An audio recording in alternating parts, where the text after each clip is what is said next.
when the gods descended, and reality devolved into a cruel game of faith. Every survivor scrambled desperately to choose the most powerful class to save their own lives. Some put their faith in order and became heavily armored knights. Others put their faith in existence and became mages capable of controlling time.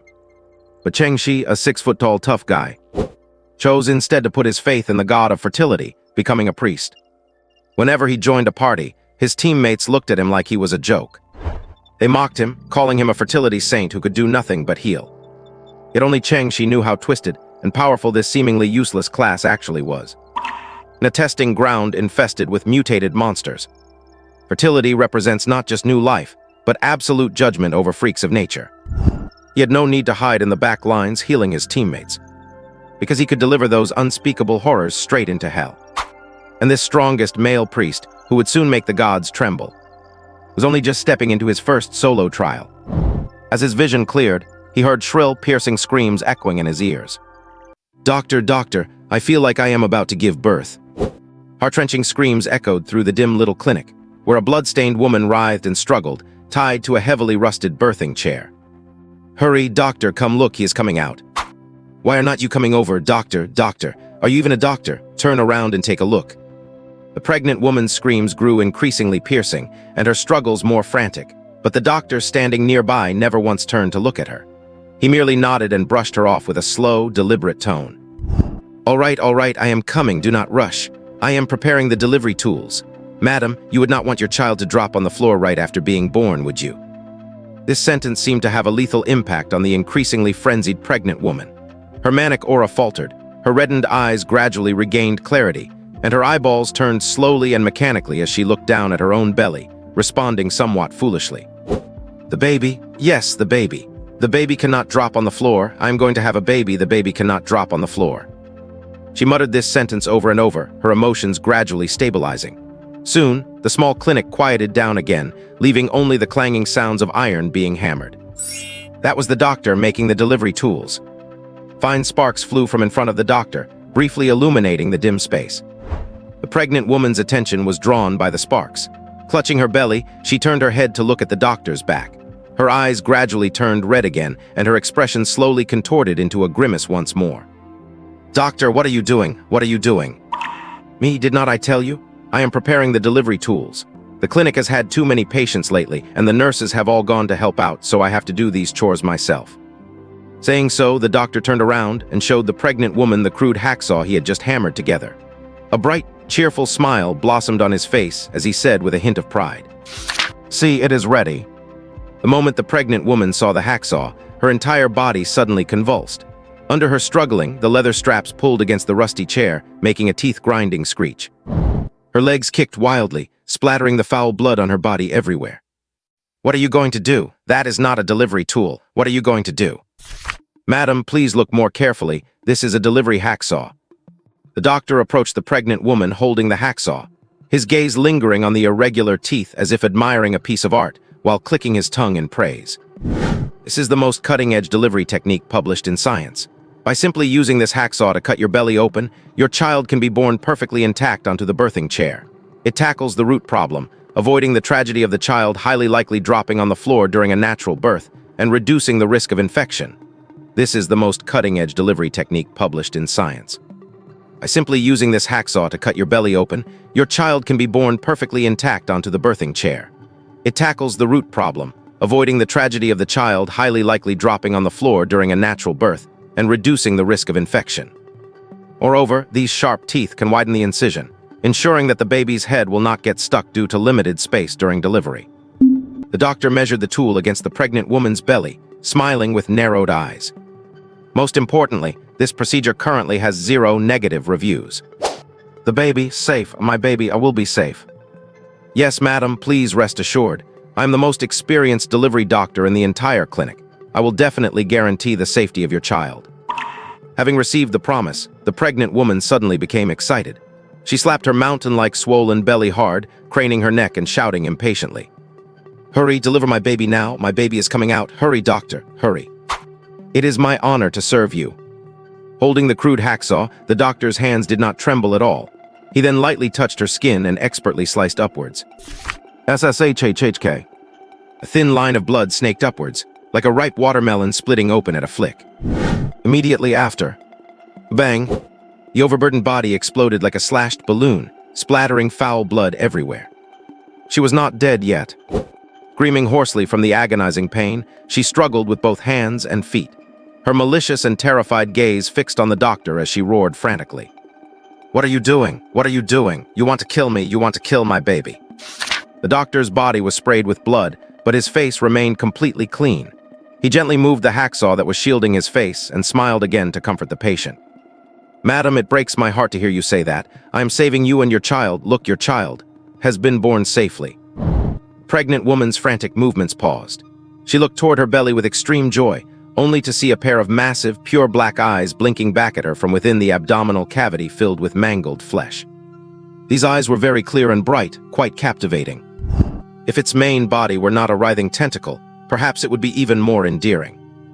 Looking at the terrifying newborn that resembled an octopus tentacle, the doctor smiled knowingly and praised. "Look how healthy your child is with such bright, piercing eyes. One glance and you can tell it is a big-eyed one." The pleasant surprise on the pregnant woman's face froze for a moment at this nonsensical praise, but that did not stop her from expressing her overflowing love for her child. Joyful black blood seeped from her emaciated eye sockets. My baby. Yes, it is your baby. Bring my baby to me, I want to see him. Is it a boy or a girl?" Hearing this, the doctor's smile stiffened, and a trace of conflict appeared on his face. To be fair, if one were forced to assign a gender to an octopus tentacle. "Congratulations, madam, it is a boy with a handle."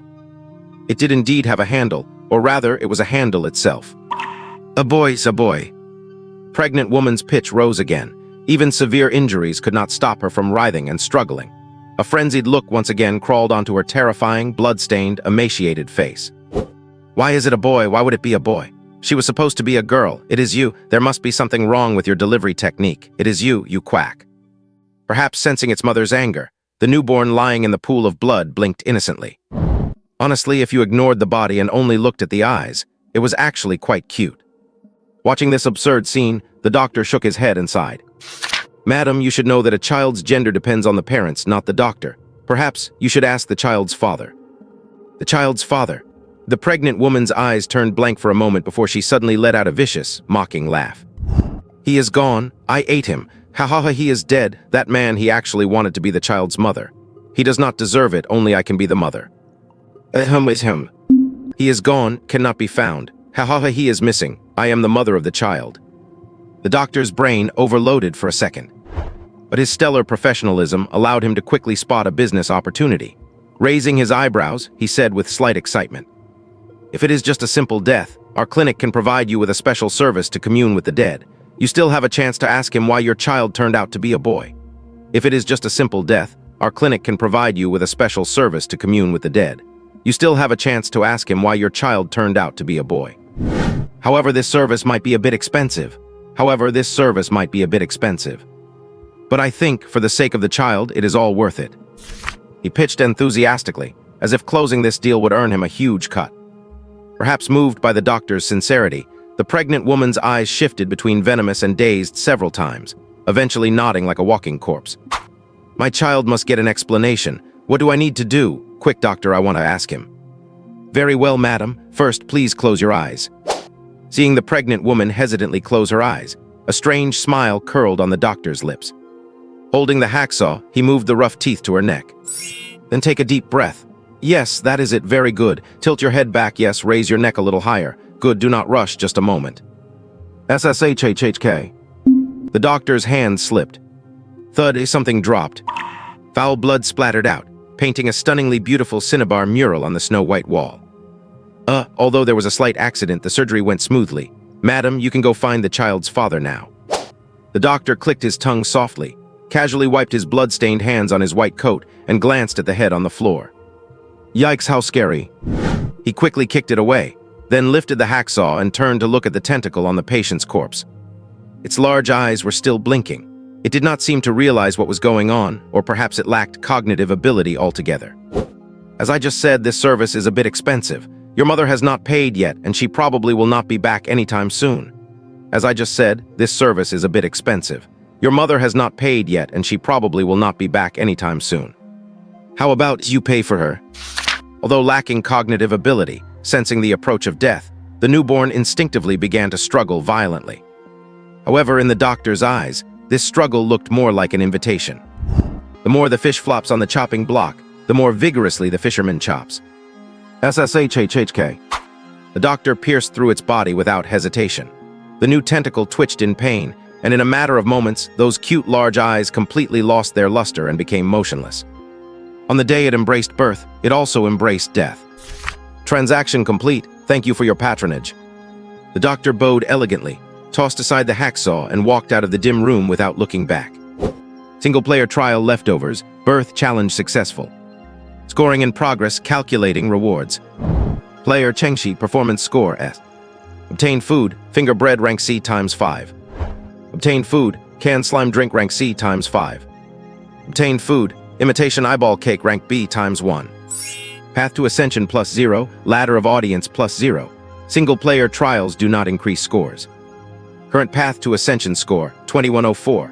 Global ranking, 499,713. Current Ladder of Audience score, 156. Path ranking, 74. Trial cleared, exiting soon. The breeze brushes gently under the silver moonlight.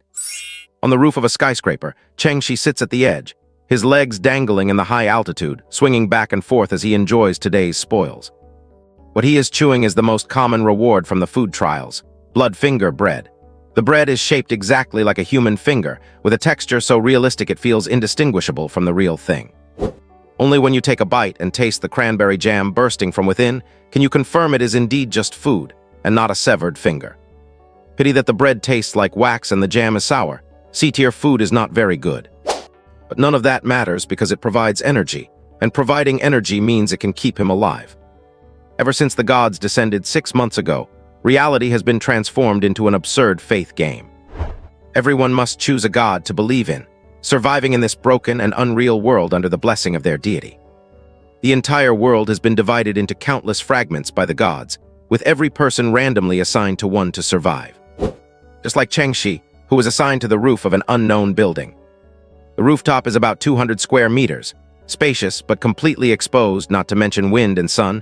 There is not even a piece of cloth to cover himself with. What is even more frustrating is that there are invisible walls all around the rooftop. Even with the door downstairs right at his fingertips, he cannot pass through the invisible barrier to get down. Only by initiating and successfully clearing a trial related to spatial extension can he break through the surrounding invisible walls and gain more living space. This is the game's biggest rule. In the faith game, all resources can be obtained by participating in prayer trials, from food, clothing, housing, and transport to divine powers. As long as you dare to pray, the gods will descend with a trial and match you with corresponding teammates. The more outrageous the prayer, the higher the trial's difficulty. If you suffer from social anxiety, you can also choose a solo trial, although solo trials do not grant any points, and the rewards are barely enough to get by. Chengshi sits on the roof, struggling to swallow the food in his mouth, and looks up at the game information within his field of vision. Current global believer count, 8,478,114,678. In just half a year, only 2/3 of the world's 12 billion people remain. The faith game is not an absolutely safe game. Dying in the game means dying in reality as well. But if you do not accept the gods' trials, you cannot obtain the supplies and resources needed for survival. 1 day left. Seeing the striking red text reminder in the center of his vision, Chengshi sighs. The faith game does not let players just scrape by. It automatically matches them for a special trial every 7 days. This trial is extremely difficult. If players fail to clear it, even if they miraculously survive, they will be stripped of their ability to participate in prayer trials for the next cycle. In other words, failure means having absolutely no income for the following week, leaving you only able to consume your stored supplies. I hope the teammates matched this time are a bit more reliable. After getting screwed over last time, I have wasted a lot of food, and my warehouse reserves have dropped to the warning line. Just as he was thinking this, a shout suddenly came from afar. "Hey buddy, how was your haul today?" Chengshi looks up at the opposite side and finds the voice belongs to the neighbor from the next rooftop, a young man with long hair and a trendy outfit. The colorful and bizarre clothes he wears are the latest models obtained from participating in trials. a young man with the surname Zai. The real world is separated by invisible walls. Players have limited movement, but their sight and hearing are not restricted, and the walls do not stop objects from being thrown. Therefore, you never know when your neighbor might pull out a submachine gun and spray you. The faith game does not forbid players from killing each other, which also means neighborly relations are not exactly friendly. Chengxi's neighbor on the opposite roof is surnamed Zai, claims to be from Jiang province, and is a senior student of civil engineering. He is a bit eccentric, but not a bad guy. He was worrying about finding a job before graduation, but never expected that after the gods descended, he would become a professional player. So he is one of the few believers in the descent, believing that the gods saved the world, or at the very least, saved the world's employment rate. Chengxi shakes the canned tentacle mucus drink he is holding, smiling to signal that this is his loot. My god, snot water. Buddy, I have never admired anyone in my life, but I admire you. How can you even drink that stuff? The young man surnamed Zai looks shocked, his face turning a few shades paler as he stares at the drink in Chengxi's hand. Not water is the nickname for this drink. The tentacle mucus is neon green and extremely viscous, looking just like the mucus from a bad cold, hence the name. It is very thirst-quenching, and because it is so viscous, it even has some satiating effect. Chengxi smiles and says how to drink it. Once it hits your mouth, you cannot bite through it, it just glugs right down. The other guy's face turns even paler. He gags a few times and says, speechless, it is not that deep, man. I see you come out every time with a steady look on your face. Your ladder ranking must be quite high. Why do you keep wronging yourself by doing solo dungeons? Of course, it is because solo trials are lower in difficulty and pressure. This is common knowledge, so Chengxi just smiles and says nothing. By the way, we have been neighbors for so long, and I still do not know which god you follow. Tell me about it, maybe if we get matched next time we could coordinate in advance. The young man calls out again. What about you? Chengxi asks in return. Me, did not I tell you? I believe in order, does not it look like it? Where civilization rises, order survives. As he says this, the young man surnamed Zai stands at attention and performs a gesture of his right fist lightly tapping his left shoulder, the signature sign of a believer of order. The posture on the opposite side is standard and practiced, but Chengxi knows he is lying. This is not a conclusion drawn from observing micro-expressions or gestures, but rather Chengxi's own ability, or rather, the faith talent bestowed upon him by his god. Ever since he started following that one, he has been exceptionally sensitive to lies. As long as someone lies, he can detect it. Although he cannot pinpoint which part of the statement is the lie, combined with the context of the conversation, it is enough for him to guess something. Chengxi does not call him out. It is quite nice to chat with a neighbor occasionally to kill time, and there is no need to make things awkward.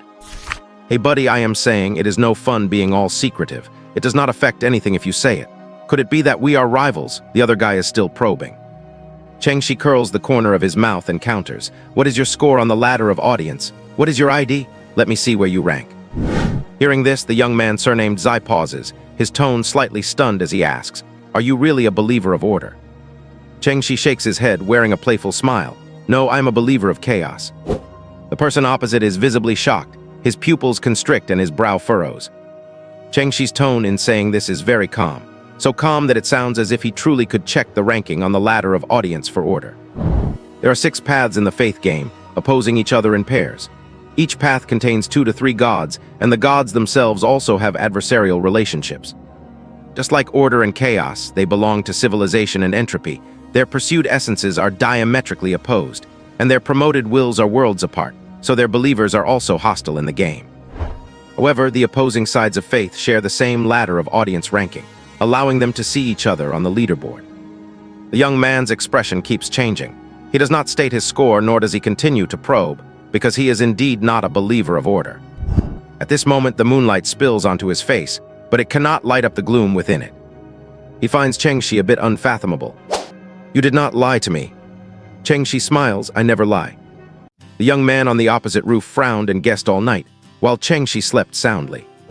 When he opened his eyes the next morning, a matchmaking notification for the trial appeared before him. Special trial song of blood and fire, war has opened. Matchmaking teammates, 1 out of 6. Trial objective, grit your teeth through the torture of blood and fire, time limit 24 hours. Chengxi looked at the word war in the game instructions, his forehead throbbing. This was going to be a tough battle. Although war is a god of the civilization path, his trial is truly not civilized at all. Basically, every match is a real, bloody fight. You do not even need to understand the various clues provided by the trial. As long as you kill all the enemies around you, you can clear it. But the problem is, surviving for 24 hours is a severe test of one's endurance and mental strength. The enemies will not give you a chance to catch your breath, nor will they slow down their offensive just because you want to rest.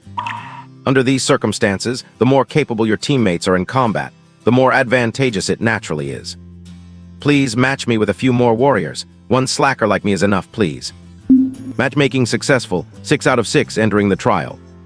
The blood-red notification flashed by, and the scenery before Cheng-Shi began to slowly twist, before he instantly vanished from the spot. The sky was gloomy, and gunpowder smoke filled the air. Cheng-Shi opened his eyes to find himself standing on a ruin. Looking around, there was nothing but broken walls and debris. This was clearly a small town, but now it had been wiped off the map by cruel warfare. A few seconds later, several beams of light landed around him, followed by consecutive exclamations. The teammates for this trial had arrived. Cheng-Shi immediately looked at them and found that among the 3 men and 2 women, only one was carrying a greatsword. The rest, like him, showed no weapons. Hiss! Cheng-Shi gasped inwardly, thinking, could it be a team of slackers again? There are only 6 classes in the faith game: warrior, mage, priest, assassin, hunter, and singer. There is no superiority or inferiority among the classes. There are only bad players, not bad classes. But in reality, because the nature of the trials has biases, the priority of classes varies in different trials. Just like today's war trial, warriors, mages, and priests are definitely stronger than assassins, hunters, and singers. The 6 matched people looked each other over.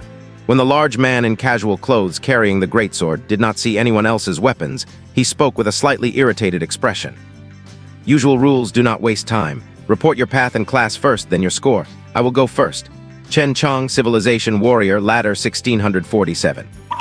Chen Chong, Civilization Warrior, Ladder 1647. The reason they only reported their path, and not their specific faith, was out of fear of matching with players of opposing faiths. Although everyone in the trial shared a common destiny and ought to help each other, when matched with players of opposing faiths, some gods would send down additional divine edicts, making their believers perform despicable acts against opposing faiths before the trial ended. Since the game started half a year ago, countless people had died because of this, so players nowadays could not be too careful. Songyeon, Life Assassin, Ladder 1636.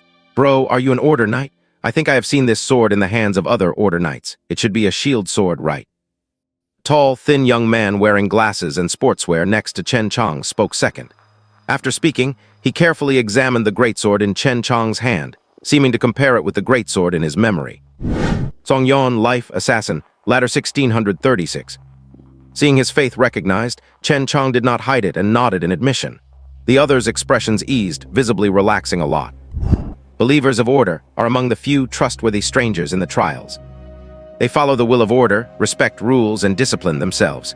They are the most welcomed teammates in the entire game, almost second to none. As warriors who believe in Order, Order Knights are the most reliable existence in the war trial. Reliable and useful. Ziawan, Life Hunter, Ladder 1519. For some reason, the speaking order became clockwise. The short-haired beauty in a camouflage short-sleeved shirt and black shorts on Song Yeon's left introduced herself in a very cold tone. Her figure was tall but not slender. Even through her clothes, one could see the bulging muscles on her upper arms. Ziawan, Life Hunter, Ladder 1519. Hearing that there was a comrade of the same path in the trial, Song Yeon grinned and nodded in greeting. To Ziawan's left was also a woman, rather petite and with a bit of baby fat. She wore a black turtleneck shirt and white sweatpants, covering herself up tightly from head to toe, only revealing her face. Nangong Depravity Priest, Ladder 1396. Nangong Depravity Priest, Ladder 1396. When the word depravity was spoken, the faces of the 2 players who were life believers darkened. Life and depravity happened to be opposing paths. Song Yeon looked at Nangong with some suspicion, his assessing gaze unfriendly. Ziawan remained motionless, her face still cold, though her sidelong glance held a degree of scrutiny. Nangong also felt uncomfortable. The first 2 were both from her opposing path, and this trial required surviving for a whole day. She could only pray now that the gods these 2 believed in were not opposed to hers. Opposing paths would only cause unease. If their faiths were also opposed, it might lead to death. Next was Cheng-Shi's turn. He looked at Nangong beside him, and a meaningful smile suddenly appeared on his face. Chengshi Life Priest, ladder 1501. Chengshi. The moment his voice fell, the faces of the few people present showed mixed joy and worry. The joyful ones were naturally the two from the same life path, while the worried one was only Nangong, whose face turned exceptionally ugly. Seeing that the atmosphere was wrong, Chen Chong frowned and reminded them. Faith differences can only be put last. 24 hours is a long time. Survive first, then talk about anything else. Seeing that he had many teammates of the same path, Song Yan naturally just smiled. Zia Wan kept her cold face as usual. Chengshi was happy to watch the show, and Nangong lowered her head in silence. Only the last player who had not introduced himself, yet gave Chengshi a somewhat strange glance, his expression somewhat unpredictable. Cao Sansui, Existence Mage, ladder 1906. Cao Sansui, Existence Mage, ladder 1906. How much? As soon as this score came out, everyone gasped. The others all felt they had found a carry. Only Chengshi sucked his teeth, his face looking like he was constipated. Tusk Existence. Chen Chong's expression improved a lot. He raised an eyebrow and asked with a smile. Memory Traveler or Time Walker? Memory Travelers are mages who believe in memory, while Time Walkers are mages who believe in time. In the path of existence, there are only these two gods. There was no one with an opposing path to Cao Sansui among the 6 people present. He could entirely confess his identity so that everyone would understand him, thereby cooperating better with his teammates. But he did not answer immediately. Instead, he pondered for a moment, his peripheral vision sweeping over Chengshi multiple times. After repeatedly assessing him and genuinely seeing nothing, he finally relented and said, Time is like a crevice, and I am like the wind. This is the prayer of time believers. He was a time walker. Just as the name implies, players of this class can control time. Hearing that there was a time walker among the teammates, the smile on Chen Chong's face grew brighter, and Chengshi also grinned widely. This time it was a sincere smile. Brother Cao is amazing. Song Yan's behavior did not look at all like an assassin who advocated a low profile. He kept giving thumbs-ups, and if they were not still unfamiliar with each other, he might have even gone over to give Cao Sansui a hug. With Brother Chen leading the team and Brother Cao holding down the fort, we have got this in the bag, comrades. His gaze swept over everyone in turn, only skipping Nangong. Nangong's face was written with embarrassment, but there was nothing she could do. Her situation was indeed terrible. Seeing that a teammate was about to be isolated at the very beginning of the trial, Chengshi secretly shook his head. Losing a combat power for no reason due to a difference in paths was the least sound choice. To ease the relationship among the teammates, his eyes darted slightly, and he suddenly spoke up. A double priest system is actually very suitable for the war trial. My intuition tells me that Nangong is not our. A double priest system is actually very suitable for the war trial. My intuition tells me that Nangong is not our enemy. Everyone looked at him in astonishment, and even Nangong looked at this same class competitor from an opposing path in disbelief. He was actually speaking up for her. You? Chengshi tilted his head, revealing a bright smile. Let me reintroduce myself, Chengshi, priest of birth. Oh my god, you are a man, but you are actually a child-giving Guanian. Everyone was stunned. As everyone knows, there are no wrong nicknames, only wrongly chosen names. Guanyin of child granting is a mocking term players use for the progeny priest class. Priests of procreation often have a chance to make their companions pregnant when blessing or healing them, hence the name. This side effect from divine blessings does not actually make people pregnant in the biological sense. The organs affected are not limited to the uterus, and what is conceived is not necessarily a normal living thing. It is a chaotic mix of various biological classifications, and they can come in all sorts of bizarre shapes and appearances. The will of procreation favors multiplication, which is why using their divine power can lead to all sorts of awkward passive pregnancy dilemmas that leave people speechless. However, do not underestimate this accidental pregnancy.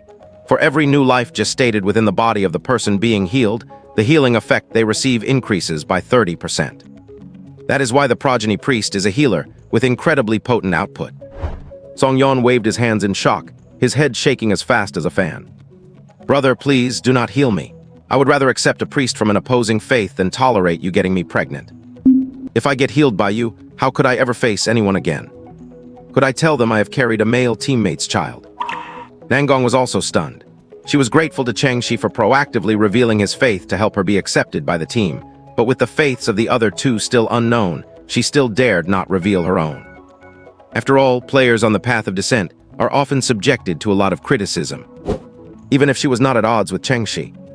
Zia Wan, standing aside, noticed Nangong's hesitation, which made her realize the other woman was not a mortal enemy of procreation. She suddenly felt relieved, yet still maintained a cold face as she said, "I am a Genesis hunter." A Genesis hunter, a hunter who follows the path of procreation. Everyone was surprised that someone as cold as Zia Wan would choose to follow procreation. Only Song Yan's expression turned grim.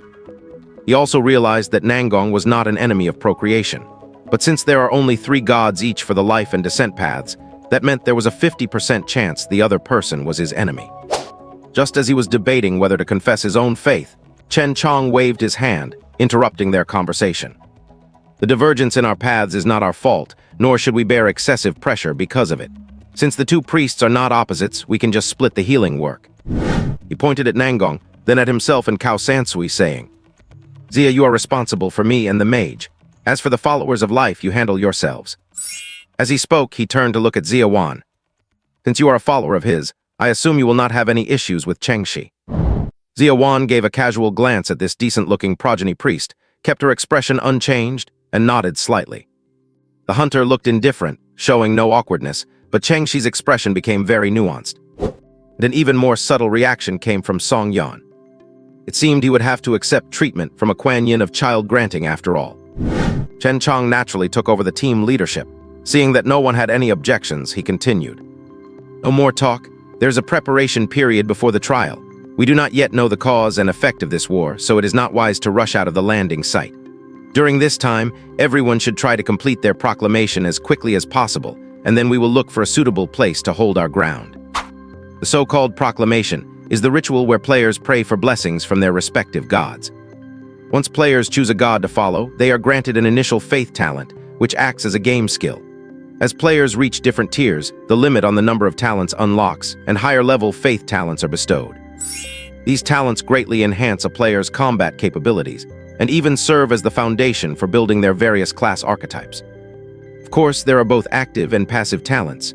To use an active talent in a trial, one must first fulfill the proclamation of their god at the start of each trial. For instance, the proclamation of procreation is to embrace reproduction and create new life. In plain English, have sex. Want to get stronger? Start by mating. As the primary god of the life path, procreation is both the prelude to life and the origin of all things. He unites yin and yang and champions reproduction. To seek his blessing, one must lead by example. However, since trials involve random matchmaking, everyone is a stranger. No one is going to voluntarily overcome their embarrassment and shame just because a follower of procreation needs to have sex.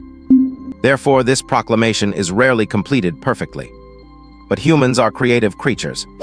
When a problem cannot be solved normally, they often invent unorthodox methods to find a workaround. Regarding the matter of mating, there are many methods that share the same spirit if not the letter, such as masturbation. This great invention has saved countless socially awkward followers of procreation, though it has also sparked dissatisfaction among other players. Someone once denounced the players who invented this solution on the Procreation Faith channel, angrily calling it blasphemy against the gods. But this accusation was refuted by a group of silver-tongued cultists from a very unique perspective. They claimed, when they perform the proclamation of procreation, as long as they are thinking of him, it is not blasphemy but an offering. As for what is being offered, those who know know. No one is sure if he likes it, but the problem is no one dares to say he dislikes it, considering how much he champions reproduction. However, today is a different situation. On the scene, there are 2 followers of procreation, and they are a man and a woman. Everyone is used to this, so they tacitly dispersed, starting to prepare for their own proclamations. Only Chengxi and Zia Wan remained in place, motionless, neither saying a word. Awkward, the kind of awkward that makes your toes curl. Chengxi wore a smile, but his face was almost frozen. He never expected that this cold hunter lady would be a follower of procreation. If he had known earlier, he would have just told the truth about his own faith. This is a nightmare. Fortunately, Zia Wan did not seem to feel awkward. Her expression remained as cold as ever. Seeing Chengxi had not made a sound for a while, she took the initiative and asked, "Together or separate?" To be honest, Zia Wan was quite attractive. Short hair, clean and sharp, cold and stylish eyes. Since the lady did not object, maybe. "Let us do it separately, I like men." Chengxi rubbed his hands nervously as he said this. For the first time, Xiaowan's cold expression flickered. She shot a surprised look up and down at Chengxi, then gave a strange mum and turned to leave. Chengxi let out a quiet sigh of relief as he watched her walk away. God, I almost got myself stuck. If I had really agreed and then failed to receive the blessing of procreation after the ritual, would not the lie I just told be exposed for nothing? Having the lie exposed is one thing, but impersonating a follower of procreation to complete a proclamation. No matter how you look at it, it seems like some sort of scam. He wiped the sweat from his forehead. Just as he was about to start his own proclamation, he frowned and turned to the side, speaking into a corner. Is the show good? Song Yan, hiding in the shadows, did not expect to be discovered by Chengxi. He looked as if he had seen a ghost, backing away while shaking his head. Sorry, occupational habit. It was not good. No, wait, I am not good. You are good. Brother, I like women, really. We are not a good fit. Forced fruit is never sweet. I am leaving. I have not finished my proclamation. Goodbye. Song Yan scrambled away. Chengxi frowned, looking at where the other had been hiding. It was a shadowy triangular area formed by a wall base that had not yet collapsed. He walked over thoughtfully, kicked away the rubble under the shadows, and discovered a freshly dead white mouse buried in the ruins. A follower of death, interesting. The little episode did not bother Cheng Zhang much. He scanned his surroundings, confirmed no one was watching, and slowly opened his right hand. In the blink of an eye, a six-sided die appeared out of thin air in his palm. The faces were white as bone, yet the pips shone like gold. Playful arc curved on Chengxi's lips as he prayed piously to the die. Lies like yesterday, mockery of today. Yesterday I deceived the followers of procreation, so today. I'm a follower of procreation. As soon as he finished speaking, an invisible wave emanated from the die, gradually enveloping Chengxi's entire body. A gleam of light flashed in Chengxi's eyes, and the essence of procreation surged within his gaze. Proclamation complete, blessing granted. For today, Chengxi is a follower of procreation, a progeny priest. After the decree ended, the group gathered once again. Chengxi looked at Chen Chang and saw him holding a bottle of fruit wine, smiling at everyone. I found today's order anchor. There was a bar buried under the ruins. I dug through the rubble and found a rule of this bar, fruit wine only for today. With that, Chen Chang handed the wine to the teammate closest to him. The bottle was very new, without a speck of dust. It clearly was not found in the ruins and most likely came from his storage space. Every player had a personal storage space about the size of a safe to keep their most important items. Chengxi also had one, filled with many strange things, but he never expected someone else would like to keep drinks in theirs just like him. The pressure is too high, and I cannot sleep at night without a couple of drinks, so I always keep a few bottles. Each person takes a sip, and the glory of order will bless you. Do not worry, the alcohol content is very low and will not affect the upcoming battle. The decree of order is to seek order. Only those who follow certain rules and regulations can receive the blessing. And to receive the protection of order, others must also abide by the established order. A simple rule obviously increased everyone's safety index. Everyone was very happy. They took turns taking the bottle and taking a sip. Only Chengxi, after taking it, gulped down half the bottle. Chen Chang's eyebrow twitched, suddenly feeling that this priest was a bit unreliable. Cao Sansui's decree next to them also went smoothly. He took out a few golden pocket watches and started handing them out. I anchored the time and calibrated all the pocket watches. This watch will chime 5 minutes, 3 minutes, and 1 minute before the hour. Please pay attention to your condition. A time traveler can only decide when the time battlefield starts and ends, but not your state within it. Seeing everyone examining the pocket watches, Cao Sansui added, in case anyone's understanding of the time battlefield is not clear, let me remind you. The decree of time is precision and punctuality. When I lay down the time battlefield, we must activate it exactly on the hour, and end the battle and dispute on another exact hour. If we fail, we will be trapped in an eternal time loop until we succeed.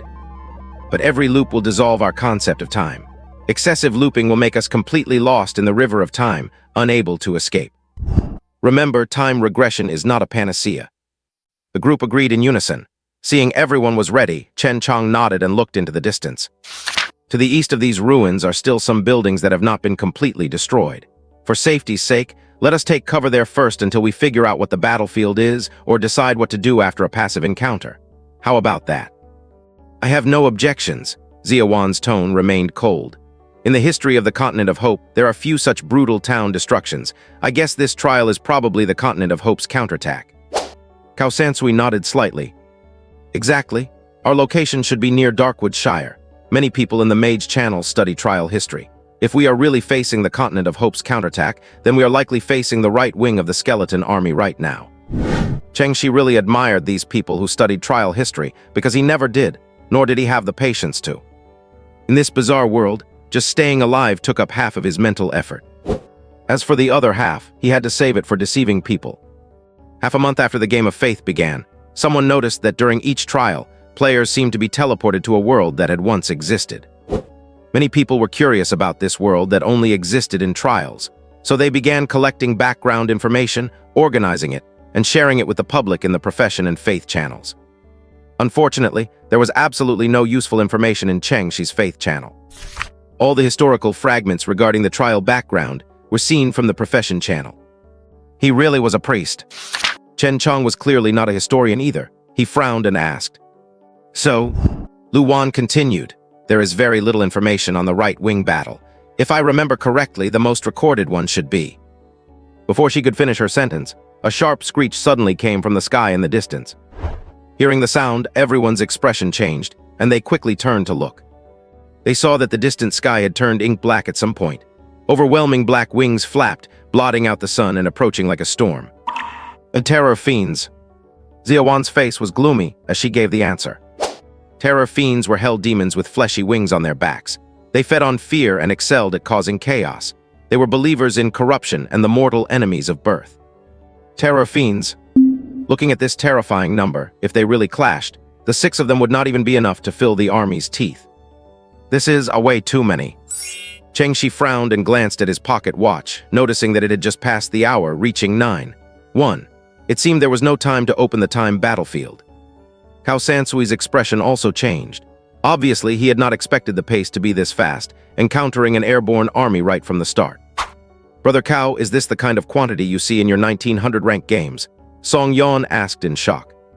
Cao Sansui felt bitter inside. Bullshit, I have never seen this either. Fall back, hurry, retreat into the cover before we are spotted. They are marching, we need to avoid a head-on clash, go. Chen Chong shouted loudly, taking down the giant shield on his back, covering the light on it and leading everyone to crouch low and run eastward. Song Yan took the lead.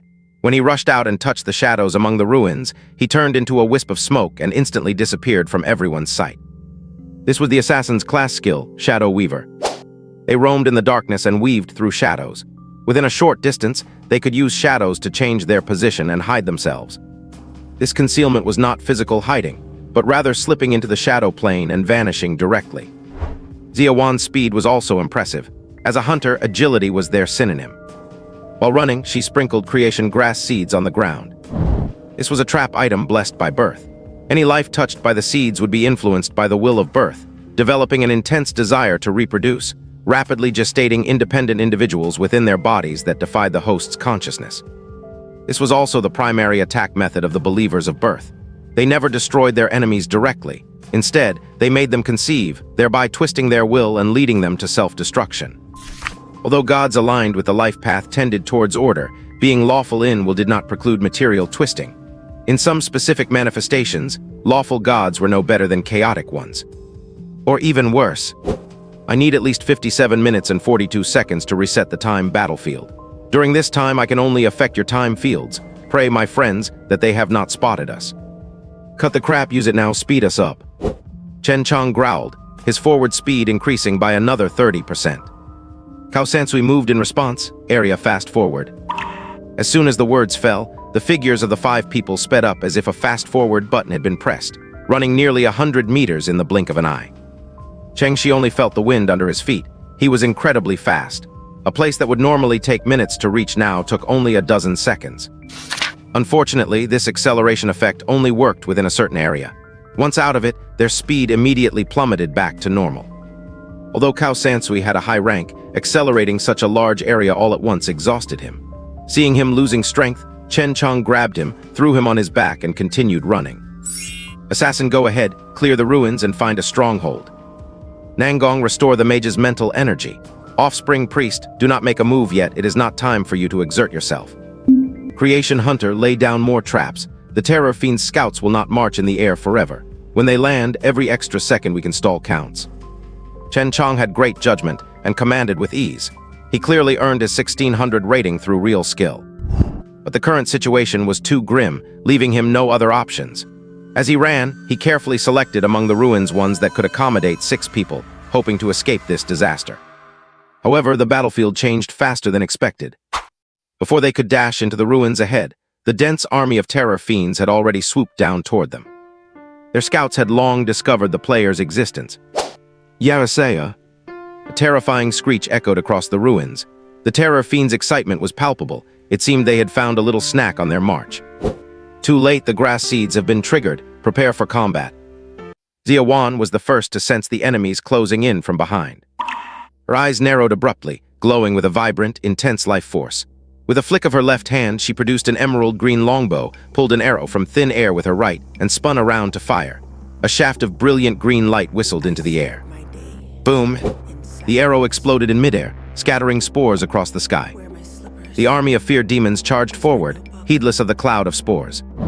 But the moment the spores touched flesh, they transformed into countless fine, daughter-like filaments, ensnaring every fear demon that entered the zone and binding them into cocoons.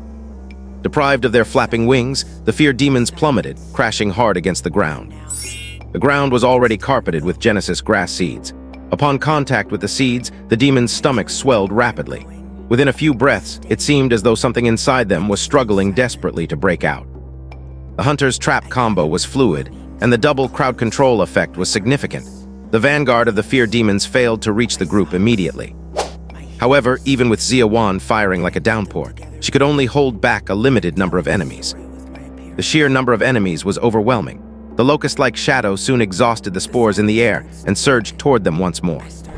It is too late, assassins, watch your own backs. Everyone else get behind me. Chen Chong roared, threw Cao Sansui off his back to Nangong, drew his massive shield, turned, and slammed the base deep into the gravel. With wide-eyed intensity, he bellowed, "Order stands eternal." The already shimmering shield flared with blinding holy light, which surged upward like a reversed waterfall before arching perfectly in the high air and cascading down, rapidly extending along both sides of the group. The trajectory of the light formed a massive city wall, shielding Chengshi and the others firmly inside. Yasa! Bang, bang, bang, bang. The sky-blocking army of fear demons crashed down, hitting the light wall created by the giant shield with a deafening roar. But the barrier remained unmoved, and the people inside stayed secure as a mountain. Chen Chong wore a grave expression, the veins in his arms bulging as he held the shield, not daring to move an inch. There are too many of them. The holy wall can only hold for 5 minutes. With the support of 2 healers, that is at most 15 minutes. Think of something, or we will not even make it through the hour, let alone the full 24. It was clear that Chen Chong was desperate, but panic was useless when faced with such an overwhelming number of enemies. Nangong was busy restoring Cao Sansui's mental energy. Her healing spell was effective, and Cao Sansui had already emerged from his lethargic state. The progeny priest has great healing output. As long as you control the newborns on your body, we should be able to hold out a little longer. Though Cao Sansui was trying to boost his teammates' morale, his own heart felt cold. He had not expected the tempo of this trial to be so fast or the enemies so fierce. Even the 2,000-point trials he had matched into before were not this brutal. The highest score among the people in this trial was his own, barely 1,900. The lowest was under 1,400. How could he possibly have attracted such a massive army of fear demons? Anyone who did not know better would think this was a 2,100 level match. Everyone's expression was grim. With the protection of the holy wall, Zia Wan stopped firing and focused on conserving her energy. Nangong, pale-faced with a hint of concern in her eyes, frowned and cast a healing spell on Zia Wan. Zia Wan looked slightly surprised and nodded at Nangong. Feeling the surge of restorative power in her body, she reached out to manifest more spore arrows. The other priest, Zhu Shi, just sat there blankly, looking around aimlessly like a freeloader. Truth be told, Chengshi had a headache too. He had seen such situations before, but never with such low-ranked teammates. He was deep in thought, trying to figure out how to use his current cards to escape this predicament. In high-rank matches, all players were incredibly strong. When faced with danger, they had so many tricks up their sleeves that they could always find a way out. Beyond their combat experience, the most important thing was that they had the confidence and the ability. This was exactly why the score on the Path to Godhood ladder was so critical. Because at the end of every month, the Path to Godhood held an extra settlement, where players in different tiers received different rewards. These rewards were all-encompassing, ranging from supplies to equipment, and from talents to skills. And the higher the rank, the greater the probability of high-grade rewards appearing. Since basic skills were nearly identical for the same classes, the only thing distinguishing player styles was the variety of talents, skills, and equipment they chose to build their combat power. Chen Chang's shield sword combo, which integrated offense and defense with a special bonus to light-based defensive skills, was an A-grade reward from the latter. Seeing that the fear demons outside had blocked every direction of the light screen, plunging their space into darkness, Chen Chang became increasingly anxious. The others furrowed their brows, bracing themselves for the worst. At this point, they had truly fallen into a desperate situation, and the trial had been underway for less than an hour. "Are we going to die?" Nangong gripped her small hands until they turned white. No one answered her. Even Chen Chang just focused all his mental energy on maintaining the holy wall, trying to buy everyone a little more time to think of a way out. Yet these few minutes felt more like the final, agonizing gasps of their lives. The atmosphere reached rock bottom. Everyone was deep in thought, but no one could come up with an escape plan. Silence fell within the protective shield. Just then, she suddenly spoke up. "Song Yan, is he still alive?" Song Yan had Shadow Cloak and did not need the shield's protection, but Shadow Cloak was not infinite. If he moved even slightly, he would be spat out of the shadow plane and revealed. That said, a mature assassin could last a long time, at least longer than 5 minutes. Song Yan did not answer, not because he did not want to, but because he did not dare. He was currently crouched beneath a broken wall outside the holy wall, and the wall was crawling with at least 18 bloodthirsty fear demons. "I think I am still alive." Chengshi was not checking on his well-being, he was brainstorming. He knew that the Death Assassin's signature skill was Death's Funeral. If Song Yan was alive, they might still have a chance to escape. Just as the Holy Wall was the exclusive skill of the Order Knight, Death's Funeral was the skill bestowed upon those who pledged faith to death. This skill's effect was to summon a giant death scythe within a death domain, dealing an unavoidable death blow to all targets within it. However, because the construction of the death domain was so demanding, requiring the collection of a large amount of aura from the recently dead in a confined space, very few Death Assassins used it. Once they decided to use it, they could not hit and run like other assassins. They had to stay hidden in the shadows, continuously creating kills. And finally, strike once to finish it. This need to maintain close contact for a killing game was disadvantageous and extremely risky for an assassin. But at the same time, the payoff was immense, because Death's Funeral was guaranteed to hit. Because of this, Death Assassins were truly known as Death Weavers. Yet faced with such a terrifying number of fear demons, Song Yan had no chance to cast Death's Funeral. The moment he poked his head out, it would not be the demons that died first, it would definitely be him. That was why Song Yan was currently hiding in the shadows, not daring to move a muscle. But just because he did not dare, did not mean Chengshi did not. Seeing the duration of the wall of holy light growing shorter and shorter, Chen Chang's sweat-drenched, solemn face slowly began to turn ferocious. He shouted with great unwillingness. 2 minutes left, priest, get ready to restore my mental strength. If we cannot think of another way once the wall of holy light breaks, our only option is to break out. 2 minutes left, priest, get ready to restore my mental strength. If we cannot think of another way once the wall of holy light breaks, our only option is to break out. Assassin, prepare to regroup. I will smash a path straight ahead and lead the charge. You are in charge of clearing the trash mobs behind me. Mage, prepare to speed us up. Cao Sansui clenched his fists and was just about to speak when Chengshi suddenly stood up and asked Nangong very calmly. Have you learned overload healing? I need the Time Walker to cast another area acceleration, a really massive one. Everyone looked at Chengshi upon hearing this, wondering if he had thought of a way out of this dead end, and spoke up one after another. You have a way. You? Cao Sansui's spirits lifted even more as he said. There is no need for overload healing. Just top up my mental strength. I have overload casting. Overloading means overdrawing. This casting method can overdraw all potential for a certain period in the future to upgrade the current spell and enhance its effects. Chengshi looked at Cao Sansui with appreciation, thinking to himself that a 1900-point player was indeed easy to coordinate with, but he still shook his head. It might not be enough. I need a very large range. Nangong, can you do it? Nangong gritted her teeth, glanced at the army of terror demons outside the light barrier and nodded. If they did not give it their all now, they would die very soon. They could not hold anything back anymore. Right now, Chengshi said decisively. Overload healing could draw upon future healing power in advance. To a certain extent, it was equivalent to raising the target's maximum mental strength. which was incredibly useful in desperate situations. Nangong nodded resolutely, stood up, and right in front of everyone, slowly took off her tightly buttoned black shirt, revealing the body she had been hiding underneath. The moment the shirt fell off, countless glaring and twisted wounds resembling centipedes caught everyone's eyes. Densely packed from her neck to her chest to her arms, the visibly fair and tender body was covered in countless scars. The sight made Zia Wan frown tightly, and Cao Sansui's pupils shrink sharply. Chengxi raised an eyebrow in surprise, recognizing her identity. She was actually a believer of decay. A blood exchange priest, Chen Chong blurted out in astonishment. Decay was the second god of the fall path, the peak of depravity, and the ultimate tomb of the universe. His divine mandate was to accelerate decay, so his believers would often resort to self-mutilation to fulfill this mandate. And the divine power of decay lay precisely in this. The faster every believer of decay rotted themselves, the more divine power feedback they would receive. This was also why the priests of decay were called blood exchange priests, because they could trade their own lives for the lives of their teammates. The more severe their self-inflicted wounds were, the faster their teammates would recover. Of course, severe injuries could also lead to death. Such was the will of decay, so how to balance between suicide and saving others was an ongoing topic of discussion for every blood exchange priest. Nangong did not waste any time. She simply furrowed her brows, gritted her teeth, pulled out a spiked dagger from her waist, and slashed a cut across her stomach without hesitation. Immediately after, between her ribs, and then along that heavily scarred collarbone, she sliced open a horrifying line of blood for the third time. With the 3 offerings complete, she softly prayed aloud.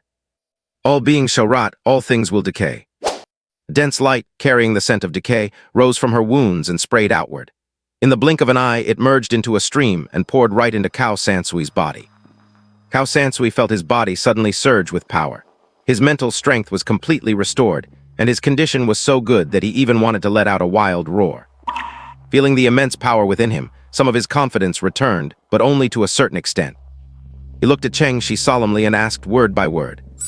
I can overload to speed up the vicinity, but there is a high chance I will become completely useless afterward until 12 hours have passed. Chengxi, can we hold out for 12 hours? Chengxi gave a subtle smile and said, I do not want to die, and I will not die. Hearing them ramble on made Chen Chong irritable, and he immediately turned his head and cursed loudly. Save the showing off for later, let us get down to business first. Priest, if you have a plan, spit it out. Chengxi nodded, no longer keeping them in suspense, and instructed the group. The timing is crucial, I need you all to listen carefully. The timing is crucial, I need you all to listen carefully. After the wall of holy light ends, I will need 1 second to cast a spell. Zia Wan, can you buy me that time? Zia Wan's hand holding the arrow behind her back tightened.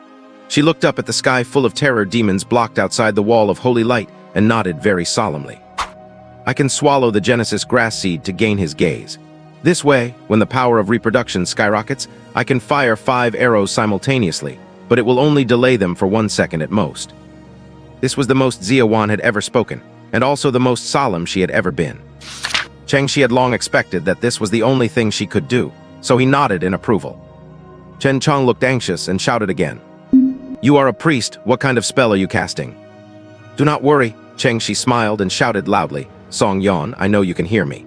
Listen to me, the moment the shield breaks, I need you to return to my side and prepare a death burial. Death burial? Everyone froze for a moment, and the weak-breathing Nangong widened her eyes even further. Not an opposition, that is good. He is a death weaver. You knew he was a believer of death.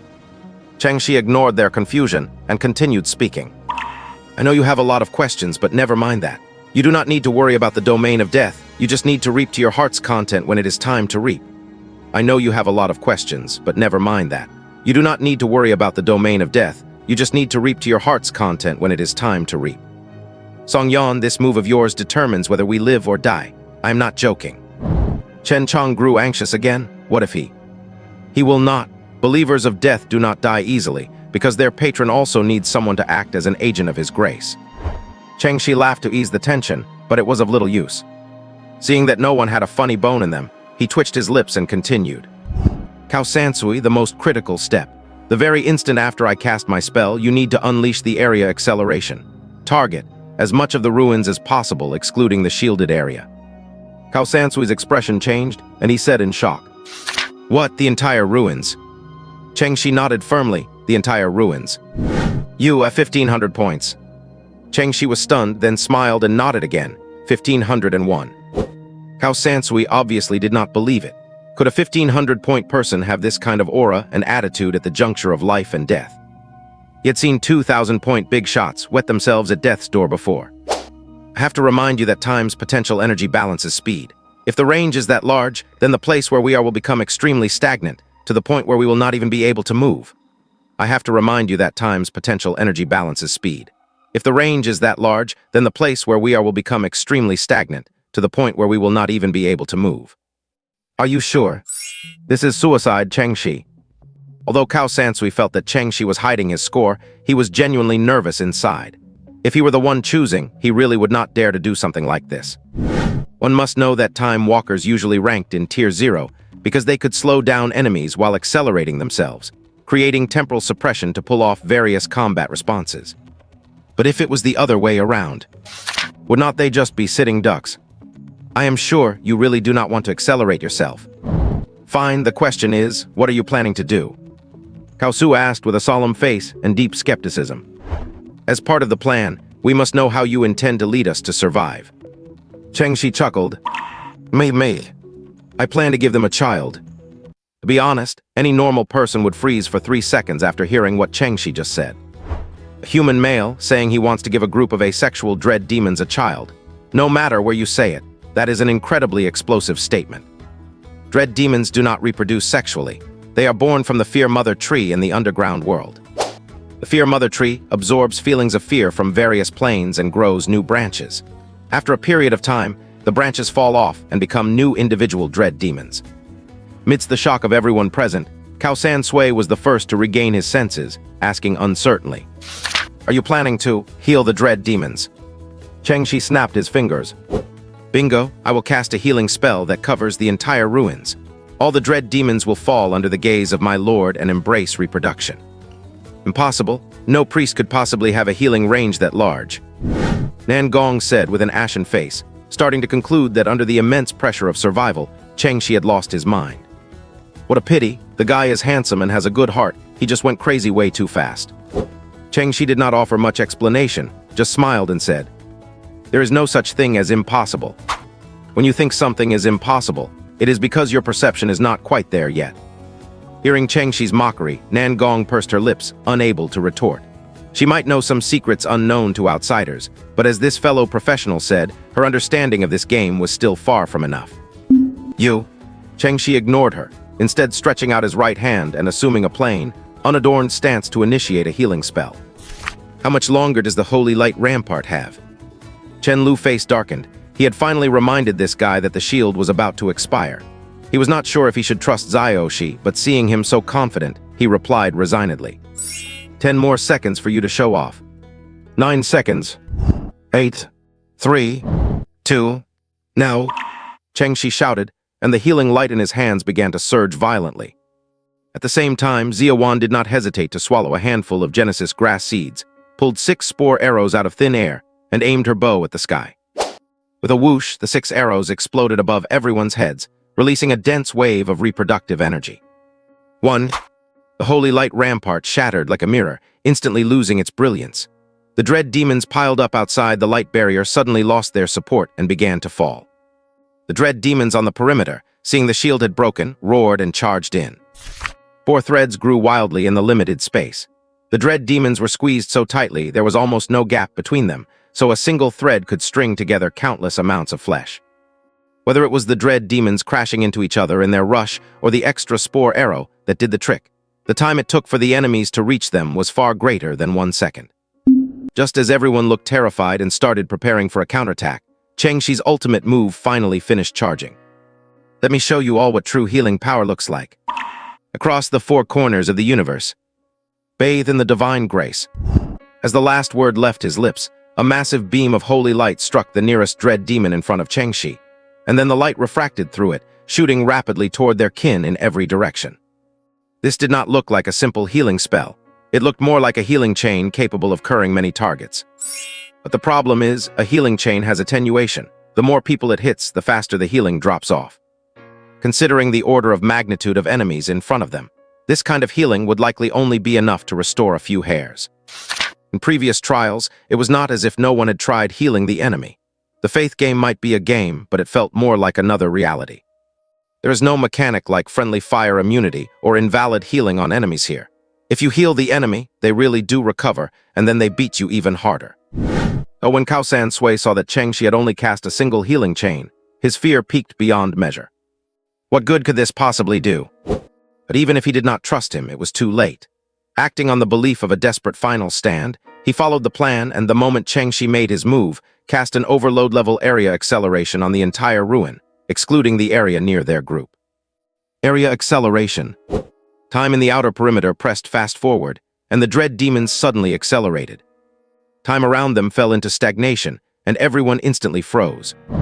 In their limited consciousness, they only saw the healing chain spreading faster and faster, refracting more and more. In the blink of an eye, it turned into countless torrents of holy light, violently sweeping across the entire ruins. Healing like a tidal wave, devouring everything. Everyone was stunned.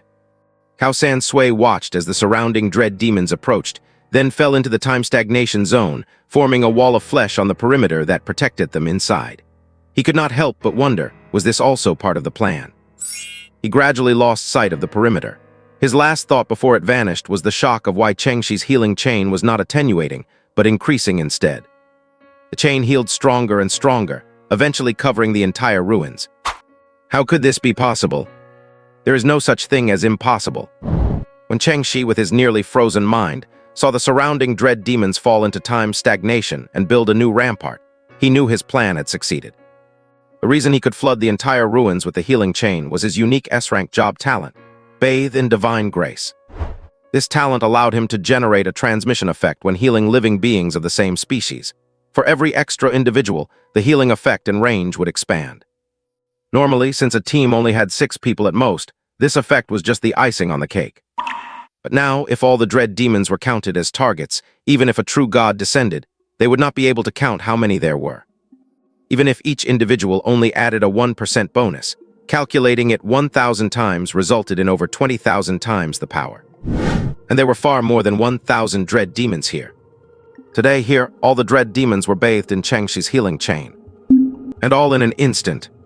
While healing the enemy is generally not advisable, it depends on the circumstances. For example, a healing spell carrying the divine power of birth is not something everyone can enjoy. The moment the terrifying healing light struck them, and thanks to the area acceleration of time, countless dread demons were caught off guard as their bellies began to swell exponentially. Birth in that moment set its gaze upon them. Madness began immediately. The dread demons, originally asexual demons, began to gestate new life all over their bodies. They who had never felt fear began to feel terrified. They unsheathed their claws, trying to cut away the swellings, tearing their own flesh to kill the new life. But the powerful healing light instantly knit their wounds back together. A deep sense of powerlessness welled up in their hearts. They saw their own future. Every one of them was to become a mother carrying children. Some were even carrying more than one. Not only that, the will of birth began to spread madly, causing the dread demons, whose threshold for reason was already low, to gradually collapse and become freaks obsessed with reproduction. It happened in the blink of an eye, and the scene moved even faster. Under the influence of the area acceleration, in less than a dozen seconds, the scene spiraled completely out of control. All the dread demons had been reduced to slaves of reproduction. Even without genders, they were mechanically and unconsciously imitating the most primitive acts of nature. Mating, reproduction, the right flank of an entire skeletal army, on a ruin where no one could be seen, completely let itself go. The scene spun out of control, and the events were beyond description. Time was still accelerating, and the indescribable became even more indescribable. Countless dread demons were addicted to the brutality of reproduction, and the children in their bellies grew larger and larger. When the healing chain finally reached the last dread demon, completing its mission to heal all living things, the site had been transformed into a paradise for birth. The first dread demons to be affected had their bellies burst open. The newborns were eager to be born, throwing themselves into the embrace of birth, then began to devour their mother's flesh, attempting to grow into new mothers. And these newborns all had the same face, which was a pair of big, cute eyes and a tentacle body. Chengxi did not want it this way, but his divine power of birth came from the pregnant woman in yesterday's food dungeon, and he could not control it either. This is why he had the death assassin prepare the death funeral. When the area acceleration ends, and the tentacle newborns have devoured all the dread demons, they will become another army, perhaps far more terrifying than the dread demon army. However, a ruin that has just had so many dread demons die in it counts as the best death domain. Song Yan's final blow will completely extinguish these freaks and save the 6 of them. That was Chengxi's entire plan.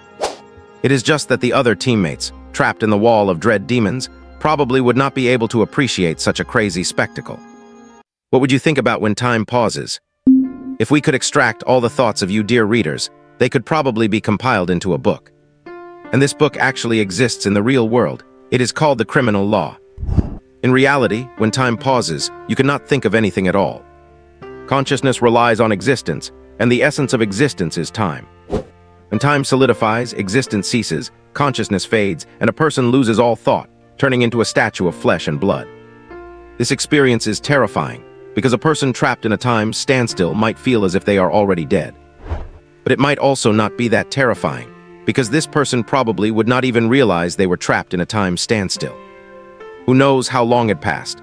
To Chengxi and the others, it might have been an instant, but to the Terra Fiends, it might have been a lifetime. The effect of the regional fast-forward slowly ended, and Song Yan, hiding behind Chengxi, gradually regained clarity of consciousness. In the instant his ability to think returned, he felt the ultimate bloom of death. The corpses of the Terra Fiends dropped down from above, bloodless rotten meat mixed with countless tentacles flooding into this still somewhat clean space. The aura of the dead rushed against his face, so thick it felt like gel, making Song Yan's spirit tremble from the depths of his soul. What level of death domain is this? Does a death domain of this level really exist? If someone unleashed an ultimate ability here, would not it summon the true god of death? After this trio of shock and doubt, Song Yan wasted no time. He deeply remembered Chengxi's words that his next strike would be the key to saving them all. Watching the tentacle monsters who had no more flesh to eat, madly wriggling toward the 6 of them, Song Yan took a deep breath, and his 2 eyes instantly turned pitch black. Harvest state activated. He stretched out his hands and gripped his own neck tightly. With a loud crack, his neck was ruthlessly snapped by his own hands. Then this standing corpse of Song Yan began to slowly dissipate. The dense aura of death around him instantly boiled, ghostly winds howled, and green light flared up. In just the blink of an eye, a massive black scythe carrying apocalyptic momentum appeared above everyone's heads. Chengxi and the others had just come to their senses. Looking at the death scythe suspended overhead, everyone's breathing stalled. Big. Too big. He had never seen such a terrifying death scythe. Even the small skull ornament at the end of the handle looked like a giant statue carved from a high mountain. Not to mention the blade glowing with an eerie green light, which looked like a swift blade capable of slicing a planet. Even in a 2100-point match, Chengxi had never seen a death scythe this huge. Now there was only one thought in his mind, and that was to pray Song Yan did not go crazy and send them all away with it. Souls to rest, life to its end, burial harvest. As the faint yet booming prayer resonated between heaven and earth, the colossal scythe swung down, wrapped in the murmurs of the undead. Except for the area where they were standing, the entire visible ruins experienced a momentary shattering. Like a broken mirror, spiderweb cracks split open. And then, sighs of embracing death echoed one after another, ringing through the sky. Countless enormous tentacle monsters that had been feeding on flesh closed their eyes, as if falling into a peaceful sleep. Death is never an earth-shattering event. The moment the scythe swung down, the fires of their lives quietly extinguished. The people died and the scythe vanished. It all took only a few seconds. But the rising aura of the dead around them had yet to disperse. These auras twisted and rose, gathering once more to manifest Song Yan, who was supposed to be dead. He fell from midair, panting heavily and drenched in sweat. The moment he hit the ground, he tumbled into the gory mess, his whole body twitching uncontrollably. Nangong, who was closest, wanted to give him a hand out of her healer's instinct. But as soon as she touched Song Yan's wrist, she found that his body was abnormally healthy right now, even in prime condition, as if at its peak. His twitching was not due to exhaustion from desperately casting his ultimate, but rather a peak of extreme excitement. Awesome. I feel like I saw my lord's face, saw him sitting on the throne of white bones, granting me a giant scythe. Awesome. Chengxi, you are too awesome. Panting heavily, he struggled to sit up, his hands and feet flailing as he said, "Just this once, my life has been totally worth it." Hearing this, Chengxi smiled faintly, while Nangong threw Song Yan's hand away in obvious disgust. Chen Chong and Cao Sansui were still immersed in that world-destroying scythe strike for a long time, unable to free themselves. It was not until the flesh of the terror fiends and dead tentacles were about to drown them that Chen Chong grabbed the half-dead Cao Sansui and stood up from the gore. Is it handled? He still could not believe it. So many terror fiends, such a massive army, just wiped out completely. What on earth just happened? Looking at Chen Chong's curious gaze, Cheng Shi grinned. Do not think about it, you would not want to know what happened. Also, things are not handled yet. The right flank army of the Skeleton Legion is gone, and they will likely send others over to investigate the situation. We need to leave quickly. He similarly grabbed the writhing Xia Wan from the ground, pointed at her bulging belly, calves, and back, and said seriously, "Our combat power is severely compromised. Cao Sansui, Nangong, and Xia Wan have all lost their fighting capability. The two of them are okay, but Xia Wan's condition requires urgent treatment. We need to retreat first and find a place to regroup." Song Yan was still immersed in the excitement of his world-ending slash. Hearing Cheng Shi's tense words, he blurted out, "Do not we still have you?" Cheng Shi, carrying Xia Wan on his back, darkened his expression. "I am just a 1500-point healer. What can I do?" Song Yan was dumbfounded. Pointing at the hellish tragedy outside, he stammered, You, did not you do all this stuff?" As he spoke, his tone even distorted. "If you are 1500 points, I will cut my head off and give it to you to kick as a ball." Chen Chong's face also darkened. He hoisted Cao Sansui onto his back, grabbed Nangong, and headed out without any hesitation while thinking to himself, "This guy does have skills, but he acts tough way too much, making people annoyed." What is more annoying is that he successfully acts tough every single time. The banter of the victors was not annoying, but the environment simply did not allow them to linger. So everyone still struggled, trudging unevenly toward the east through the muddy ruins drenched in blood. When they were standing in the center of the death domain, everyone had not felt it so directly. Only when they stepped out of this fleshy hell step by step did they truly realize what Cheng Shi had just done. Chunks of meat, dismembered corpses, slime, black blood. The group felt like they had walked into a museum exhibiting all sorts of items and forms related to flesh and blood. Not only was it beyond imagination, but it also repeatedly challenged the sensitive gastric nerves of a normal human. This scene could no longer be described. Through this alone, the five people present gained a new understanding of birth. Could this really be a lawful true god? Even Xia Wan, a believer of birth, could not help but feel the urge to, looking at this appetizing scene. Blur. The first to throw up was Nangong. She was already extremely weak due to self-harm. Now, as her legs dragged through the quagmire of flesh and the foul, putrid stench flooded her nasal cavity, what it brought her was not the guidance of decay, but an overwhelming nausea. When the first shot was fired, the situation lost control once again. Blur. Nobody could hold it in anymore. Especially Chen Chong. In order to leave this hell as quickly as possible, he charged forward while vomiting. He had one vomiting on his back and held the hand of another who was also vomiting. The triple chorus of puking violently tore at his ears, driving him to the verge of a breakdown. Xia Wan, you have to hold it in. This is the handiwork of my lord guiding you. Blur. Cheng Shi felt his shoulder turn warm, and then his face twitched. Your mom must feel really bad for you. Xia Wan endured the intense struggles of the life incubating inside her, and said weakly, My mom is dead. She sacrificed herself to corruption. This. Cheng Shi felt a wave of regret over his foul mouth. Damn me. Instead of my mom, you would be better off caring about my daughter. It might be born soon. Cheng Shi's face went dark, and he roared toward the front. Chen Chong, get ready. Xia Wan is about to give birth. Before Xia Wan could give birth, Cheng Shi timely cast a healing spell on her. Since Lu Wan was carrying multiple fetuses, the healing spell proved incredibly effective, instantly restoring her condition to full. But this also meant that the newborns would be exceptionally healthy.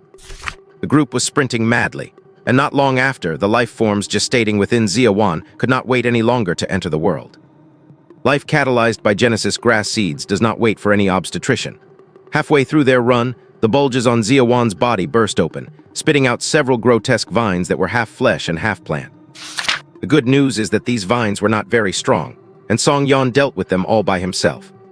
The bad news is that while Xia Wan is fine, Nangong is near death. With her eyes half closed and her body burning with fever, she was clearly teetering on the edge of life and death. The wounds on her ribs and lower abdomen were still rotting with the stench of decay, and she was visibly fading fast. At this rate, Nangong is going to die. After all, they were teammates who had just survived life and death situations together. and with over half a day of the trial remaining, no one in the team wanted to lose a member here. They had survived the assault of the Terror Demon Army.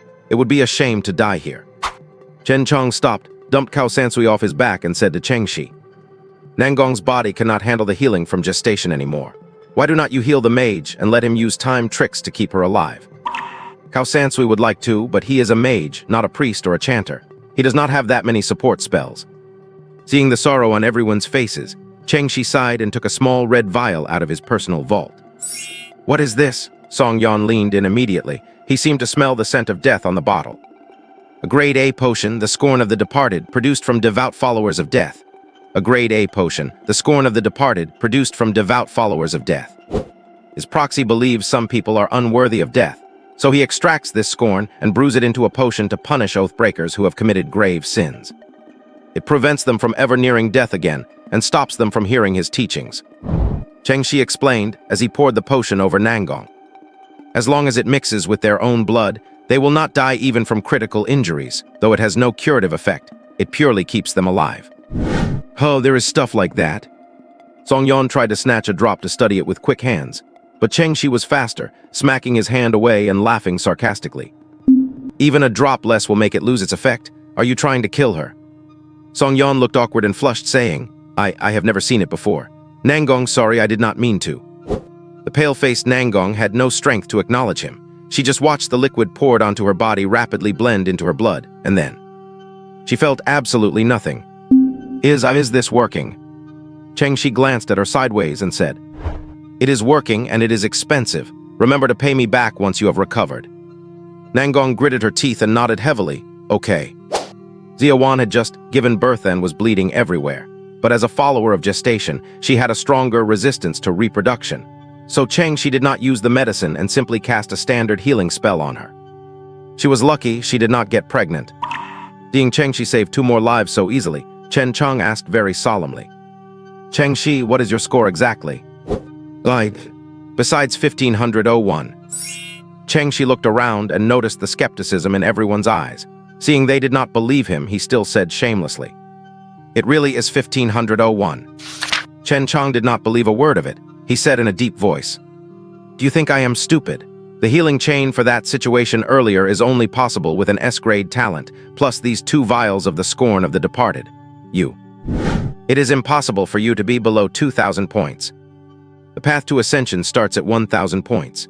At each settlement, anything below 1,000 means death. Above 1,200 allows for B-grade talents or items, above 1,600 allows for a grade, and above 2,000 is required for S-grade talents." "Yeah, sure. Do you guys want to keep guessing scores here, or are you coming with me?" Cheng Shi picked up Nangong and led the way forward. The group exchanged glances, helplessness flashing in their eyes, and quickly followed. What can you do if a big shot refuses to tell the truth? Naturally, you just go along with him. Song Yan was a chatterbox by nature, and his questions did not stop the whole way. "Brother Cheng, what is your talent? Tell me." "Brother Cheng, what is your score exactly?" "Brother Cheng, do you have any more of that red potion? Can I trade something else for some?" "Brother Chen." Cheng Shi could not take it anymore and retorted, "Are not assassins supposed to be silent and reserved?" Song Yan grinned. "This is what I call a contrast. It is trendy these days." Fortunately, in the next hour, no other units of the Bone Army pursued them. After walking for half a day on the exposed plain, Cheng Shi's group finally saw a dense forest. The chatty Song Yan volunteered to scout ahead, discovering it was a home abandoned by wood elves. There were no living creatures inside, only several deserted treehouses. Cheng Shi and Chen Chang breathed a sigh of relief and quickly slipped into the woods with the wounded. Cao Sansui was the first to stabilize. Having overdrawn too much mental energy, he was now weak and could not precisely control his muscles, so he could only mumble vaguely about what he knew concerning the wood elves. Wood elves are followers of prosperity and an eternally neutral race. They admire nature and never live with other races. Since this place was chosen as their dwelling, it must be relatively safe. Hearing this, Song Yan asked curiously, "If it is safe, why was it abandoned?" "I said relatively safe. It was certainly safe before the war, but after the Bone Army launched a war against the Continent of Hope, there were no safe places left on it." Meanwhile, to be safe, Chen Chang was guarding the door of the treehouse. He turned his head with some confusion and asked, "I keep hearing people say the Bone Army launched a war against the Continent of Hope, but what is the reason for the war?" Cao Sansui shook his head with difficulty. People on the Mage channel guess it is a war of faith, but people on the Faith channel guess subterranean creatures are seizing something. Time observes the present. We have very little information. Perhaps followers of memory might know more by tracing the past. Chengxi had been listening with interest, but his smile froze for a moment upon hearing the divine name of memory. I checked the time. 6 hours have passed in the trial. We have 18 hours left to endure, but I still need 10 hours to recover. Cao Sansui's point was clear. Although they survived, the situation would be dire for the next 10 hours without the mage's combat power. No one knew what else they would encounter, and the group did not think that after barely surviving a hell difficulty ambush like the Terror Demon Army, there would not be any more danger in the trial. It might be possible for a normal trial, but for a special trial it is absolutely impossible. Chengxi thought back to the trial's name and frowned slightly. Song of Blood and Fire. We have already seen the blood, so what about the fire? Tusk, his team happens to be staying in a forest. If a fire were to burn through here. A fire burning 800 miles of camps. It should not be such a coincidence, right? Forget it, do not think too much. Face whatever comes, water comes, earth covers. Chengxi scratched his head, took a bottle of cola out of his vault and chugged it down. Song Yan was stunned when he saw this. Brother Cheng, personal space is worth its weight in gold, and you are using it for this. Chengxi pointed at Chen Chong and laughed. Chen Chong even keeps wine in there, so what if I keep a few bottles of cola? If a man loses his cola, what else can he enjoy? Chen Chong did not turn around, but his vigorous nodding showed his deep agreement. Song Yan actually had drinking water in his own vault, but it was for emergency survival in extreme conditions. It certainly could not compare to the sensory delight of cola. Seeing Chengxi drink so refreshingly, he could not help but swallow his saliva. Brother Cheng, do you have any more cola? Chengxi saw his look and did not say a word, just pulled out 5 more bottles. Brother Cheng, is your personal space filled entirely with cola? Chengxi raised an eyebrow and said nothing. Song Yan was very happy, as it was not wasting his own personal space anyway. He quickly picked a bottle, not forgetting to share the rest with the others. It turns out that drinking a little cola in the midst of battle is truly satisfying. Everyone had 2 sips. Even Nangong, who could not even move, took a few gulps with Chengxi's help. The forest is too big of a target. Let us rest for another 2 to 3 hours, then move further away. Chen Chong finished his drink and stepped outside with his sword. Keeping watch was his responsibility, as he was an orderly follower of order. Zia Wan and Song Yan sat quietly in the room, taking care of the patients and catching some rest. But the moment Song Yan closed his eyes, a wave of sleepiness washed over him. This drowsiness came so gently and comfortably that he did not even have the desire to resist. Clang! Song Yan, who had been sitting on the floor, tipped over to the side. The injured patients in the room also slowly closed their eyes and fell into a deep sleep. Just as everyone was fast asleep, Chengxi suddenly opened his eyes, a glint of craftiness flashing through his pupils. Tusk, drinking any drink you are given. Clearly, you have not been beaten enough. He laughed, his gaze shifting toward Nangong on the side. Cao Sansui had a dream. He dreamed that his audience ladder score was 200 points, ranking first, and he was summoned by the true god of time.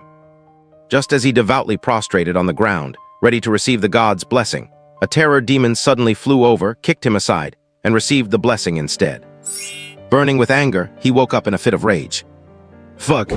He roared and leaped up, feeling slightly dazed to see his teammate in front of him turning back to look at him with a surprised expression.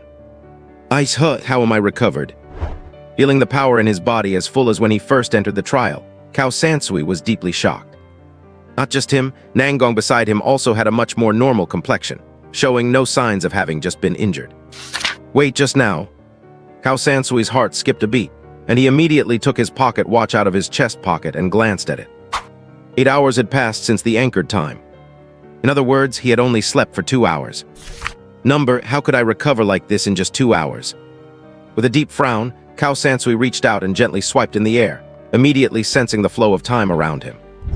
Believers of time were very sensitive to the flow of time, but they could only vaguely feel whether the elapsed time was long or short, without being able to pinpoint the exact hour and minute.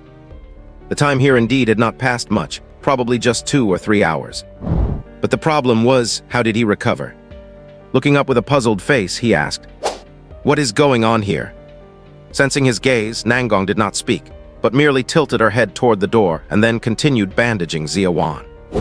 Although their condition had recovered, their wounds had not fully healed. Instead, Ziawan said coldly, "We just woke up too."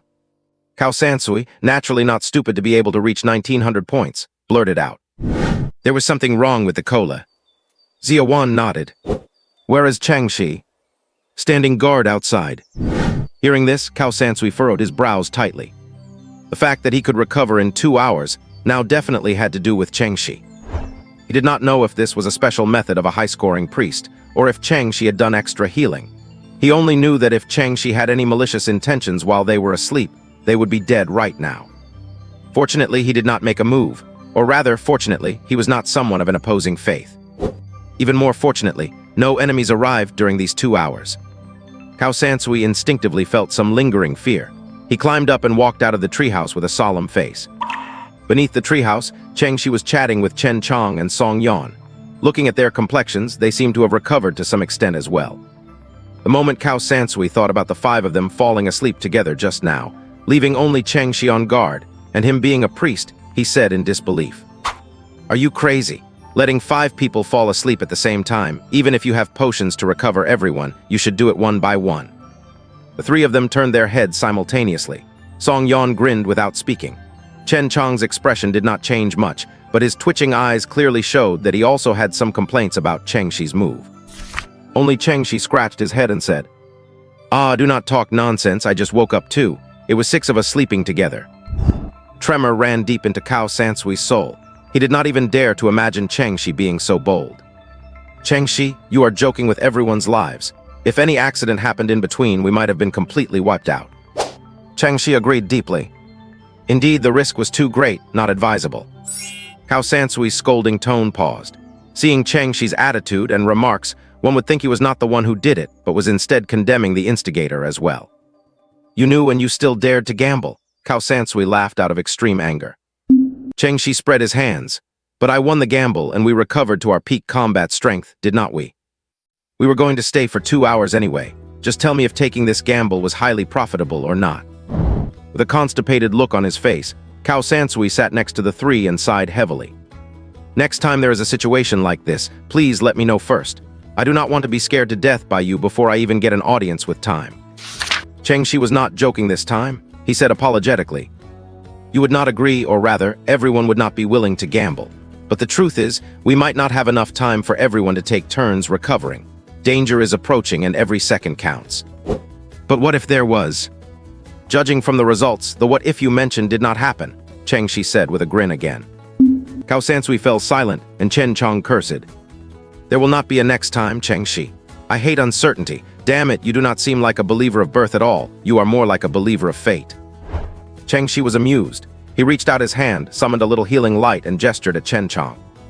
"Do not believe me. I can let you experience the feeling of being a mother right now." Before Chen Chong could react, Song Yan leaped 10 meters away. Looking at the green glow in Changshi's hand, Cao Sansui asked, "What was it?" Changshi knew he was asking about the cola. He withdrew the healing spell and clicked his tongue. "I call it sleep therapy. I added a potent sleeping pill and the rank potion passed prosperity to the cola. This is a top-tier healing medicine combining the divine power of memory and prosperity. I had saved 6 bottles in total, and now they are all gone." After saying that, he even showed a pained expression of loss. "Another A rank. I do not seem to have heard of this potion before. Is it a ladder reward?" Changshi shrugged. "I do not know. I traded for it from someone else." Someone was willing to trade such a life-saving thing. Song Yan ran back and asked in confusion. "Sometimes the goal is far more important than life." Changshi sighed silently, not knowing who he remembered. "Indeed. If life is gone, what is the point of hoarding so many good things? But if one lost their goal, what would be the point of living?" Although he heavily disagreed with Changshi's methods, Cao Sansui still appreciated the favor and said, "When the trial is over, I will compensate you with potions of equal value."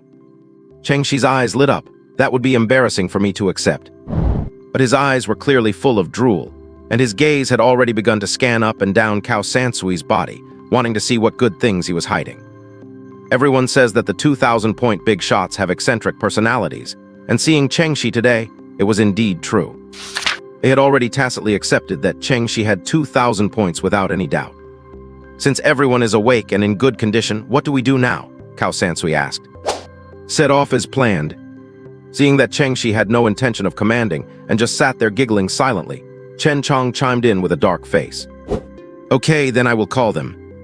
Before Cao Sansui could stand up, he suddenly felt a wave of heat rising from the ground, rushing fiercely against his face, and his expression turned into one of shock.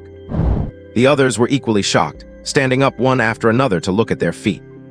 Only Chengxi looked up at the sky with a grim face, squeezing out a few words through gritted teeth. Fuck, it is Meteor Fire Rain. S-rank forbidden spell, Meteor Fire Rain. Song Yan was so frightened that his voice distorted. He also looked up, and sure enough, above the firmament as far as the eye could see, a terrifying phantom of a giant sun was slowly rising. The edge of the sun ring erupted with blazing flames. Every spark that splattered out turned into a huge meteor streaking across the sky, plummeting rapidly toward the plain area where they were. In a breath, the meteors fell like rain. Run! Chengxi ran outward without hesitation, not saving an ounce of strength. He did not need to take care of others at all. Every single teammate present ran faster than him. Cao Sansui's expression hardened. In the next second, area acceleration was cast in front of everyone. Song Yan instantly dissipated like a shadow. Chen Chong activated his warrior charge, grabbed Chengxi and Cao Sansui one in each hand, and ran outward like a storm. The two figures above the treehouse moved even faster. Zia Wan picked up the petite Nangong and jumped from one treetop to another in a few bounds. Chen Chong's forward rush was so fast that the violent wind made Chengxi's face hurt. Cao Sansui was equally uncomfortable. He shouted in extreme shock and doubt. This is not a spell that can be cultivated in the underground world. This is a forbidden spell mastered by the elemental judges of the Continent of Hope. What identities are we playing that we are enemies with both sides? Enemies, no. Even if the 6 of them were truly enemies of the Continent of Hope, the elemental judges could not possibly use such a world-destroying spell to punish them. What could 6 people amount to in a war? Nothing at all. What makes them worthy of a meteor fire rain? Chengxi's face darkened as he thought of a possibility. This meteor fire rain was not meant to smash us at all. It is fucking meant to intercept the right-wing terror demon army. What? Chen Chong was so shocked that he froze for a split second, feeling the air in the entire area twisting and heating up, before quickly accelerating again and saying in disbelief, "If the Dread Fiends are all dead, what the hell are we supposed to be intercepting?" Chengxi roared as he explained. Maybe the Continent of Hope did not know the Dread Fiend army was already wiped out. No wonder this trial's enemy contact was so rapid. This is what the true Song of Fire and Blood should sound like. Survive for 24 hours amidst the raiding Dread Fiend army and the barrage of meteor showers. We encountered the Dread Fiends too early, which led to a fundamental misunderstanding of the trial. Cao Sansui wore a shocked expression, unable to believe it as he said, "How is that possible?" Then something occurred to him, and he added even more shocked. "Are you saying the skeleton army learned of the Continent of Hope's interception plan and deployed early to evade the assault?" Exactly, Chengxi gritted his teeth, and we just happened to run into them. The fall of the Continent of Hope might not have been a defeat in war. There is something wrong within their own ranks. Good God, stop talking, heal me. I am running out of spiritual energy. Chengxi quickly cut off the conversation and slapped a powerful healing spell onto Chen Chong's stomach. As for why his stomach, do not ask. If you do, the answer is just that it was closest to his hand, definitely not because of some weird obsession. In a life-or-death moment, all weird obsessions have to take a back seat. It was not very lucky this time. The spell hit the spot, and Chen Chong's stomach bulged slightly, but fortunately his speed increased by another 30%. It is too late, the meteor strike range is too vast. Chen Chong, how many hits can the Holy Light Wall take? Chen Chong blurted out, 3 hits. I lack a grade defense talents, the 4th one will definitely break it. Chengxi frowned, calculating carefully, while Cao Sansui shouted immediately. That is enough. Based on the descent speed of the meteorites, they are not that fast initially. It is enough time for me to activate the time battlefield. The time battlefield. Right, I forgot about that. An enlightened yet exaggerated smile appeared on Chengxi's face. It seems that next, we need to find a real way out within a time loop. Everyone get to my side. Chen Chong yelled, dropped the 2 people he was carrying, pulled out his large shield, his veins popping as he slammed the tip of the shield into the dirt with all his might. Looking up at the raining fire of the falling meteorites, he shouted, "Order shall endure." The radiance of order burst forth once again, transforming into a city wall that enveloped all 6 of them. Outside the brilliant yellow light barrier, the air temperature soared, the space warped due to the heat, and the earth cracked from the scorching intensity. The group looked up to see the giant sun-like fire burning fiercely, meteorites whistling down, leaving charred trails like graving tools that tore through the sky like thin paper. It was as shocking as the apocalypse. If they were not under the meteorites, but outside the strike range, this might have been an unforgettable sight of beauty. Chen Chong holds steady, 1 minute and 12 seconds left.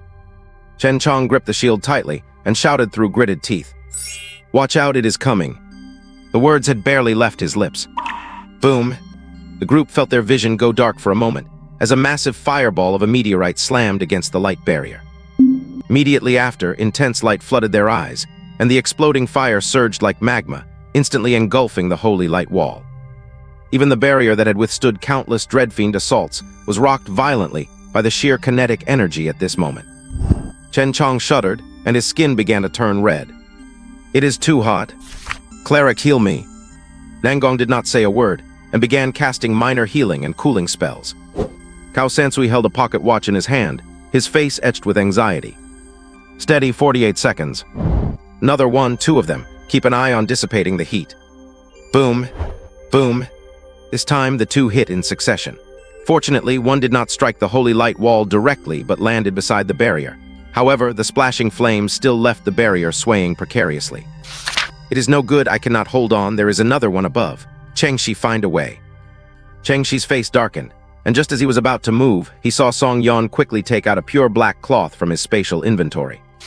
"This is..." A flash of heartache crossed Song Yan's face, but he said firmly, "I will handle this." Chengxi raised an eyebrow, recognizing the item. An assassin's A-grade class item, the Gate of Interdimensional Shadows. This is not some ordinary goods. It only drops in ladder rewards above the 1600-point segment, and the drop rate is extremely low. Once deployed, it can cast any item into the shadow plane, regardless of size, location, or time, completely uncontrolled. And it is a one-time use item, worth a fortune. This was originally the most suitable item for an assassin's shadow travel, so the fact that Song Yan was willing to take it out meant he was clearly desperate. "Not bad, Comrade Zio Song. Getting this thing at 1636 is not easy." Song Yan smiled quite proudly, thinking to himself that he finally got to show off for once. "I snatched it." After saying that, he jumped high, his hands and feet sticking to the inside of the barrier like a spider hanging upside down. He counted the seconds in his heart, and before the 4th meteorite hit, he nimbly threw out the Gate of Interdimensional Shadows. This maneuver required high precision, as the holy light wall blocked everything. He had to risk his life to pass through the shadows masked by the smoke to get outside the barrier, unfold the black cloth, open the gate, and then instantly teleport back. If any step was off by even a millisecond, he would have been melted on the spot. Fortunately, Song Yan was a capable assassin. In the blink of an eye, he had finished everything and sent the meteorite about to break the barrier into the shadow plane. And the Gate of Interdimensional Shadows dissipated accordingly. But being capable is just being capable. He was still more than halfway away from 100 points. "Quick, healer, save me, my ass is on fire." Song Yan wailed, lying on the ground, his entire back, hips, and thighs burned through a layer of skin. He kept nudging his 2 scorched red buttocks toward the healer, desperate for treatment. But even injured like this, he was facing Nangong, not Chengxi. Nangong dumbfoundedly raised his hand and cast a healing spell on his ass. Chengxi's smile faded. He felt quite embarrassed. "What is the matter? My healing is not tasty enough, is it?" "Careful, there is more above. Mage, how much longer?" The holy light wall had not been up for even a minute, and the entire plane had already turned into a sea of fire. The rumbling and vibrations were constant, and the ambient temperature was rising higher and higher. Seeing the horrific meteorites falling one after another, Chen Chong truly could not hold on anymore. 10 seconds, everyone get ready. At 1 o'clock, the meteorite density is lower. Once time is up, start the breakout. Do not spread out too much, or we will not be able to confirm casualties to end the time battlefield. I repeat, do not spread out too much. I hope every one of us makes it out alive. Cao Sansui gripped his pocket watch, sweat slightly on his brow, his other hand raised high, ready to trigger the time battlefield at any moment. This would be their only way to escape, provided they did not loop too many times. 3, 2, everyone get ready. 1, run. Chen Chong immediately dropped the holy light wall, tucked his shield and sword into his spatial storage in the blink of an eye, roared, and went crazy, hauling Nangong and Cao Sansui as he sprinted toward the 1 o'clock direction. Zia Wan followed closely, carrying the weakling Chengxi on her back. Song Yan, it goes without saying, was already gone, disappearing into the dense smoke and flames, having teleported way ahead of the group. However, good luck does not last forever. Although it looked like there were fewer meteorites at 1 o'clock from inside the barrier, once they had run for a distance, they realized the sky was so densely packed that dodging was impossible. A giant fireball slammed down in front of Chen Chang. He braked sharply, pulled out his shield and sword, transformed them into a greatsword, imbued it with divine power, and slashed it out. The meteorite burst upon impact, but before he could advance further, another slammed down right on their heads. My God! Cao Sansui's face turned pale with shock. He timed the seconds precisely and shouted, "Time rewind."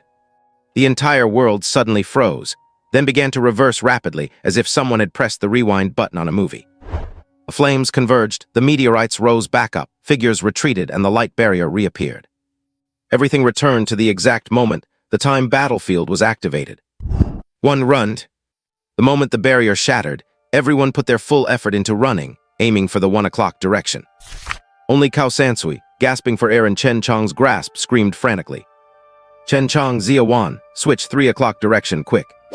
Believers of time are unaffected by the time battlefield rewind and retain their memories. The current Cao Sansui was their eyes. The two heard him, and without a moment's hesitation, they immediately shifted direction. Cheng Shi held tightly to Ziawan's neck, his healing spells never stopping as he cast them on her, lost in thought. Second time now. Thinking so, he reached out and flipped the die in his hand. Two facing up. The reason Meteor Fire Rain is considered a forbidden spell is that its duration is incredibly long enough to extinguish all life within its strike zone, and even crater the ground 3 feet deep. Normally, no matter what race a spellcaster belongs to, their mental strength probably could not sustain such a massive spell's mana consumption. But Meteor Fire Rain is an exception, because it is not creation, but rather a summoning. That giant sun on the horizon actually exists. This terrifying giant sun, named the Wrath of Abomination, was originally a subordinate god of chaos and a herald of disorder. After being imprisoned by order in a certain era, it became the highest power he bestowed upon the elemental judges under his command. By simply pulling open the prison door, holding the Wrath of Abomination for a brief moment, and aiming at a specific area, the anger suppressed over countless ages will pour down. Only when he wakes from the chaos and realizes that his venting is merely benefiting the followers of order, will he begrudgingly stop, pull the prison door shut, and begin brewing his next cycle of anger. The Wrath of Abomination, a subordinate god of chaos, a herald of disorder, and a prisoner of order. Saying all this is simply to prove one thing: mortals have no way to counter Meteor Fire Rain. Cheng Shi and the others charged towards the 3 o'clock direction for only a few minutes before howling meteors began exploding one after another around them. The meteors did not even need to hit them directly. The splashing magma and flying fire alone made every step a struggle. No, this way is a dead end, mage. Time rewind. The scene was all too familiar, as time reversed itself once again. One runned. Cao Sansui had just been tossed ashore from the river of time when he felt Chen Chang grab him, sprinting madly towards the 1 o'clock direction. Wait, Chen Chang, 5 o'clock direction. Chen Chang came to a halt, and without hesitation, swung his arms, spinning the two people he held like a windmill. Swiftly using the momentum, he doubled back diagonally to the rear. What is going on? Cao Sansui looked grim. We have failed twice. Ziawan followed closely behind, while Cheng Shi frowned secretly. He reached into his pocket and turned the die over to another face. 3. This way will not work. The smoke is too thick to see the path. Assassin, speak up and guide us. Assassin Song Yan, fuck, he is dead. Mage rewind. Time rewind. 7 o'clock direction. Chen Chang turned back. The die turned over 4. Ziawan, look out. Time rewind. 9 o'clock direction, hurry. The die turned over 5. The reason time walkers can become tier 0 is largely due to their infinite chances for trial and error in the time battlefield. But the divine power of time cannot be enjoyed for free forever. When time fails to move forward on the battlefield for a prolonged period, he, as the master of time, will also lose his temper. A god's sneeze is a mortal storm. By the 6th time rewind, even as a believer of time, Cao Sansui's memory began to blur. Time rewind. 1 runned. Cao Sansui was violently jolted along with Chen Chang's sprint. He suddenly opened his eyes, and after a moment of mental chaos, muttered to himself. We have restarted. Chen Chang paused his steps and asked anxiously, Then what do we do now? Which way? Cao Sansui had a look of despair. I remember many fragments. I remember the exact moment each person died, but I have completely forgotten the number of times. Forgotten which way we should go. Chen Chang's heart skipped a beat. This situation could only mean one thing. They had already failed many times. Time Walker getting lost in time was tantamount to declaring their failure and death. But Chen Chang was not someone willing to admit defeat. With a loud roar, he turned and led everyone charging towards the 3 o'clock direction. Pull yourself together. Identify the path and verify it against the memories in your head. Maybe we can still find a way out. Nangong was just as anxious.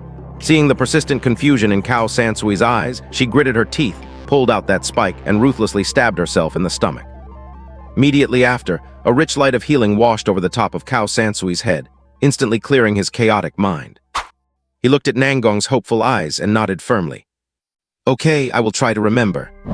However, right at that moment, Cheng Shi suddenly shouted. Wrong, this is the 6th time. 11 o'clock direction, hurry. Chen Chang, turn around. Chen Chang was very fast, far ahead of Zia Wan. He turned his head in astonishment, but before he could even ask a question, he saw Zia Wan obediently change direction, charging towards 11 o'clock. Cao Sansui was also utterly shocked, completely unable to figure out how Cheng Shi knew it was the 6th time. How could a believer of birth stay conscious within the time maze? He could not. Ultimately, Cheng Shi was just a player. The one unaffected by the time maze was not him, but the die in his hand. Chen Chang looked down and saw that Cao Sansui was dumbfounded. His face darkened as he replied, Fuck it, we will listen to you. He did not hesitate, or rather, he had no reason to. In Chen Chang's mind, the moment Cheng Shi took over the command, he must have found a way to break the deadlock. After all, the guy was a 2,000-point player. And among 2,000-point players, there were probably no freeloaders. Cheng Shi actually was not sure at all if the 11 o'clock direction would lead them out, but he knew they had tried every other direction and failed. He caressed the faces of the die in his pocket, silently turning it to the 6. 6 times, this was the 6th time. If he had to keep counting next time, turning the die faces would not be enough. Zia Wan ran extremely fast with Cheng Shi on her back. Under the effects of continuous healing and her hunter talent, her long legs took massive strides, traversing the sea of fire as if walking on flat ground. But her heavy expression told Cheng Shi that she was not optimistic about this route. Cheng Shi, are you sure it is this direction? Cheng Shi shook his head honestly. I am not sure. Then why are you? Cheng Shi gave a bright smile. It is the choice of fate. Zia Wan's eyes widened, her pupils shrinking. Just as she was about to ask something, a blazing, sparking meteor smashed right down on their heads. Boom! Before closing his eyes, gripping the die in his hand, Cheng Chen cursed fiercely. Fuck. It's time to rewind. Everyone returned to the starting point once more. In the same familiar scene, Chen Chang charged toward the 1 o'clock direction without hesitation. Cao Sansui was still in a daze, Nangong was still tense, and Song Yan still took the lead. Only Cheng Shi stared silently at the 6 on his die. There is no way out. We have tried 6 directions and none of them are viable. He felt an inexplicable sense of irritability, yet his hands did not stay idle. With a flick of his thumb, he tossed the die high into the air, then swiftly reached out to catch it as it fell backward.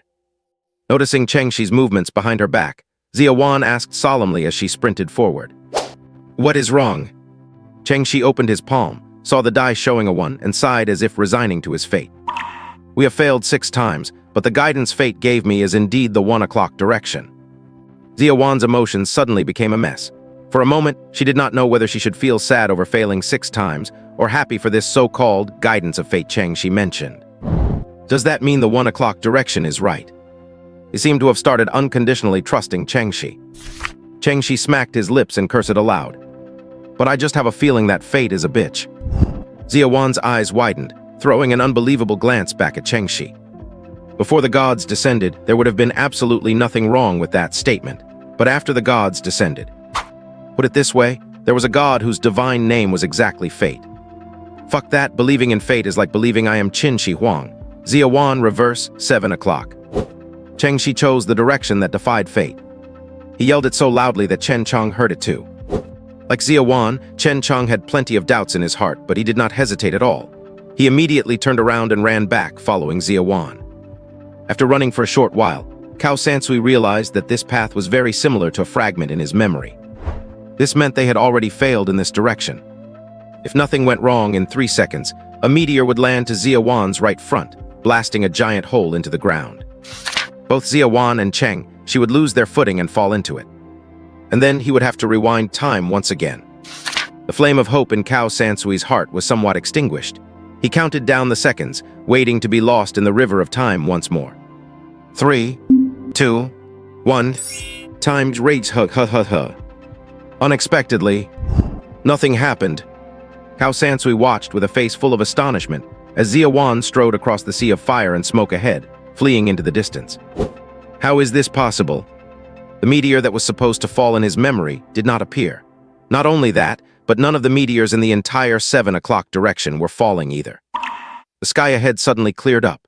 To the naked eye, there was not a single meteor high above, and even the flames were avoiding this area. This absurd scene, set against the apocalyptic canvas of raining fire, looked as though someone had taken an eraser and wiped a purely white line along the 7 o'clock position. Perhaps to the painter, this white line was nothing more than a casual stroke, but to the 6 of them inside the canvas, it was a very real path to survival.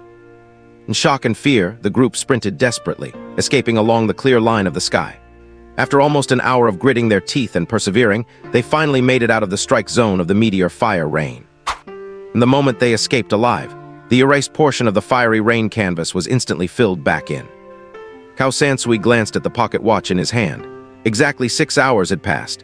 He ended the time battlefield right on the hour, and a force of flowing time dissipated from them. The process of their last rewind became faintly engraved upon the river of time. The group looked back at the path they had taken to survive. Meteors fell like rain, and flames splattered like magma, just like before, devoid of any signs of life. How is this possible? Why would there be a way out? A miracle, this is a miracle.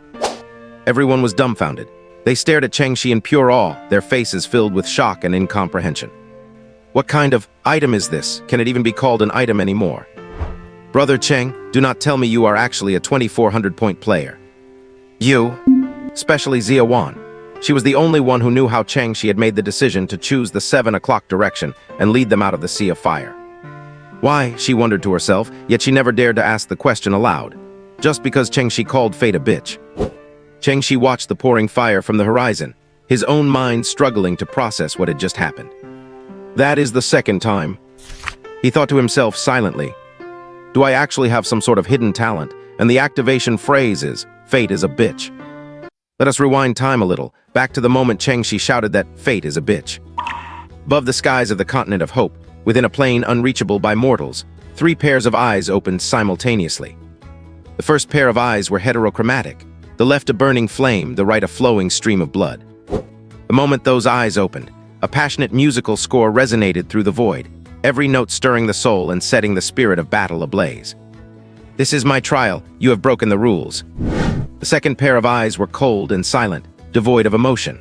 The whites of the eyes were painted with swirling spirals, while the irises were engraved with diverging stellar points. Just one glance into them would make one feel their soul being dragged into an endless abyss. It cast a glance at the first pair of eyes and said coldly, "When did you trade your authority with order?" Clearly this was a taunt, and the other party was indeed silenced. Just as the two were confronting each other, the corners of another pair of eyes curled slightly, letting out a pleasant, soft chuckle. The third pair of eyes looked similar to the second, but the divine light within them was more vibrant, or perhaps more like the eyes of a human. It watched the confrontation in silence, not speaking, only smiling. "Why are you here?" I heard blasphemous ravings and felt a mocked fate. I shall exercise my authority to banish the ignorant sinner. This is my trial, you have broken the rules. This time it was the other's turn to go silent. The third pair of eyes suddenly burst into laughter. Interesting, how very interesting. An idiot who firmly believes in himself and a little cutie who cannot hold a conversation outside of war. Ha ha ha, too funny. Is it funny? Is not it? The second pair of eyes narrowed slightly, casting a cold glare at the third. Why have you come? Why have you come? He believes in me, yet he blasphemes against me. Naturally, I can revoke his qualification. Surely you do not intend to violate the covenant to protect him. But I have already snatched him. He is naturally my follower. Do you intend to violate the covenant to banish him? The eyes that pierced the void cast one more cold glance at it, remained silent for a moment, and then slowly faded away. The third pair of eyes laughed again. Why are you here? Me, why I am here to save my lovely follower. As it spoke, a finger as translucent as jade extended, piercing through endless plains, arriving before the wrath of abomination. It simply placed its hand there, and the sky-filling flames shrank and retreated, unable to escape fast enough. The wrath of abomination, interrupted while venting, was incensed, but when it saw the eyes behind that finger, its rage instantly cooled, and its massive body trembled imperceptibly. It quietly and precisely tightened the gate a fraction, so that where the finger pointed, not a single meteor would fall again. The first pair of eyes widened slightly, the blood within them boiled and the flames roared. "You have broken the rules." The third pair of eyes blinked and blinked. And then what? The eyes of blood and fire stared at it for a moment, then went silent. "Tusk, your followers are waging wars everywhere just to beg for a glimpse of you. And you, the master of war, crowned with the name of war, do not even dare to fight me. The covenant cannot be violated." Hess boring. It cast a glance at the unknown starry sky and instantly dissipated into the air. Everyone was exhausted from running, especially Chen Chang and Zia Wan. Realizing they were truly out of danger, they refused to move another step, simply lying on the ground, panting heavily. Chen Chang had been treated by Nangong along the way, so his condition was all right. But poor Nangong, who had been dragged by him, was as pale as if she had been dragged the entire way. As for Zia Wan, due to Chengxi's continuous healing, she had once again become a mother 9 months pregnant. Handling such issues still required Song Yan, the specialist in abortion. He consciously hid beside Zia Wan. Every time a patch of skin burst to give birth to a new twisted life, he would be the first to cut down this monster before it had a chance to open its eyes. He would complain while cutting. Why do the newborns of procreation look so sanity-draining? Do the true gods really like this look? Zia Wan pursed her lips and did not speak, looking back at Chengxi. The meaning in her eyes was obvious. Chengxi has a high score and knows more than me. No one in Chengxi's faith channel was discussing procreation, and he did not know the reason either, yet he gave an explanation with great certainty, though his expression was somewhat ugly. "Before you are born, if you could change your appearance, what would you want to look like? These newborns worshipping, my lord are simply trying to become what my lord likes, except they do not know what procreation likes, so they start using their imagination. As for the result, you have all seen it." It was the first time everyone had heard such an explanation, but Chengxi's tone did not sound like a guess. It sounded like an explanation after knowing the cause and effect. Coupled with his repeated rescues, everyone instinctively wanted to believe him. Only Cao Sansui widened his eyes and confirmed again. The consensus among procreation players that I know is that the newborns already know what procreation looks like, but with their abilities, they can only restore a portion of it. This is completely different from what you are saying. Do you mean that even the newborns born under the influence of procreation do not know what he looks like? Is this true? Everyone looked at Chengxi, waiting for his answer. The reason everyone took this so seriously was because the answer concerned the relationship between gods and believers. If newborns know the face of procreation and try their best to restore it, it means the gods accept the admiration of their followers, which would make the rumored getting close to God, saving oneself possible. But if the newborns do not know the face and are just trying to please him, then the relationship between gods and believers might be much colder. And coldness means that humans and gods are different. Those who beg for divine gifts might forever be stuck in the game of the gods, acting as mere surviving players. Chengxi did not know if what he said was true or false, but lying had become his habitant constraint. Even if he did not want to lie sometimes, his mouth would have its own opinion. His smile was a bit forced, but his tone was unquestionable. Absolutely authentic. Zia Wan was stunned, watching the tentaclenoborns constantly being born from her body, and asked with a shocked expression, "Where did you find this out?" Chengxi smiled mysteriously. "It is a secret." Zia Wan nodded thoughtfully, not asking any further. Song Yan, however, suddenly chimed in. "Brother Cheng, you would not be the god's choice of procreation, would you?" God's choice, the player ranked number 1 in the ladder of visitation for every faith. Chengxi was stunned and hurriedly waved his hand to deny it. "I am still far from the number 1 spot on the ladder of visitation. Even if I broke my neck looking up, I would not be able to see their feet." After he finished, Hu Wan and Nangong next to him looked at Chengxi's feet at the same time, a common suspicion rising in their minds. Could Chengxi really be the god's choice on the ladder of visitation for procreation? Only a god's choice would have such an unbelievable way of escaping. Chengxi guessed their thoughts, instinctively shrank his neck and continued to deny. But Zia Wan did not believe it at all. She stole a look at the ladder of visitation for procreation and corruption, seeing that the ID of the #1 procreation follower was called treats infertility. That tone, it matches very well. Seeing that the conversation kept revolving around Chengxi, Chen Chang, who had rested enough to regain his strength, responsibly interrupted them. Can we find a safe place first before discussing the God's choice issue? Yes, survival is the priority. Everyone looked at each other and then roared with laughter. The joy of surviving the disaster finally erupted here. Generally speaking, after solving the trial, the danger level drops sharply, but we should still be careful. Let us head southeast. Whether by the battlefield orientation of the Continent of Hope or the direction of the Terror Fiend's march, southeast should lead away from the center of the war whirlpool. Let us walk for a while longer and see if we can find the Blizzard Mountains. Perhaps that place can avoid all conflict and let us survive until the trial ends. Cao Sansui recovered his steadiness and erudition, dragging Chen Chang and leading everyone toward the southeast. After dodging the meteor rain, everyone's mood was clearly much better, but vigilance remained. Along the way, Chen Chang took the lead. Song Yan kept watch, Cao Sansui coordinated from the middle, and Nangong drank health potions while treating Zia Wan. As for Cheng Zhang, he was like a grandfather on his first tour, eager to understand everything about the Continent of Hope, pestering tour guide Cao Sansui with constant questions. Familiarity with history might increase a player's survival rate in trials. He did not know it before because there was no useful information in the Faith channel, and news in the professional channel was hard to verify, so he just skimmed it without much focus. Now that he had a living history textbook in front of him, he would not miss the chance to ask.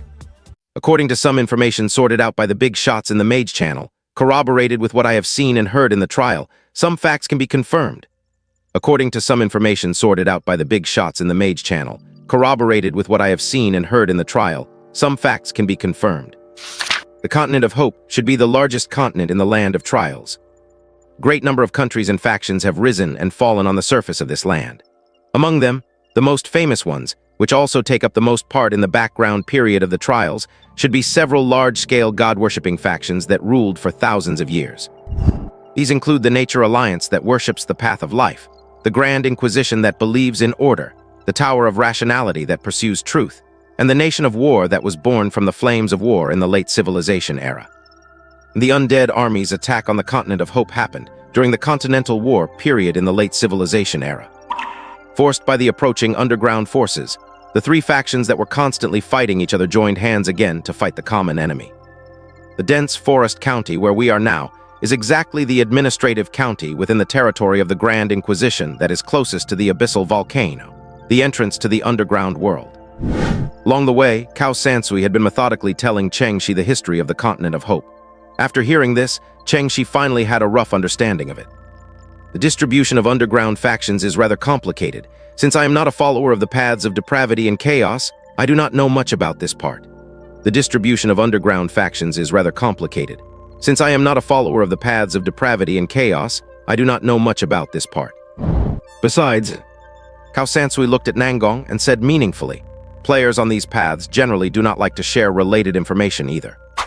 Nangong was taken aback for a moment, then lowered his head and said, "Sorry, my score is too low, so I do not pay much attention to these things." Cao Sansui shook his head. Nothing to be sorry about. Since the belief game descended, everyone is risking their lives in it. Just staying alive is hard enough, not everyone can. Sigh whatever, let us not talk about it. Nothing to be sorry about. Since the belief game descended, everyone is risking their lives in it. Just staying alive is hard enough, not everyone can. Sigh whatever, let us not talk about it. The direction is right. Ahead is Blizzard Mountain. There are very few ethnic groups settled near the mountain range, mostly nomadic people who pose no threat. We can find a remote place and wait for the trial to end. Chengxi was right. After the baptism of blood and fire, there is no more danger in the trial, which also fits the usual style of war. Chen Chang was still leading the way at the front. He still had not let his guard down, even though 7 hours had passed since they left the boundary of the fiery rain, and there were only 3 hours left until the trial ended. Better safe than sorry. Who knows if there will be a song at the very end of the Song of Blood and Fire. Hearing this, the crowd paused for a moment, and then a rustling laughter gradually sounded. Song Yon laughed. "This is not a trial of deception. It will not go that far, but..." He turned around solemnly, looked at Chengxi and said, "I really want to thank you, Brother Cheng. Without you, we might be gone by now." This was the truth. Everyone looked at Cheng Shi with gratitude in their eyes, even if they did not know exactly how he had saved everyone. But this is the way the world is now. Every high-end player has their secrets, and no one is willing to pry too much into the hidden trump cards of the big shots. Cheng Shi was slightly embarrassed. To say he contributed during the terror fiend part was true, but the fiery rain after that. He secretly pinched the dice in his hand, just smiled slightly and did not speak. "Let us set up camp, right here. The field of vision around here is good, we can give early warnings. Let us dig a coffin camp." The group stopped and went. When they reached a small mound, Chen Chang stopped, took out his shield and sword, and started digging. The others did not stand idle either, taking out tools from their portable spaces to help. Generally speaking, when encountering survival trials, as long as the trial location is on the surface and not in combat, players will dig a deep hole on the surface and hollow out a space under the deep hole to set up camp, like ants building a nest. Because it looks like a tomb, it is jokingly called a coffin camp, mainly to avoid surface dangers. As for threats from underground, there is no need to worry about them, because the actual underground world cannot be reached just by digging. If anything, that place is more like another independent space. Rather than considering how to avoid threats from underground, it is better to think about how to keep the coffin camp from collapsing. The group dug very quickly. As soon as the twilight faded, the crowd had already moved into the underground space, taking out various foods to replenish their energy. Everything everyone took out was light and filling. Song Yan and Cao Sansu even took out hot noodle soup, excelling in color, aroma, and taste. Only Cheng Shi silently took out a piece of finger bread and a bottle of tentacle slime drink in front of everyone. The moment the slime gulped down his throat, everyone fell silent. Song Yan dry-heaved a few times, covered his mouth, and said, "Now I really think Brother Cheng might not be a chosen one." Nangong frowned repeatedly, broke his beef patty in half, and handed it over. Cheng Shi looked at the half piece of patty, took it without hesitation, and thanked him. "This is too kind of you. Have you not run any food dungeons recently? Why do not you drink cola?"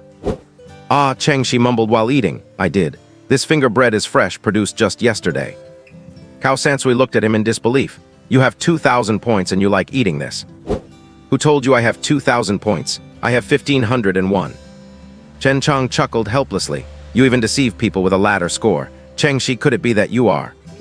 Before he could finish, a violent spatial fluctuation exploded on everyone. Everyone's body shook. They looked at each other in disbelief, their eyes wide open. This feeling was too familiar. It was the signal that the trial was ending. How could it be? Only 23 hours. Cao Sansui took out his pocket watch and glanced at it, confirming that the time he had anchored was not wrong. Exactly 23 hours had passed, leaving exactly 1 hour. The others also looked bewildered. This had never happened in previous trials.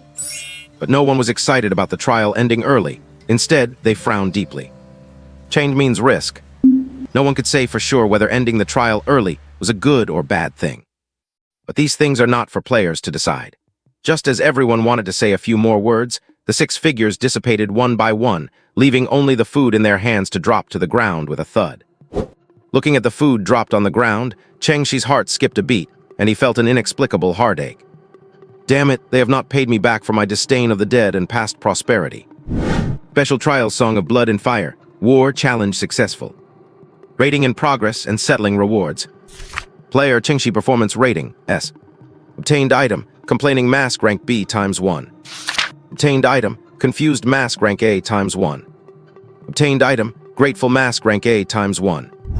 Obtained item, satisfied mask rank S ×1. Obtained item, desire mask rank B ×1. Path to ascension +12. Ladder of audience +2. Current path to ascension score, 2116, global rank, 471,998.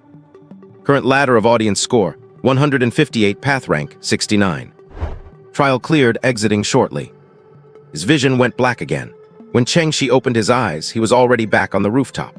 He looked across and found the young man surnamed Zai lying on the edge of the rooftop covered in blood, coincidentally looking right at him. No matter how many days pass inside a special trial, the ending time for everyone is uniform, just as the time entering the trial is uniform. Cheng Shi looked at his miserable state and properly expressed some sympathy. "You have got skills, brother. You survived another 7 days." The young man surnamed Zai nodded silently, fear still lingering on his face. It seemed his trial was not easy. Speaking of which, his own trial did not seem easy either. Cheng-Shi suddenly thought of something and quickly checked the global number of survivors. Current global number of believers: 7,211,293,956. A billion people died. In the past, losing tens of millions in a special trial was considered a lot. This time, a billion people were gone all at once. They have accelerated. A hint of fear and powerlessness rose in Cheng-Shi's heart. He looked at the storage he built on the roof, touched the invisible wall in front of him, and smiled self-deprecatingly. Players just playthings. Normally, he and his teammates should have been among the billion people eliminated. But why did the meteor fire rain spare them? Could it be because...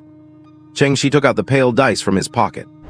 This was the token of the gods he chose himself during the path selection, a dice that could only roll a 1. But he later learned in various trials that the bone-faced dice was supposed to be a token of fate and could roll any face.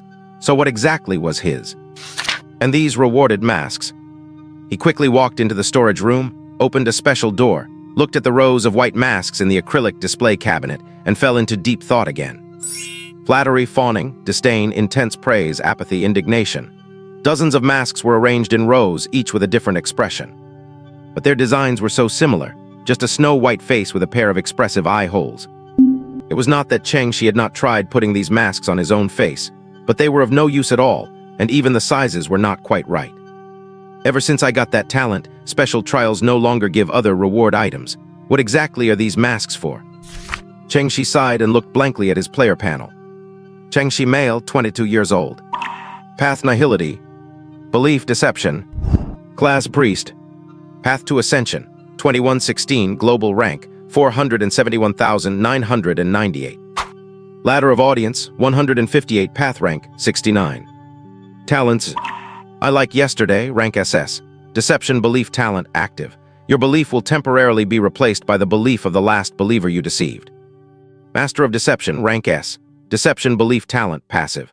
Your lies are more easily believed by others. Unless the deceived target experiences cognitive contradiction, they cannot discover your deception methods, and you can detect all deception methods other than your own. Sacrifice to nihility, rank S. Deception belief talent active. When an item you fabricate does not exist but is widely acknowledged by others to exist, the item exists. Faces of all living beings, rank S. Deception belief talent passive.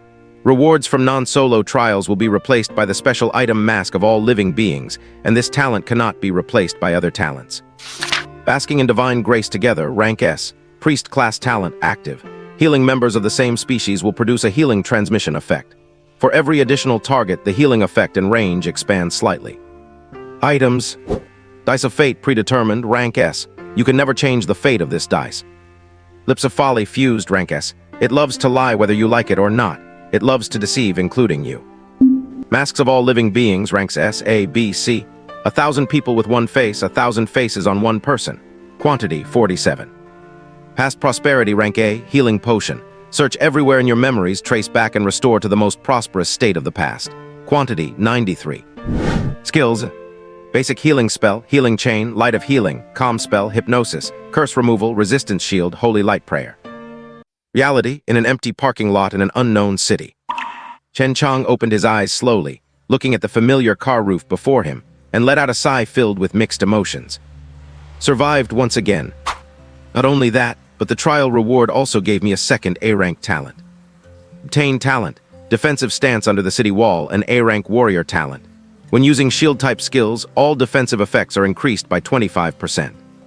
Players with 1,600 points have 2 additional talent slots besides the 2 initial ones, all of which can be swapped out. Chen Chang silently swapped out his last C-rank talent and equipped the new A-rank 1. With this, his talent configuration suddenly jumped from the lower middle level of 1A and 2B and 1C to the upper middle level of 2A and 2B. In the current distribution of tiers, having this talent configuration just over 1,600 points can be considered quite outstanding. At the very least, it guarantees him more confidence and a higher survival rate in the trials to come. Cheng-Shi, do all these top-tier experts really love acting cool so much?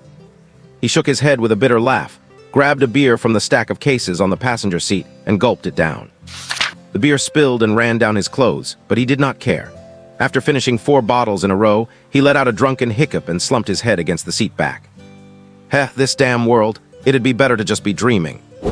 Chen Chang gave a bitter laugh, and tossed the bottle out the window. The bottle did not shatter upon making intimate contact with the ground, but instead let out a crisp clinking sound. Looking toward the source of the sound, one could see the massive parking lot was already piled high with mountains of empty bottles. Compared to calling this place a parking lot, a landfill might be more fitting. A landfill for recycled liquor bottles. Chen Chang was never someone who needed a couple of drinks to help him sleep. What he drank was 2 whole cases. And he was not looking for sleep but for numbness. Just ended already this messed up world. Reality in an apartment in an unknown city. Chen Zhu stared blankly at the pocket watch in his hand, still unable to collect his thoughts. The trial ending an hour early was unprecedented. He had no idea what such a change could mean. But there was one thing he did know. The moment he left the trial, he had seen Cheng Shi smiling. What was he smiling about? Why was not he afraid? Did he know all along that the trial would end early? Cao Sansui's expression turned even more suspicious. He had always firmly believed that time does not lie, especially since he had activated a time battlefield during the trial. But the question is, even if time does not lie, cannot people? If there was someone capable of fooling everyone and meddling with time itself, then it could only be the one who gave everyone cola. Cheng Shi? Huh? Cao Sansui's eyes widened suddenly. He rushed to his desk, used a tool to pry open the watch face, and began a meticulous search with a magnifying glass. Sure enough, after a short while, he found faint traces of a fingerprint on the back of the hands. The fingerprint had 3 lines, and when connected, they formed a subtle expression. Time indeed does not lie. But someone had lied to time. Cao Sansui suddenly figured it out, and clutching the pocket watch, he broke into a relieved laugh. The trial had not ended early. It was the time in his hand that had been advanced. Cheng Shi impressive. Reality in a basement in an unknown city. Nangong sat cross-legged on the floor, looking at the half-eaten beef patty in her hand, and suddenly burst into laughter. Survived again, that is good. Her score was as low as ever. Even with the points from this trial, her ranking had barely crossed 1400. With trial difficulty increasing as time went on, this score made for a tough life. But she was not dissatisfied. Being able to survive under the gaze of decay was already no small feat. You could have lived much more easily. Accelerating the decay of others is, to him, a form of offering. A hoarse voice echoed through the damp, gloomy basement. Looking around, there was not a soul to be seen besides Nangong. This was a voice that came from the void. Yet Nangong seemed long accustomed to its presence. She pulled out a dagger and shook her head firmly. I cannot harm others. Foolish, embracing decay is the destiny of all living things. I cannot harm others. Stupid beyond belief. Fine, start today's sacrifice. Nangong hesitated for a moment and asked, did not we just perform a sacrifice? The sacrifice during the trial was an offering to him. Now it is my share. Nangong's expression shifted slightly. She gritted her teeth, pulled down her pants, and used the dagger to cut a deep gash into her thigh. That cut was one stroke of a character written in tally marks, and such marks covered nearly her entire legs. Blood gushed from the deep red wound, quickly converging toward the dagger, and Nangong's face grew increasingly pale. Only when her body temperature began to drop did the dagger stop sucking, letting out a satisfied hum. Are you done? Yes, you can heal yourself now. Nangong forced herself to cast a healing spell, then retrieved a small notebook from under a rotten wooden bed and solemnly wrote down a name. Cheng Shi, you still want to repay him? How laughable. The gods will not allow you to meet again. I have to write it down anyway, just in case. Nangong flipped through the pages. The battered notebook was filled with dense lists of names, each one belonging to someone who had once helped her. I have helped you too. Why not write down my name? Your payment, I have already given it. Reality in a park in an unknown city. Song Yan stared at his trial score in utter disbelief. Ladder of audience +3. How much? 3 points. You can get 3 points on the ladder of audience. He checked it over and over in disbelief, then started jumping around like a maniac. Oh my god, I got 3 points, brothers. I got 3 points on the ladder of audience. Other players in the park looked over, thinking the guy had gone crazy, but that did not stop Song Yan from venting his excitement. He ran laps around his living area, shouting as he went. Just tell me if I'm a beast or what. I damn well got 3 points in one go. Ever seen anyone get 3 points? Finally, someone got annoyed and cursed at him. Song Yan, are you sick? The max you can get is 2 points. You are dreaming if you think you got 3. Song Yan did not stop, just roared back. You do not know shit, like I could misread the reward panel. A top-tier expert carried me, opened up the big move, and we directly met a true god. I'm not on your level anymore, get it? Is there really a top-tier expert? What is his name? What faith does he follow? Dumbass, let me tell you. Actually, I am not telling you anything. You think you are worthy of knowing the expert's name. After that, ignoring what others thought of him, he kept jabbering away to himself until all his excitement and joy of surviving had been spent, only then settling back into his tent. And then, he kept typing in all the channels. I got 3 points on the ladder of audience, brothers. Check out how badass I am. Hey, not interested. Reality in a detached villa in an unknown city. The cracked vanity mirror vaguely outlined a snow-white figure. If you focused your gaze, you could vaguely see a hand covered in calluses hesitantly reaching toward those slender, beautiful legs. Chengxi. The whisper echoed and nativity bloomed. He gazed upon this place once more, dispelling the frost on his believer's face and granting her a new blessing. Whenever a special trial ended, Chengxi would linger in the chat channel for a while to gather information. Among the complex and fragmented information, most were meaningless venting and complaints, with only a small amount of valuable information worth a glance. But whether he remembered what he saw depended entirely on his mood. He first opened the regional chat. The regional chat covered players in the nearby blocks. Yesterday, there were over 7,600 online, and now there were only 6,400 left. The chat only displayed content and did not show IDs, so no one knew if the speaker was human or ghost. The gods have once again punished the atheists. A new divine kingdom is slowly taking shape. Brothers and sisters, join the divine kingdom and share the divine grace. Feel the grace, embrace the greatness. Everything is charity from our benefactors, and we survivors should be grateful. Thank my Lord, thank the gods. This kind of crazy talk was the usual speaking style of the Adventists, and she usually just skipped over it. However, looking at the attitude and tone, it probably was not his neighbor across the hall. Damn it, 1 billion people died and the world is about to go to hell. If the gods wanted to save the world, why kill so many people? Grateful. Be grateful my ass, you idiots. Night of Joy advertisement. Location: the entire second floor of Lemon Apartment 142 Nanjiang Road. 7 areas have been connected, super large space. There are already 14 participants. Friends who want to experience the thrill of surviving a disaster, hurry up and join us. P.S. Those who care about faith conflicts should not enter. We do not accept followers of birth. Did the followers of birth eat your rice? Upstairs, you can give birth to one yourself. No need to join the crowd. Room 1301, number 7 Nanjiang Road. I'm a girl all alone, so scared. Do not believe it, everyone. 1301 is right above me. She smashes the walls every day. She is a complete psycho. Looking for medicine, a rank or above healing potion. I can substitute in professional weapon trials in exchange. Desperately seeking, thank you.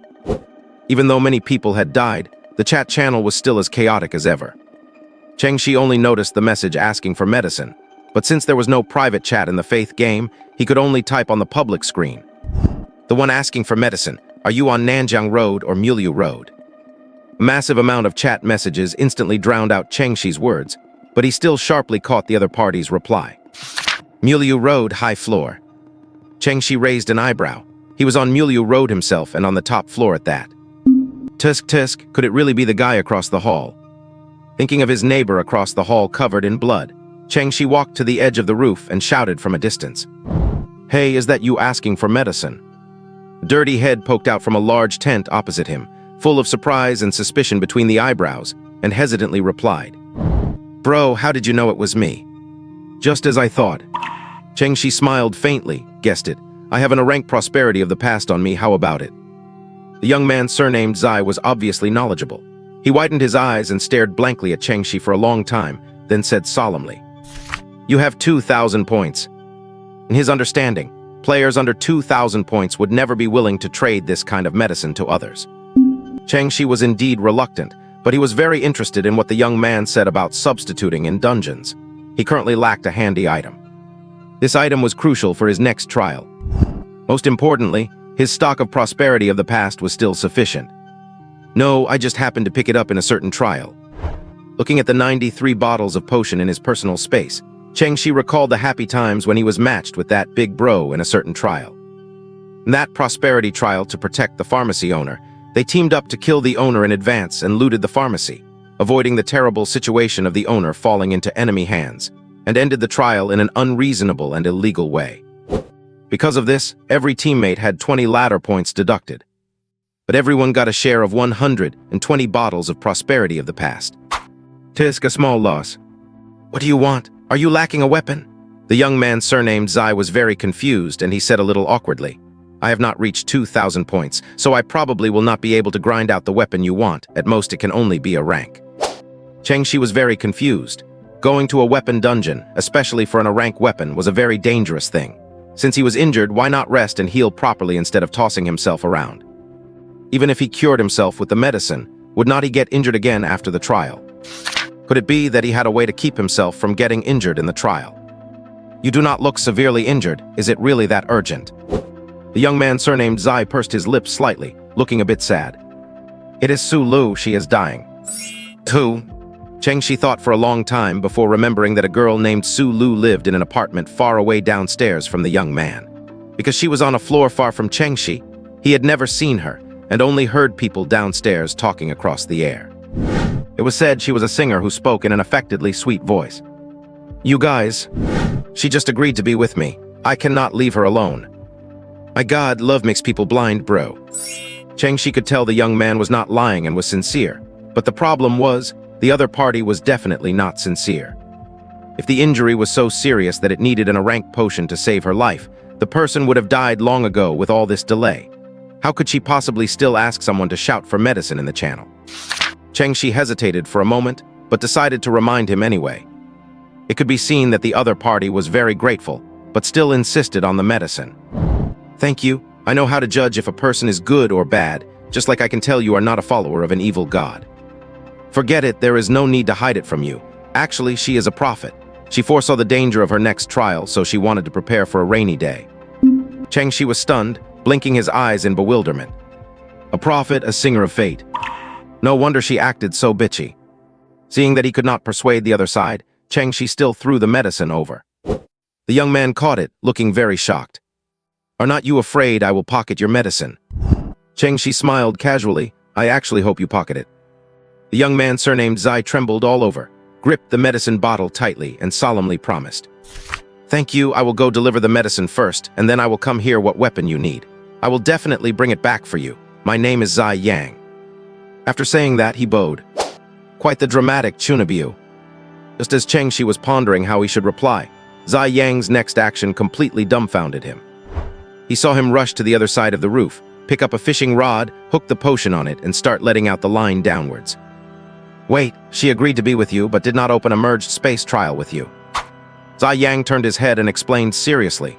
Lulu is an inwardly sensitive person and does not dare to open up completely to me yet, but it is okay, I can wait. Good heavens, I thought you were an energetic young man, but I did not expect you to be a mentally ill young man. You even believe this. Tusk, fate really is a bitch. Seeing Zai the simp lying on the roof lowering medicine downstairs, Chengxi smacked his lips, turned his head, and opened other channels to continue looking for useful information. Faith Channel made a new medicine, Dragon Whip Powder. It can increase a warrior's basic stats and make the front line incredibly vigorous.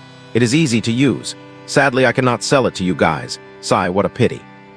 Took a fancy to a girl in a trial, she looked really good. But when I asked about her faith, she was a follower of memory. She could recount the story of her ex-boyfriend down to the exact number of thrusts. Such a buzzkill. By the way, there is a lot of wailing in our regional chat. Was this trial really that hard? I fooled the NPCs so badly their own mothers would not recognize them, cleared it easily. Hilarious. Bro, it is fine if you fool us, but do not fool yourself. Have not you guys noticed that the corners of the mask in your hands are grinning wider? Could it be that the more people die, the bigger the mask smiles? I do not know about that. I only know that the fate die seems to be getting more and more faces. I ran into a 20-sided one today. Good lord, that must be a chosen of fate. Chengxi frowned and looked at the die in his hand. The bone-white die still had 6 faces, completely unchanged. But the strangest thing was, the token of fraud was clearly a fake smiling mask. So what was the deal with this die in his hand? He really wanted to ask everyone whose mask had turned into a die, but he did not dare.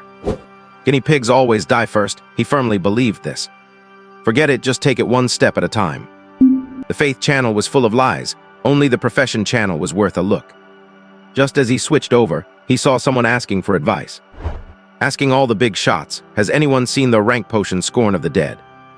Chengxi was slightly taken aback and instantly started laughing. Looks like this is the flat-chested Miss Nangong. What is that thing? What effect?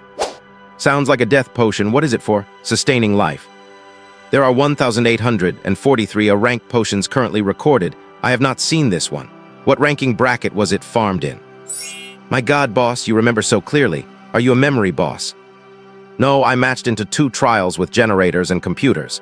It is much more convenient to record things when you get them, and you can even use the computer to connect to the chat room. The interface is just a bit archaic and takes some time to get used to. That works too. It really is for sustaining life. I do not know if the boss who carried us is here. I was saved by the boss and have not returned the favor yet, so I wanted to ask what level of medicine is of equivalent value. The values of a rank potions were not all the same. Nangong clearly remembered Chengxi's kindness. Just as Chengxi was about to reply, meeting his destiny, he saw a sentence pop up in the chat channel. I once saw Disgust of the Dead and could not find it for a month after that. Where did the upstairs person see it? In the hands of someone surnamed Cheng. Chengxi suddenly broke out in cold sweat, cursing his luck silently. Fortunately, there were too many messages in the chat channel, and this piece of information quickly disappeared like sand in the sea. After watching for a long time without any follow-up, Chengxi breathed a slight sigh of relief. If you walk by the river often, your shoes will eventually get wet. He would have to use a different name for this medicine in the future. While he was tirelessly continuing to read everyone's chats, in a large flat in another city, a woman lying in a bathtub secretly squeezed the wine glass in her hand. Scorn of the dead, disgust of the dead, scorn of the dead, disgust of the dead. You surnamed Cheng, how many more things do you have that I do not know about? Could you be his follower? I will remember you. As the title says, over these 7 days, Zai Yang, having secured some kind of promise from that prophet lady, happily helped Chengxi run an A-rank dungeon to get a weapon. Actually, Chengxi had not originally intended to get a weapon. What he really wanted were a few gold pocket watches. But Zai Yang felt that gold watches were not even worth a bottle of prosperity of the past, so he insisted on getting him a weapon instead.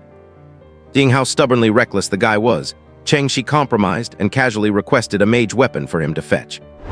When Zai Yang learned that Chengxi needed a mage weapon, he was stunned for a long time. Wait, you are a mage? Do I not look like one? I always thought you were an assassin, very good at keeping a low profile. Fortunately, Zai Yang did not die in the dungeon, though he was severely injured. Chengxi tried his best to persuade Zai Yang to get that bottle of prosperity of the past back, but unexpectedly, Zai Yang flatly rejected the advice and even borrowed another bottle. In the end, the weapon was obtained, but another bottle of medicine was lost in the process. I wish you find love soon, Chengxi said with a complicated expression. Thanks. Zai Yang was grateful from the bottom of his heart. Chengxi was disgusted from the bottom of his heart. If it were not for the fact that you are someone to talk to, I would not care about your damn love life. Still, this is fine. At least there is entertainment to watch. In this world, relaxing your body and mind is what matters most. Time flew by, and when he opened his eyes again, information about a new trial had already appeared before him. Chengxi had not run a dungeon for a week, so his competitive state was well maintained. Special trial Perpetual Night Lost Memory has begun. Matching teammates 1 out of 6. Trial objective. Within the intertwined memories, one can always find a way out provided the night has not dissipated yet. Time limit 12 hours. Oh my god. Chengxi was taken aback and let out a string of curses. It is actually a trial from the opposing camp. Is this meant to kill me? Matching successful 6 out of 6, entering the trial. To Chengxi's extreme shock, his vision dimmed once again. Sir. His ears were filled with the sound of clamorous conversation, punctuated by the clinking of glasses and rowdy cheers. Is this a tavern? Chengxi opened his eyes to find himself sitting at a round table with 5 others, all of whom were slumped over, asleep. He was the first to wake up. He checked his clothes. The collar and lapels were completely soaked. Fortunately, it was not vomit. He probably knocked over some drinks while sleeping. He smelled entirely of alcohol. Sir, shall I keep serving the wine you ordered?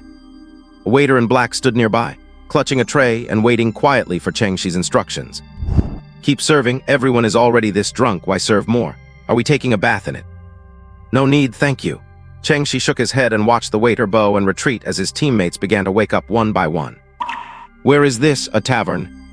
Ugh, my head hurts. Oh no, my clothes are stained. Zanilla sheep blood wine, a favorite of the blizzard nomads. In the mid-civilization era, there was a small country south of the Blizzard Mountains called Bilius, where this wine was popular. Gulp, gulp, gulp, great wine. Looking at the varied reactions of his teammates, Chengxi's face grew dark. 3 men and 3 women. There are definitely freeloaders in this round. Big Shot, the bespectacled boy who spoke first, started scanning the room quickly. His gaze lingered for a moment between Chengxi and the woman who had explained the wine's history, before asking the latter. Fang Shiking, Civilization Path singer, ladder rank 2047. Good morning, everyone. The singer from Civilization produced a white handkerchief from somewhere, elegantly dabbed at the white shirt and black necktie stained by the wine, then adjusted her glasses and nodded to everyone. Chengxi quickly drew up a profile of her appearance. Long curly hair, round black-rimmed glasses, exquisite features, and she looks like a teacher. An English teacher, specifically. Fang Shiking, Civilization Path singer, ladder rank 2047.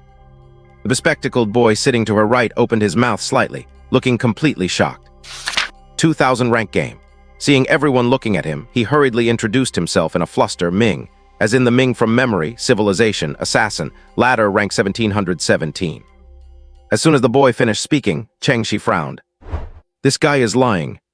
Whether he hid his path or fabricated his rank, one thing is certain. His profession is hard to fake, and there is no reason to do so. But he does not look like an assassin in his panic. Assassins are usually more capable, right? Chengxi suddenly thought of Song Yan. But never mind, maybe irony is just the trend in the assassin circles these days. Ming, Civilization Path, Assassin, ladder rank 1717. Hey, big guy. While he was deep in thought, the boy called out to him. Chengxi was slightly taken aback, noticing that the speaking order had somehow reversed, and the boy happened to be sitting on his left. Is it my turn so soon? Chengxi composed his expression and introduced himself with a bright, cheerful smile. Chengxi, Existence Priest, ladder rank 1501. The moment he finished speaking, he saw a lady across from him frown slightly. Oh, this is getting interesting. 1500? Ming's eyes widened even further. He looked back and forth between Fang Shiking and Chengxi, even more shocked as he said, another 500-point gap. Another, Chengxi smiled. The trial last week also had a 500-point gap. It was tricky and deadly. But you still survived, did not you? Ming managed a weak smile, sounding less than optimistic, just pure luck. The introductions continued, and it was the turn of the man to Chengxi's right, who had been rubbing his head the whole time. The man had messy, long hair and was wearing a fur-collared jacket despite the heat, his eyes looking rather weary. Wangbo, Chaos, Cantor, 1998. Chaos, the polar opposite path to civilization. This is going to be good. Chengxi smiled as he observed the expressions on Fang Shiking and Ming's faces, but noticed they only took an extra look at the man without any special reaction. Wangbo, on the other hand, kept his fingers buried in his hair, massaging his scalp without even lifting his eyes, as if he did not care in the slightest that he was sitting with an enemy. Wangbo, Chaos Path, singer, 1998 points. Another 2,000-pointer. Another singer, the female player sitting opposite Chengxi exclaimed, then quickly covered her mouth. This was the same girl who had frowned when she heard Chengxi's path earlier. Well, is this a singing competition today? Another female player, still chugging her drink, tilted her head. She rested her elbows on the table while swaying the bottle, flicked her tongue across her lips, and giggled. Bailing, you can also call me Birdie, Descent, Hunter. My ladder score is too low to mention, so I will just listen to whatever my big brothers and sisters have to say. As she spoke, she downed 2 more gulps of alcohol, unbothered by the spills drenching her collar, soaking her low-cut black silk dress until it clung to her chest, outlining 2 heart-racing curves. What I am best at is being obedient. Corruption. Chengxi did not even need to look, he could smell it. This young lady with the collar was a hunter of corruption, a sensory predator. They excel at indulging their own desires while luring their prey to join them, tugging at the victim's nerves and tormenting their mental state, causing them to lose themselves in indulgence and lose all capacity to resist. She looked like a master of physical indulgence, yet Chengxi noticed she was not lying, which meant her Ascension Path score was indeed very low. Low score, yet still matched into his game. She has got some tricks up her sleeve. Bailing Path of Depravity, Hunter X. The assassin Ming looked quite restrained by her posture. Uncle Wangbo kept scratching his head, and Fang Shiking watched with keen interest, but the last female player beside her flashed a look of disgust. Chengxi looked thoughtfully at the last female player. The young lady was pretty with delicate features and wore glasses, appearing quite poised, yet she alone seemed to shy away from the gaze Changxi cast in her direction. Sulu Nihility Singer, ladder ranking 1643. The moment she spoke in that high-pitched, affected voice, Changxi shivered and quickly looked at Bailing, trying to hide the twitching of his mouth that he could not control. Look at that, what a coincidence, right? The only seer in the match, and someone he actually knows. In all likelihood, this is the very girl that sycophant Zai has been fruitlessly chasing. Tusk, a follower of fate, eh? Sorry, but my identity in this game is a follower of time. In other words, I am the wolf. Slurp. Sulu Void Singer, ladder rank 1643. Changxi really wanted to laugh, but did not dare to show it too much. He knew Sulu must be observing him too, though she was probably still wondering if this Changxi was really the neighbor she knew. Sulu was indeed checking him out. She glanced at Changxi as if nothing was wrong, while mentally recalling everything Zai Yang had told her about him. There's a mage named Changxi in the building next door. He looks very average, a bit chubby, a total deadbeat shut-in at first glance. He begged me for a long time to help him out. I felt sorry for him, so I just cleared an A-rank weapon dungeon and got him a weapon. Even though he does not look like much, he is actually quite loyal and knows how to be grateful. He gave me a bottle of A-rank healing potion. He definitely did not get that from a dungeon drop. He must have picked it up during a trial. Regardless, it is definitely worth less than the weapon I gave him. I have a high score and plenty of methods, so keeping this is useless to me. Here, take it as a lifesaver. This potion is average. But it will do not mention it. Clearly, the Changxi in front of her was quite different from the one in Zai Yang's stories. At the very least, this Changxi was not ugly. In fact, he was even a bit handsome. Furthermore, he is a priest. That does not match the maid description either. As everyone knows, your class is the hardest thing to fake. So perhaps it is just a coincidence of having the same name. I just wonder if he follows the faith of memory, or its opposite, time. Changxi had been turning his head to look at Bailing for a bit too long, which, combined with the perverted smile on his lips, temporarily caused Bailing to misunderstand. She gave Changxi a meaningful smile and winked at him, thinking she had met a fellow enthusiast. But the moment her sensory hunt activated, she found that the emotion of the person opposite her had not a trace of desire. It was as clean as a blank sheet of paper, making it impossible even to place a mark. The smile on her face did not change, but in her heart she slapped a label on Changxi. Eunuch or strange. Changxi, of course, knew none of this. Realizing his rudeness, he withdrew his gaze. This game is interesting. 3 men, 3 women, 3 singers, 3 non-singers, 3 wearing glasses, 3 without. It is really symmetrical. To be honest, though, the singer class leans towards support, and there is a serious number of freeloaders in it. The strong ones are truly strong, top-tier supports that everyone praises after relying on. The weak ones are truly weak, absolute dead weight. Unlike healers, who can at least throw out a small heal even with poor talent, the singer's class skills are on the weaker side, so their capability depends entirely on talent. If their talent is bad, the buff statuses they give can drive people mad. Give an inappropriate example. In the torrent of a battlefield where killing people is like mowing grass, our singer sings a loud song and gives our soldiers an appetite-boosting buff. You could call it a beneficial effect, and indeed it is.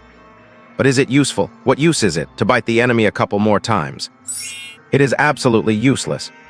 But looking at the current situation, at least this wavy-haired English teacher looks reliable. I did not find any opposing faiths, so to improve efficiency, I am just laying my cards on the table. Fang Shiking smiled as she slapped a book down and placed it on the table. Peering into the essence, acting to see the truth, I am his believer. A singer of truth, a learned poet. A powerful class that can write skills onto pages and use them at any time. Ming stared at her with wide eyes, then turned to look at the Chaos Uncle, his face tightening. Are you certain he does not believe in folly? Fang Shiking first nodded with a smile, then said rather solemnly, the situation might be a bit complicated, but I believe everyone should have a sense of cooperation. In the memory maze, the more people there are, the higher the efficiency, right? Well said, sister. I suppose I do not need to introduce myself either. Whatever you are picturing in your minds, that is exactly who I am. Bailing chimed in with a smile, then drank the last drop of wine in her bottle. Let us get started. While my desires are not that strong yet, I can still lend you all a hand. Seeing that a 2,000-point singer had taken control of the rhythm, Changxi honestly embraced his role as a freeloader. The goal of a memory maze is usually to break through the intertwined memories, find the owner of the final memory, and leave the maze through them. In plain terms, it means figuring out which layer of memory you are in, then deciphering them layer by layer to wrap up the ending. Even simpler, finding the exit in Inception. Everyone knew that the layer they were currently in definitely could not be the final puzzle, so they all prepared to carry out their respective acts of faith before going out to look for clues. Seeing Changshi lower his head and stay silent while the teammates began to stand up, Su Lu across from him suddenly said in a sweetened voice, "Ice, I have a clue." Fang Shiking raised her eyebrows, but instead looked at Chang Su first with a playful expression. She seemed to have some kind of magic that allowed her to judge the relationships between people, and she saw a subtle connection between the two of them. "What clue?" The believer of existence has not claimed to have a clue, but the believer of nothingness has one first. "Are you a prophet?" "Hiss, my head hurts." Su Lu pursed her lips and nodded with a conflicted look. "Yes, I am a prophet. I saw a certain scene that we will experience today, which might be very helpful for us in finding clues. After all, we only have 12 hours. Prophets can foresee the near future by rolling dice, but they can only see one of the countless timelines of the future, and there is even a chance of failure. Fate is always changing, and no one can be certain if the foreseen future will come to pass.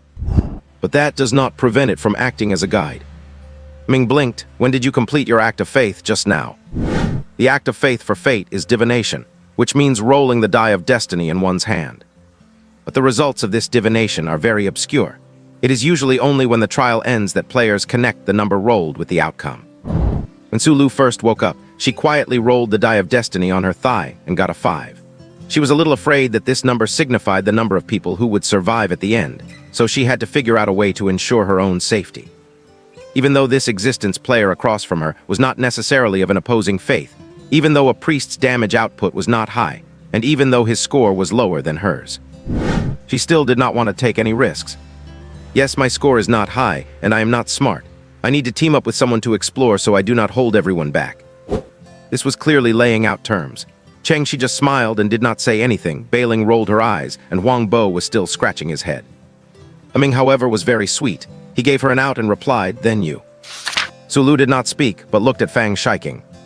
She was a very strong player to rely on, and everyone could see that. Fang Shiking smiled and did not refuse. Su Lu breathed a sigh of relief and continued in her cutesy voice.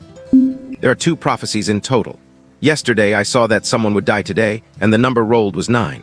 Just now I saw a woman's hand wearing a ring lift a teacup, and the number rolled was 4.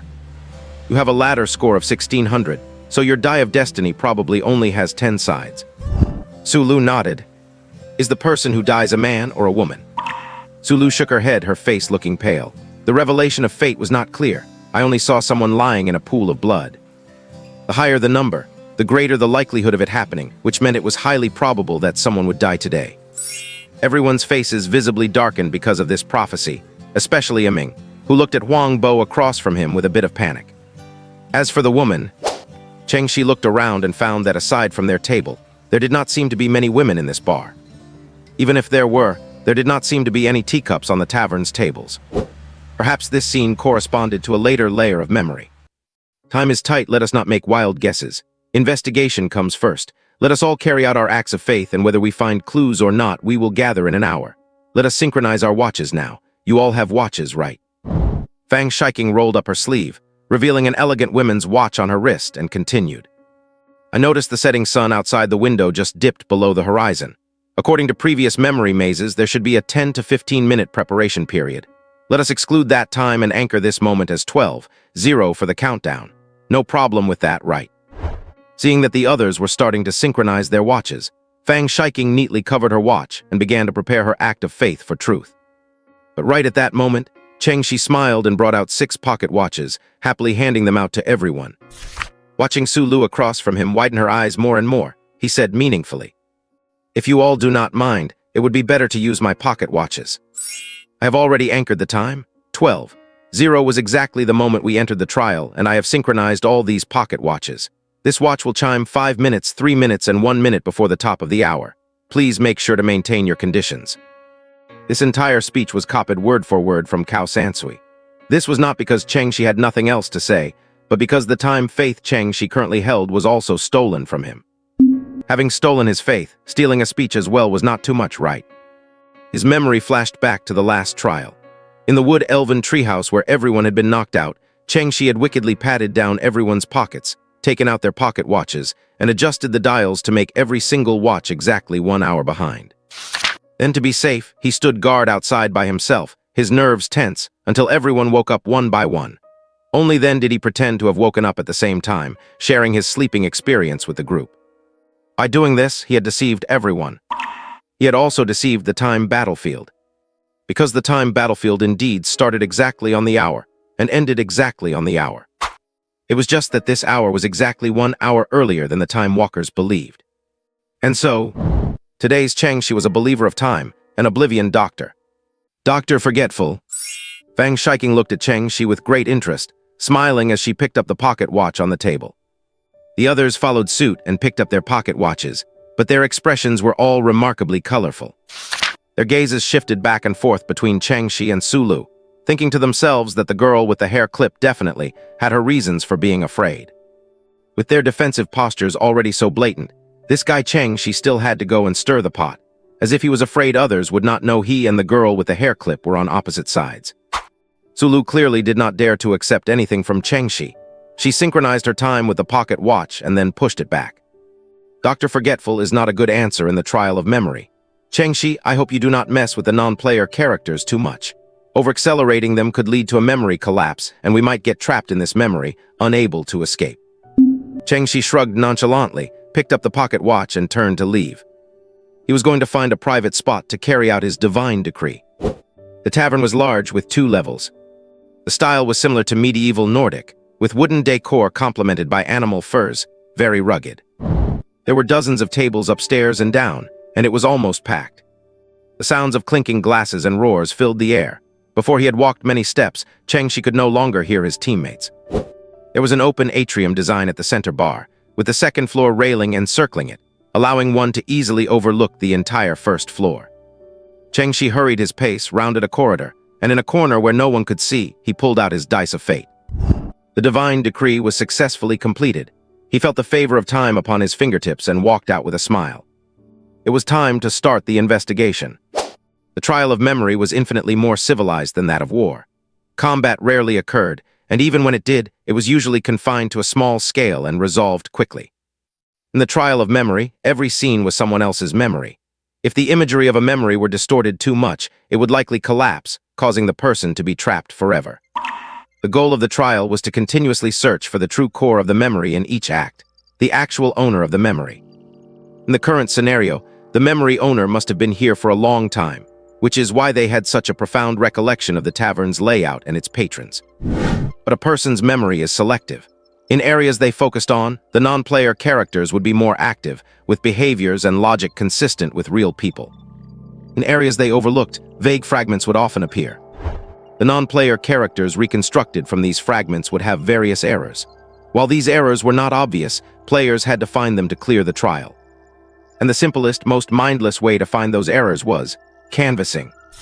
In other words, striking up conversations with everyone. However, there was an art to it. If a failed attempt at conversation caused a scene, the memory could easily distort, leading to an immediate failure of the trial. Changshi was not very good at socializing, but he was great at lying.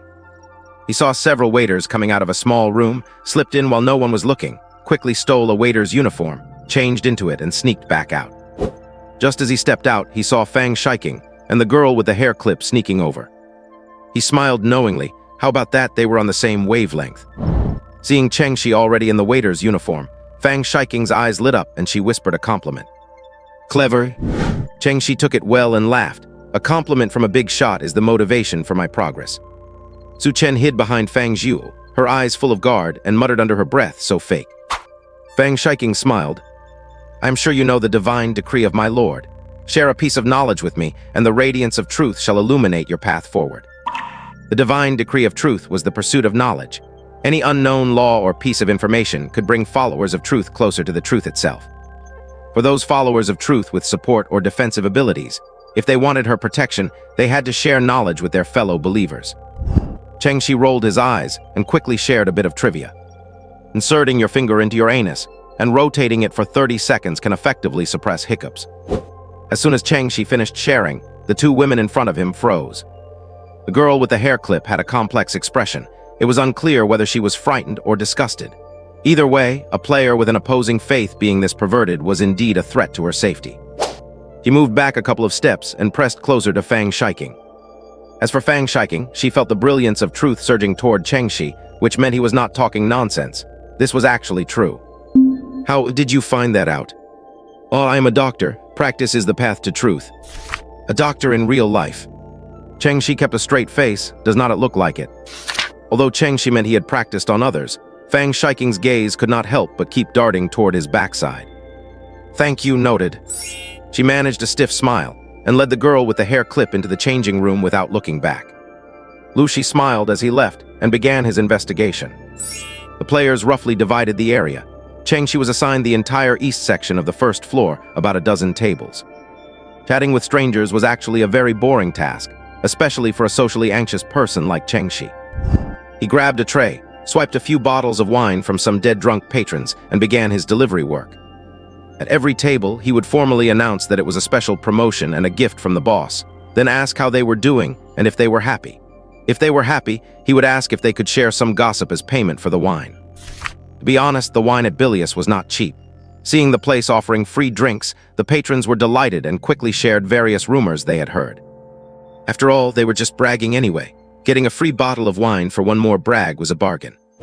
And so, Chengshi became a gossip vacuum, sucking up everything wherever he went. Before long, he had heard all sorts of gossip about this place called Brooks Town. The town started as the fiefdom of Duke Brooks. Later, as more refugees arrived, it became an administrative town. But it is said the mayor was not sent by the king, but is just a refugee in disguise. Do not ask me how I know, it is a secret. Even the local judge is a refugee in disguise. They even impersonated strip dancers until they were caught undressing and people noticed they had equipment down there. That is when the nobles realized these dancers were all men. Still, they remained quite popular, at least more popular than the original dancers. Why is your boss being so generous lately? Is he being impersonated too? What, you want to expose them? Buddy, is not it better to be generous? At least you are making money too.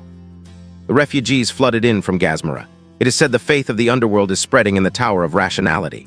They started a civil war and drove out the heretics, and those people fled here to Bilius. Is not that old news from a long time ago? Why are you asking? There are more refugees than citizens now. The Duke is worried, but at least the nobles love them, good quality and cheap. Gossip? What kind of gossip? Does York buying a night with an orc girl count? They say after that day, York has been shouting her name in his sleep. You ask who York is. He is the Duke's groom sitting at that table, see him, the one who looks the most pathetic. Strange, York actually has money to buy pleasure and drink himself silly now. Is not he still owing your boss a lot of money? An hour passed, and Chengshi was so engrossed in listening that if it were not for the pocket watch keeping time, he would have wanted to keep going. This was way more interesting than the actual trial. What you ask why a social recluse like me loves interacting so much? I figure that a social terrorist should also count as socially anxious, right? But a trial is a trial, and having found nothing unusual, Chengshi had to return to regroup with his teammates.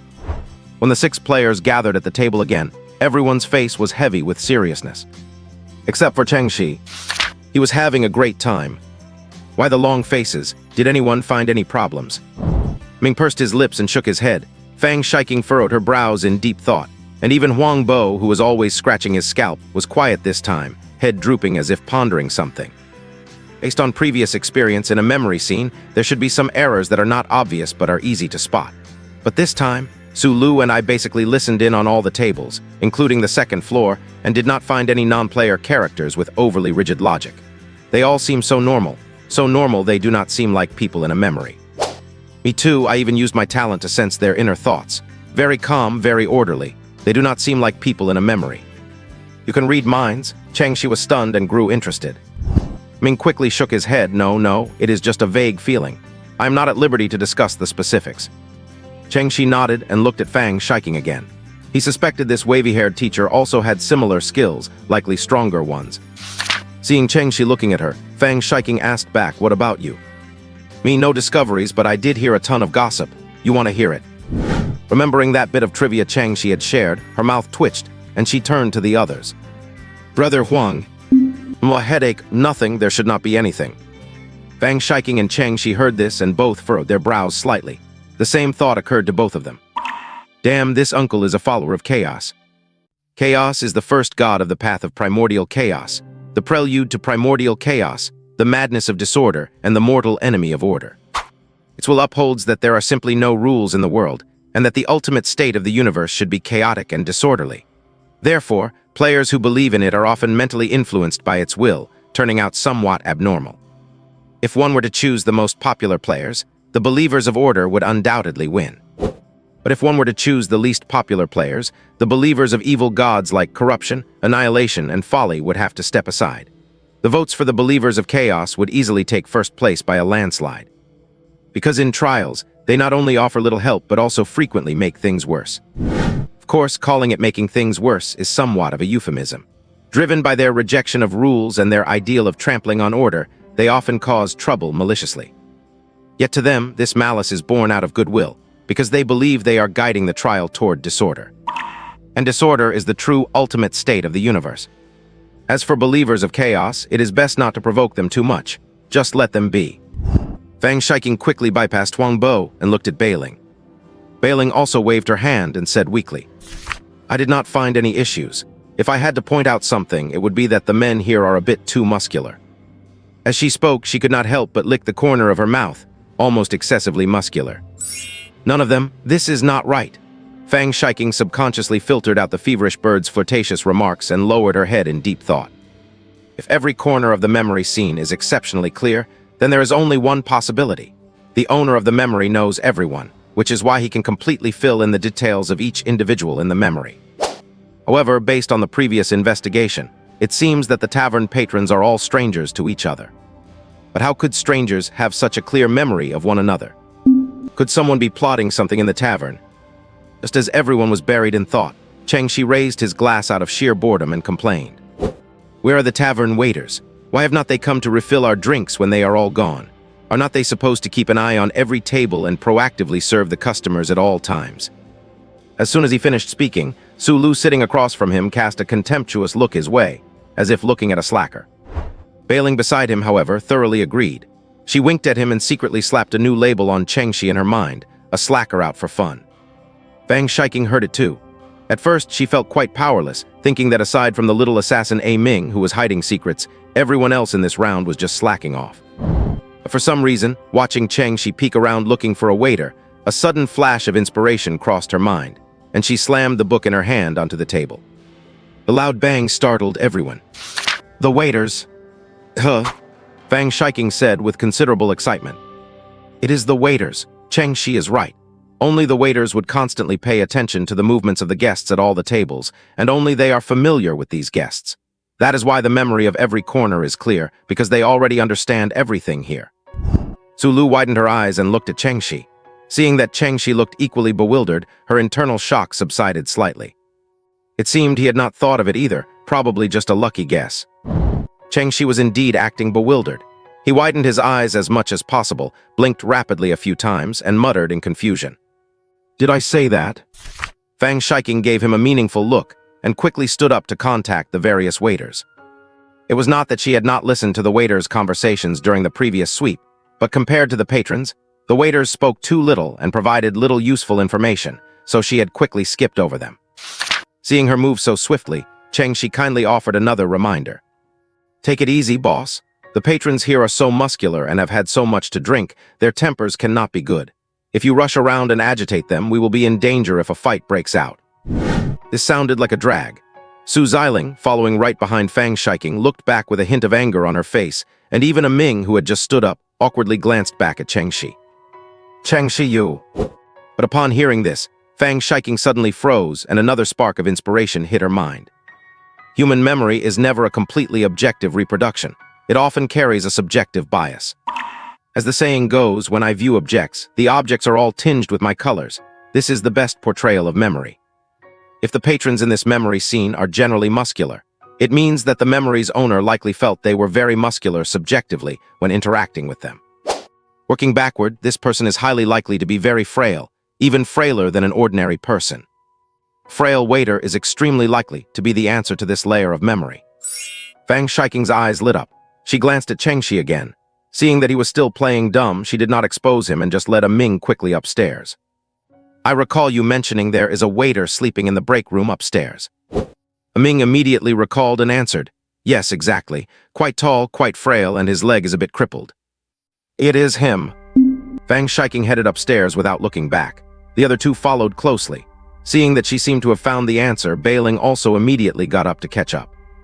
As she passed by Bleshchi, she gently traced her fingernails over the back of his hand and giggled. I underestimated you, big shot. At the same time, she put another new label on Chengxi in her heart, an expert pretending to be a noob. Chengxi smiled and ignored her. Fang Shiking led the group all the way to the tightly locked break room. Ming merely pointed a finger at the keyhole on the door, and it clicked open. What is this? Sulu asked in amazement.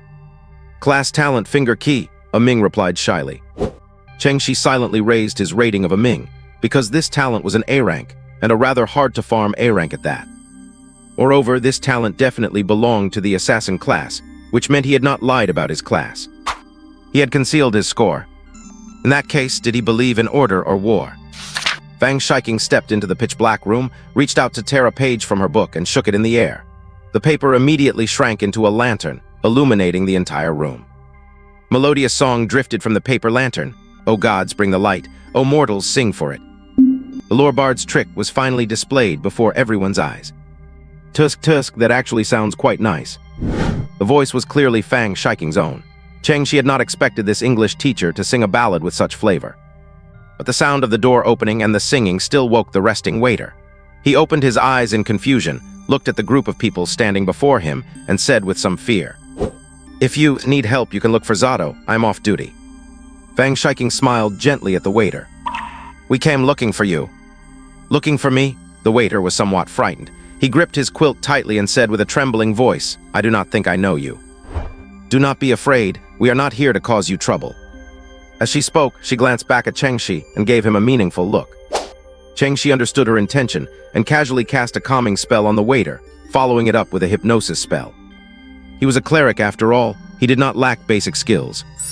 Fang Shiking gave an approving smile, then turned back and said, Calm down and think carefully. Everything you see is just your memory. This is already in the past. The present you should not be wallowing in memories, right?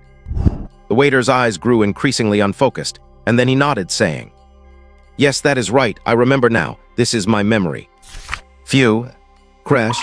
As his words faded, the waiter suddenly shattered like a mirror, dissipating into countless starlights, which then slowly coalesced into a deep azure portal resembling a mirror's surface.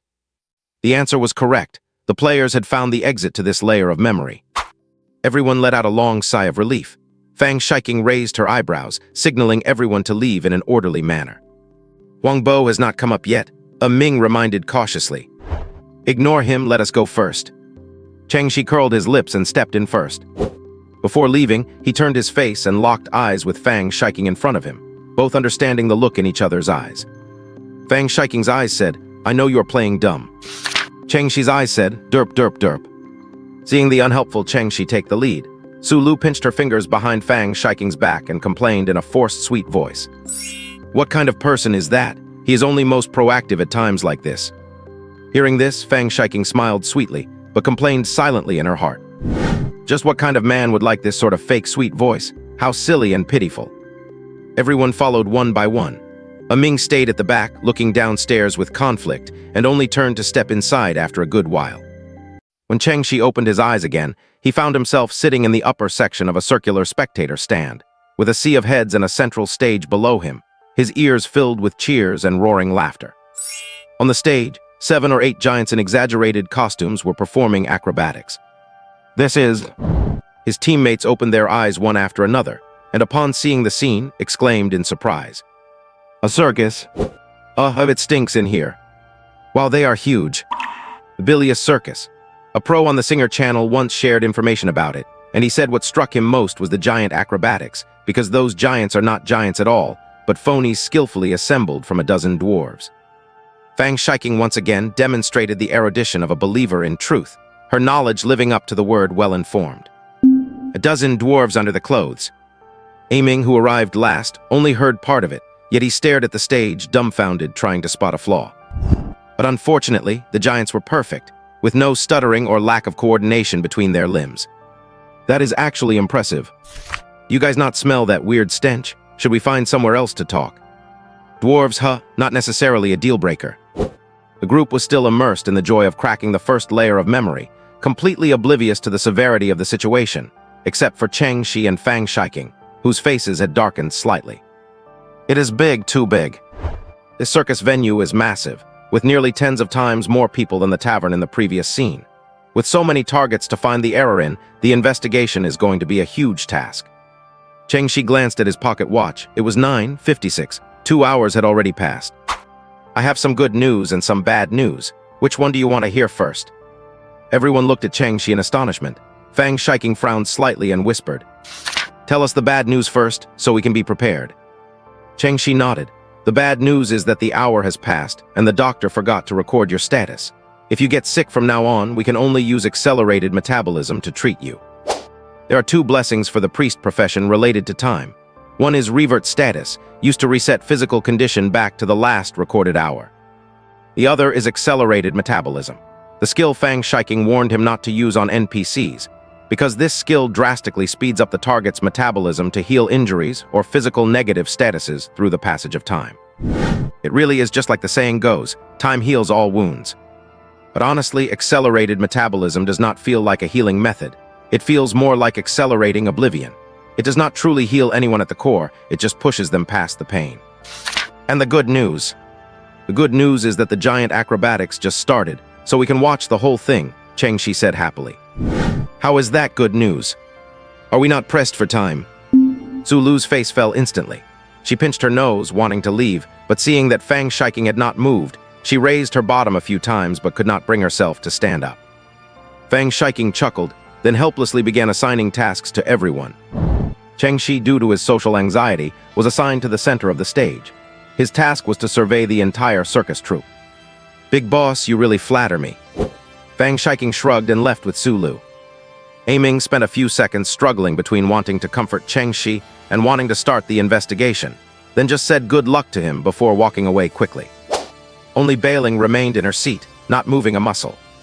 Seeing this, Cheng Shi smiled and said, "I knew you had good taste. Want to watch it together."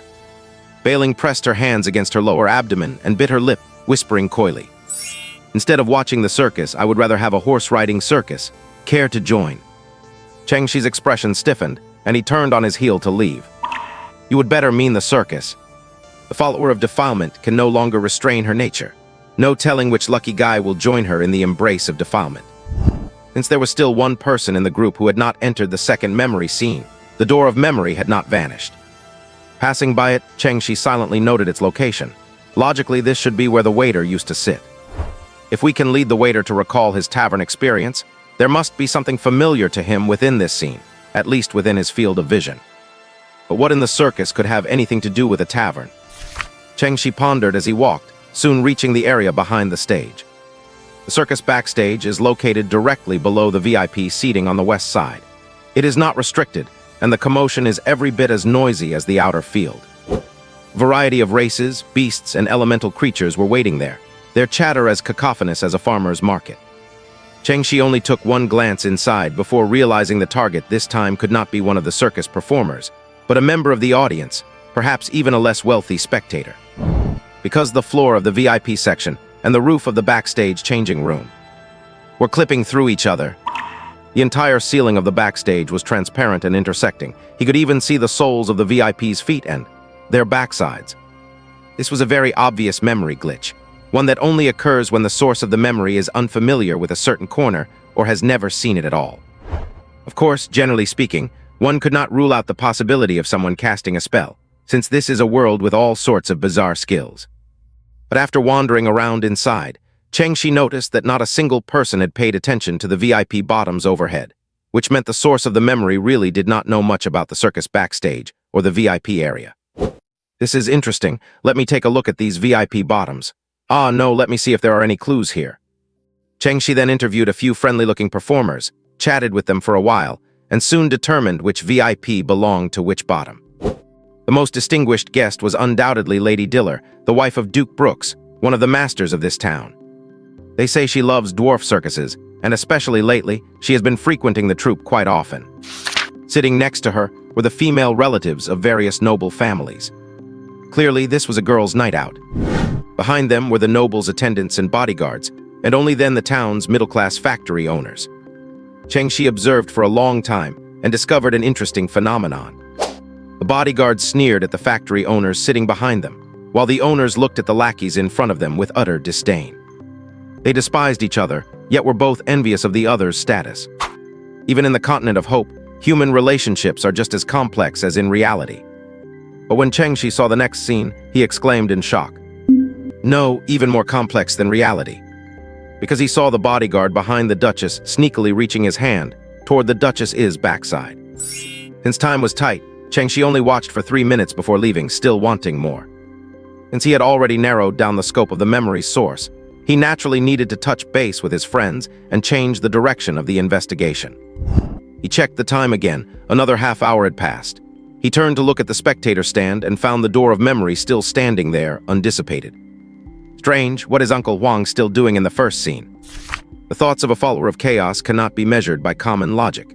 Cheng-Shi did not dwell on it, just followed his own hunch and headed toward the seating area far from the VIP section. While passing the side of the stage, he saw a few dwarf midgets changing clothes behind a huge curtain. Changing clothes is not quite accurate. They were actually changing skins. 5 people stacked together. The one on top carried a huge skull, 2 formed the arms and chest, 2 formed the abdomen and legs, and then they draped an orc's hide over the outside. Cheng-Shi paused to peek for a while, only to realize that this orc hide was actually that of a female orc. The skin was so complete, the texture so clear, it had clearly been flayed alive by a skilled butcher. The dwarves finished putting on the skin, pulled on a slightly modest fur skirt, and stepped out from behind the curtain. Seeing Cheng-Shi standing right there, the orc lady's demeanor suddenly turned coy. The fur draped over the skull showed no flaws, and the various expressions were performed vividly. You would never guess it was a fake. Had Cheng-Shi not seen them changing, he likely would have assumed this was an actual orc girl. Even the voice sounded the part. Oh, a new guest? Why so impatient? This is no place for you. Go back to your seat, and I promise I will be by your side before the performance ends. As she spoke, she even gave Cheng-Shi a wink. The more Cheng-Shi looked, the weirder it felt, like watching a lion dance performance. He offered a fake smile and asked impatiently, "What other services do you have?" The orc lady gave him a suspicious look, then lifted her fur skirt, revealing a perky backside with an exaggerated curve. Cheng-Shi focused his gaze. That part, it looked like the heads of the 2 dwarves at the very bottom. His does not look like a very wholesome service. His expression tightened, and he turned and walked away like he was constipated. What is this? An orc circus? Bailing was actually right. There really is a horse-riding act here. Not long after, he ran into Bailing, who was walking down from a row of seats with a flushed face. He looked the believer of the depraved up and down a few times, as if wanting to see how the recent battle went. Unfortunately, Bailing had tidied herself up very well, and nothing could be seen. Did you find anything, boss? Found a colleague of yours. Bailing did not seem surprised, but she still feigned astonishment, covering her mouth and asking, is her technique as good as mine? Cheng-Shi felt his skin was still too thin. He decisively changed the subject. Let us not talk about that. What did you find? He regretted asking this as soon as the words left his mouth, because Bailing had not been investigating at all just now. But unexpectedly, Bailing seemed to have actually found something. She licked her lips, the flush on her face yet to fade, and pointed at her own face with a grin. Do you think I would have found anything? She was lying. Cheng-Shi smiled brightly and said, To be honest, you are not very good at lying, or rather you cannot hide your thoughts. Just say it, we are all short on time. Bailing's expression froze for a moment, and then she narrowed her eyes and smiled.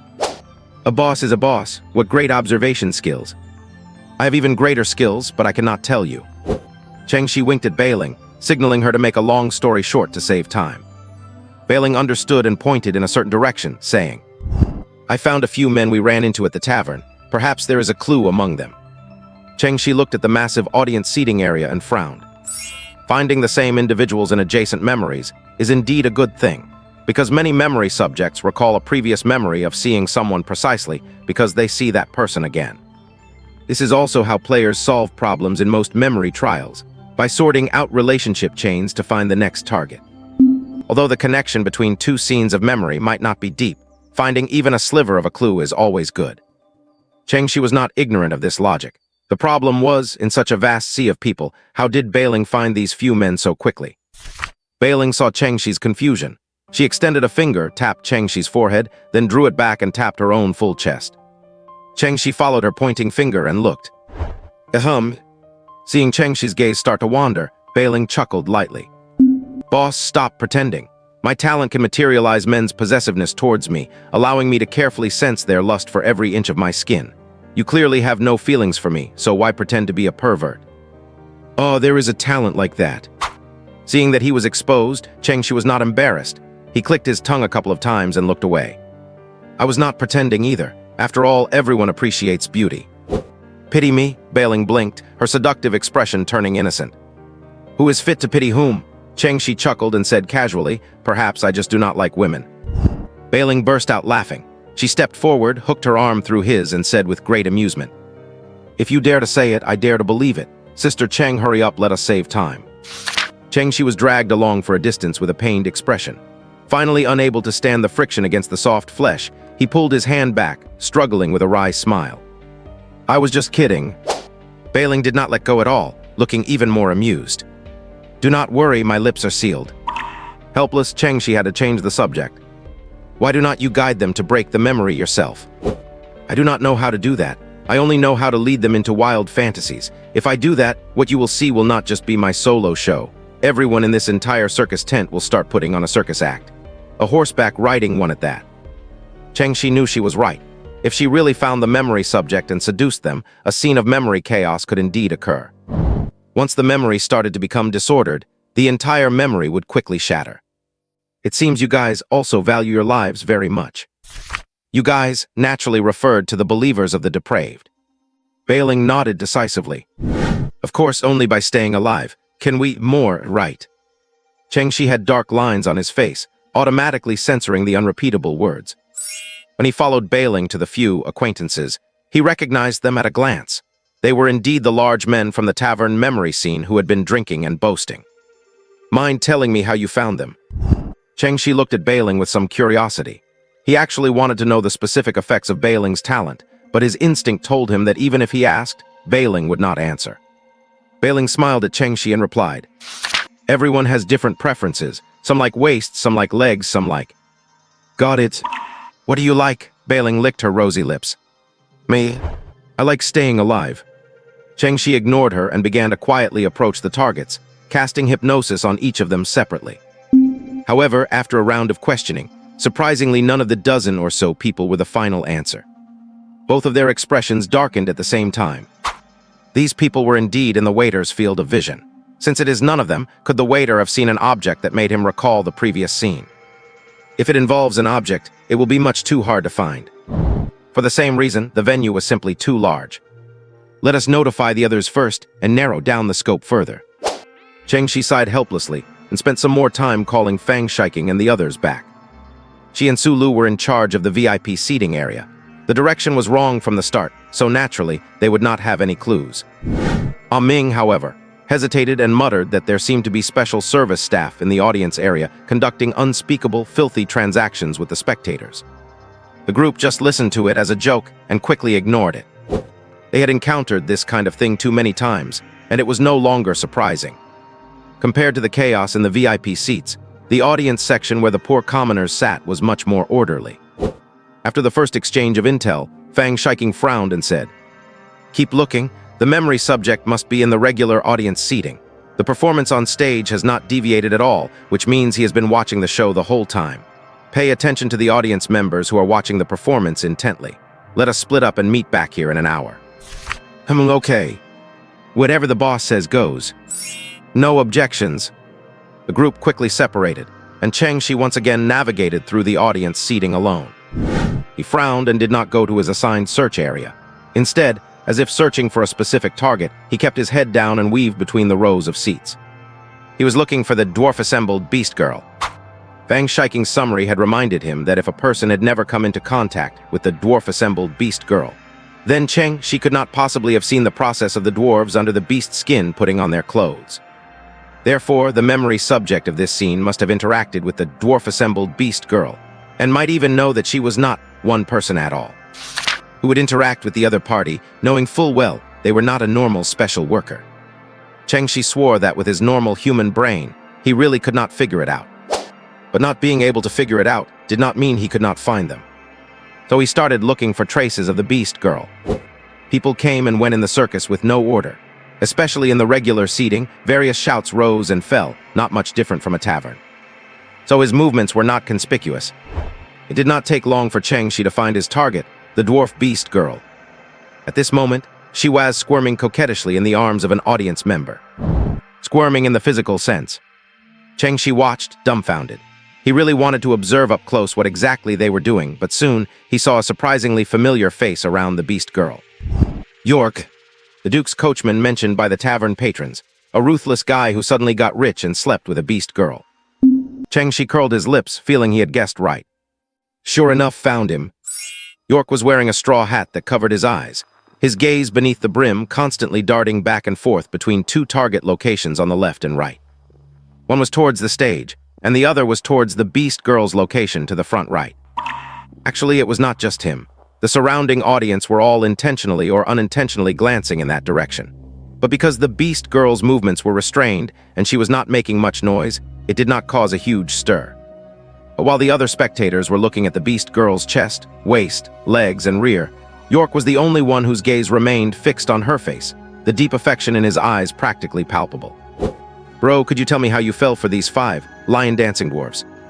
Chengshi observed him for a long time, the confusion in his heart growing larger and larger. Finally unable to hold back, he disguised himself as a regular spectator, quietly approached York, and sighed somewhat deliberately. Why are only female orcs providing service? They should be more open-minded about gender. As soon as the words fell, countless murmurs of approval rose from all around. Zayan turned his head in surprise, his pleasant expression suggesting he had found a kindred spirit. Yet in an instant, his gaze sharpened. He looked at Chengshi as if he were seeing a rival in love. Hiss. This Mr. Jalk, he sure has quite a story. Just what kind of encounter could lead to such a story? Or disaster? Chengshi actually did not want to dig any deeper, feeling he had already found the answer to the puzzle. Of course, whether the answer is correct remains to be verified. He stood up decisively and walked toward where Bailing was. Is the big boss finally willing to grace me with his attention? Do not mess around, do me a small favor. Chengshi was still thinking about how to trick her into testing Jalk without exposing himself, but before he could finish, Bailing smiled and nodded. All right, what do you need me to do? Chengshi was stunned. Are not you afraid I am setting you up? That just means I still have some value in the boss's eyes, does not it?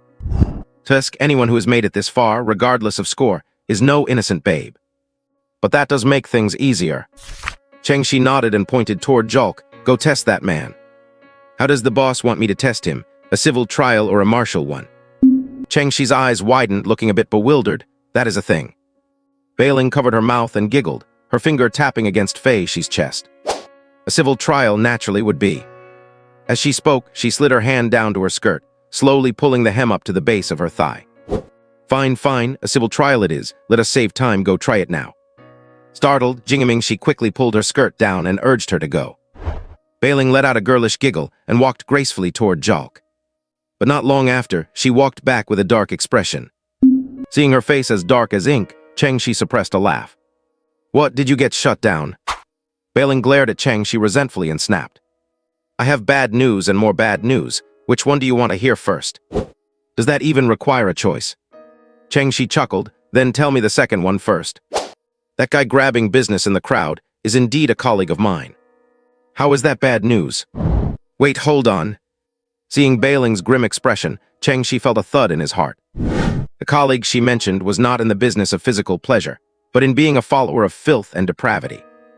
These 5 lion-dancing dwarves were actually followers of filth and depravity. What is the other bad news? Chengshi's expression turned grave. The man you asked me to test has already been bewitched and turned into a puppet of desire. Chengshi frowned, confused, and Bailing continued to explain. Puppet of desire is one of the A-grade talents she bestows upon her followers.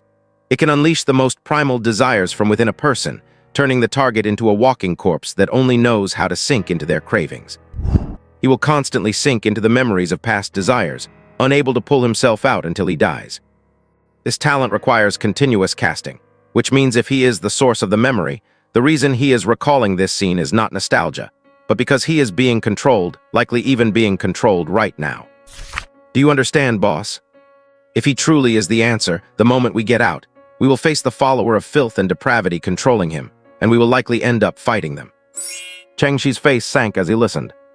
Call the others first. I have a feeling Jalk is the answer. Bailing trusted him, of course, but she still asked. Why are you going to stop hiding, boss? Chengxi suddenly played dumb. Hiding? Hiding what? You are the one who found the answer while hunting for pleasure. What does that have to do with me? Bailing's eyes flared with anger, and she kept pointing at her own nose. Me? Hunting for pleasure? Please, boss, can he even count as a catch? Chengxi waved his hand. Who knows, everyone has their own free-spirited tastes. Fine, fine, I was hunting for pleasure. Bailing laughed out of frustration and used that excuse to call everyone back. The moment they regrouped, Fang Shiking fixed her gaze on Chengxi, but he refused to pick up the topic, clearly wanting to hear Bailing's hunting story. Bailing might be annoyed, but she was a straightforward person. Blushing, she embarrassedly recounted the hunting process to everyone, explaining that she had stumbled upon the answer by accident, though the answer itself was a bit complicated now. The others had mixed expressions after hearing the story. Sulu looked disgusted, and Aiming was stunned. Chengxi mentally gave her performance a thumbs up. Only Fang Shiking frowned, and pondered for a long time before pointing straight to the key point. How can we be sure it is him? Bailing did not say a word, and Chengxi chuckled. Maybe it is a woman's intuition. Bailing rolled her eyes again and still did not respond. Seeing Chengxi speak up, Fang Shiking nodded, implicitly accepting that Jalk was the answer. He did not trust Bailing, she trusted Chengxi. I still have a fog trick from a follower of war in my pages. I can deploy a domain immediately, covering the spawn point of the next scene in fog to obstruct the caster's vision. But since I do not have enough defensive tricks, the priest needs to enter second after me and provide quick healing support. The assassin follows third, but remember, do not use lethal force unless you are sure they are the memory source. Focus on subduing them.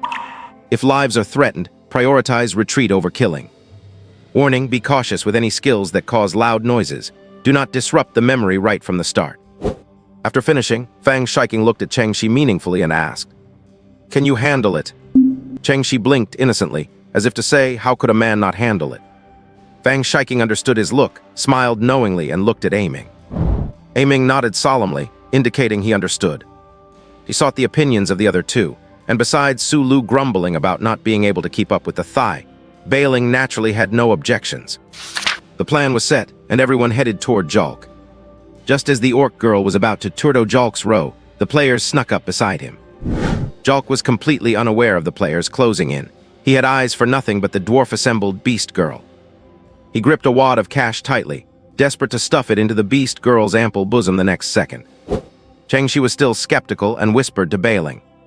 Can her followers influence a person's sexual orientation? Bailing recalled carefully, then said uncertainly. She promotes releasing one's inner desires, not twisting one's will. So what you call being polluted be my master is really just showing you the person's true colors. However, combining different talents for guidance might achieve this effect. After all, you know hypnosis too, do not you? Chengxi nodded in agreement, as he could not imagine Jalk's tastes being this free otherwise. When they approached Jalk, Fang Shiking pulled a gray-black page from her book. She looked back at Chengxi, using her eyes to signal the start of the action. Chengxi did not hesitate to cast calm and hypnosis on Jalk, followed by an acceleration on the audience member currently transacting, hoping to stall for a few extra seconds.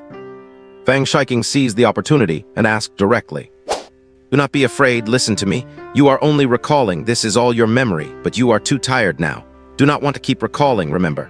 A memory is always just a memory, not reality. Now we are going back to reality, okay? Jalk's eyes became vacant and empty, and he kept nodding, murmuring. Recollections, these are all, recollections. As the last syllable fell, he collapsed into countless specks of light, which then quickly solidified into a new gate of memory. It really was him. Miss Bailing is amazing. Ready, 1 Chengxi, 2 Assassin, 3, let us finish this quickly. Fang Shiking did not hesitate, decisively flashing into the gate. To make sure the thigh did not have any trouble, Chengxi followed closely, stepping through the gate almost right on her heels. He felt his vision go dark, and when he opened his eyes, he was covered in thick, pitch-black fog with desperate screaming in his ears. Damn, it is so thick. How am I supposed to know where the thigh is? Chengxi frowned, just about to call out Fang Shiking's name, when a cold hand covered his mouth, pulling him along as they dashed into the distance. Thigh. SHH.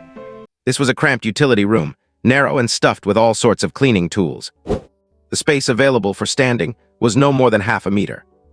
Within this confined half-meter space, Cheng Shi and Fang Shiking stood face to face, almost touching. Fang Shiking wore a smile, while Cheng Shi looked surprised. So the so-called fog of war was just to kidnap me. Cheng Shi looked around the environment with a weird expression, thinking that this small space was indeed a good hiding place. Kidnap is not exactly the right word for this. Fang Shiking smiled and held Cheng Shi's arms to maintain a certain distance between them, explaining earnestly. His squeaky was following too closely. This was the only way I could shake her off for a while. Oh, you call her Miss Squeaky too? Cheng Shi's eyes lit up, instantly feeling like he had found a comrade in arms. What else would I call her? But enough chit-chat, we do not have much time. Cheng Shi, I have something to tell you. I like men, thank you. Cheng Shi's mouth was faster than light. Fang Shiking froze for a moment, then burst into laughter. It is not what you think. Do not be in such a rush to reject me. Hearing this, Cheng Shi let out a big sigh of relief. Oh, thank goodness. In that case, I still like women. Am I really that unattractive? If you mean the kind of attraction Bailing has, then no, not really. I am not going to joke around with you anymore. Fang Shiking was not annoyed in the slightest. She stared at Cheng Shi, her expression turning quite serious as she said, Cheng Shi, I know you lied about your ladder score, and I know you are very capable, but I will not pry into why you are hiding it. I just want to invite you to join us. Cheng Shi's smile gradually faded, and his brows furrowed slightly as if he had thought of something. Are you from the Rationality Association? The Rationality Association was an organization founded by a group of players led by the believers of truth. The association's philosophy was to pursue the truths of the universe and explore the essence of the gods. Under the influence of truth and the Tower of Rationality in the trial backgrounds, they harbored a fanatical thirst for knowledge about the origins of all things and the laws of the universe. To acquire knowledge on comprehending divine power and becoming gods, these people had become completely insane and not rational at all. In fact, there were many player organizations like the Rationality Association, such as the Order Alliance, the Nature Cult, the Historical School, and so on. A fundamental reason for the existence of these organizations was still humanity's instinctive desire for survival and power after being forced to become players. So they spontaneously gathered together, cooperating tirelessly to improve themselves. Since Fang Shiking was a believer of truth, Cheng Shi naturally thought of the Rationality Association right away. However, Fang Shiking shook her head inside. The Rationality Association has abandoned all reason. They will do anything to become gods. Rather than believing in truth, they are more like followers of corruption and supporters of folly. They unleash their ambitions and expand their desires. They have long stepped out of the bounds of normal humanity and become unreasonable madmen. And we are not like that. Cheng Shi, do you still remember your own home? Fang Shiking's sudden show of emotion left Cheng Shi a bit at a loss. How should he put it? If you consider the utility room in the orphanage a home, then he certainly remembered it. After all, the current setting was evoking memories. This small space was quite similar to where he lived as a child. Seeing no reaction from Cheng Shi, Fang Shiking continued. Everyone has a warm family and loved ones who care about them. But after they descended, everyone lost their beautiful former lives. The game of faith shattered the world and pushed hundreds of millions of our people to the edge of a cliff. Her tone was low, and the hand gripping Cheng Shi's sleeve tightened slightly. Cheng Shi, not everyone is like you and me, capable of winning trial after trial. Capable of reaching 2,000 points. Capable of getting an S-rank talent. Capable of struggling to survive. Many people will fall into the abyss with just one wrong step, and even more have already fallen to the bottom. But is it their fault? They are just innocent people, struggling to live, compromising for survival, and in the end, even when they die, they are slapped with the label of the Forsaken. And among these people are your family, my family, people who love you and people who love me. Fang Shiking smiled bitterly, then pulled herself together and continued. Is there really no way to avoid all this? Before the gods, is everything we love and want to protect destined to be lost? No. Any human with flesh and blood, with a spine and spirit, would never allow this to happen. And so we were born. We gathered together, using every ounce of power we could harness, uniting all the friends we could rally to protect all the beautiful things that need protecting. We bow our heads to accept their blessings, yet we also raise our heads to challenge their authority. We turn our backs to entrust them to each other, and swear to protect the trust of our friends with our lives. We forge weapons to build new walls, and we delve deep into the darkness to pass on the sparks of hope. This is who we are. For the sake of the people behind us that we want to protect, we must step forward. Chengxi, do you understand? This is us. A group of fighters attempting to rebel against divine greatness, a group of madmen who still yearn for beauty. To achieve all this, we crawl in the dark, never lightly revealing ourselves to others. But you, Chengxi, I think you are worth the risk. Now I solemnly invite you to join us, will you? I be willing. Chengxi silently listened to Fang Shiking's words, his face hidden in the shadows, remaining non-committal. Fang Shiking desperately wanted to see some emotional shift on his face, but clearly she had failed. Chengxi stayed silent for a long moment, then the corners of his mouth twitched up slightly as he shot back playfully. Having said all that, Miss Firebearer, could you please tell me if you are a defender or a builder? Fang Shiking's eyes widened sharply, looking at Chengxi in disbelief. Suppressing her shock, she exclaimed in a fierce whisper, "You know about us, you." Then she thought of something. The shock and hope in her eyes vanished together, instantly replaced by profound regret as she pursed her lips into a bitter smile. "It seems you have already rejected us." Chengxi's expression looked very unnatural. He shook his head slightly and said, "No, no one has ever invited me before. You are the first." Fang Shiking's expression became even more shocked. She looked up and said in astonishment, "Impossible. A player who has not been contacted by a firebearer could not possibly know about us. Where did you learn of this?" "Where did I learn it?" Chengxi's gaze suddenly became deep and distant. He looked past the tips of Fang Shiking's hair into the darkness behind her, recalling who knows what scene from his memories, and sighed with immense desolation. "Right, where did I learn of this? Probably from the mouth of a little cutie. Tell me, how could someone risk their own life for a stranger? Why would not they?" Fang Shiking's eyes suddenly turned resolute, and she said earnestly, "For the sake of everything they want to protect, a firebearer will pay any price, let alone their own life. And a stranger counts as the beauty you mentioned. Maybe not mine, but definitely theirs. It is the beauty, in the eyes of the firebearer you met." Fang Shiking's tone was filled with a romance of unyielding resolve, touching even the usually frivolous Chengxi slightly. "I see." He shook his head and a smile finally reappeared on his face. He looked up into Fang Shiking's eyes, those eyes full of the light of hope, and found them to be so bright. Even in the fog, even in the gloomy utility room, they were still so bright. "I will remember you, Miss Defender." Fang Shiking paused for a moment, not expecting him to trick her into revealing her identity, but she did not mind. "So this time, what is your answer? Rather than that, I would like to ask, why did you choose me? I have never considered myself a good person," Chengxi said, spreading his hands. Fang Shiking smiled. "The word good person is too heavy for the world today. We never expect to meet a good person, we just hope our partner is not a bad one." "How do you know I am not a bad person?" Fang Shiking let go of Chengxi's sleeve with her left hand and pointed to her own ear. "With my S-rank singer class talent, touching heartstrings, I can hear the melodies played by everyone's inner voice. I could not be more familiar with the tunes of wicked people. You are not one of them." Oh, Chengxi raised an eyebrow, asking with keen curiosity, "Then which kind am I?" "It's very eerie, very erratic, very somber, but not dark."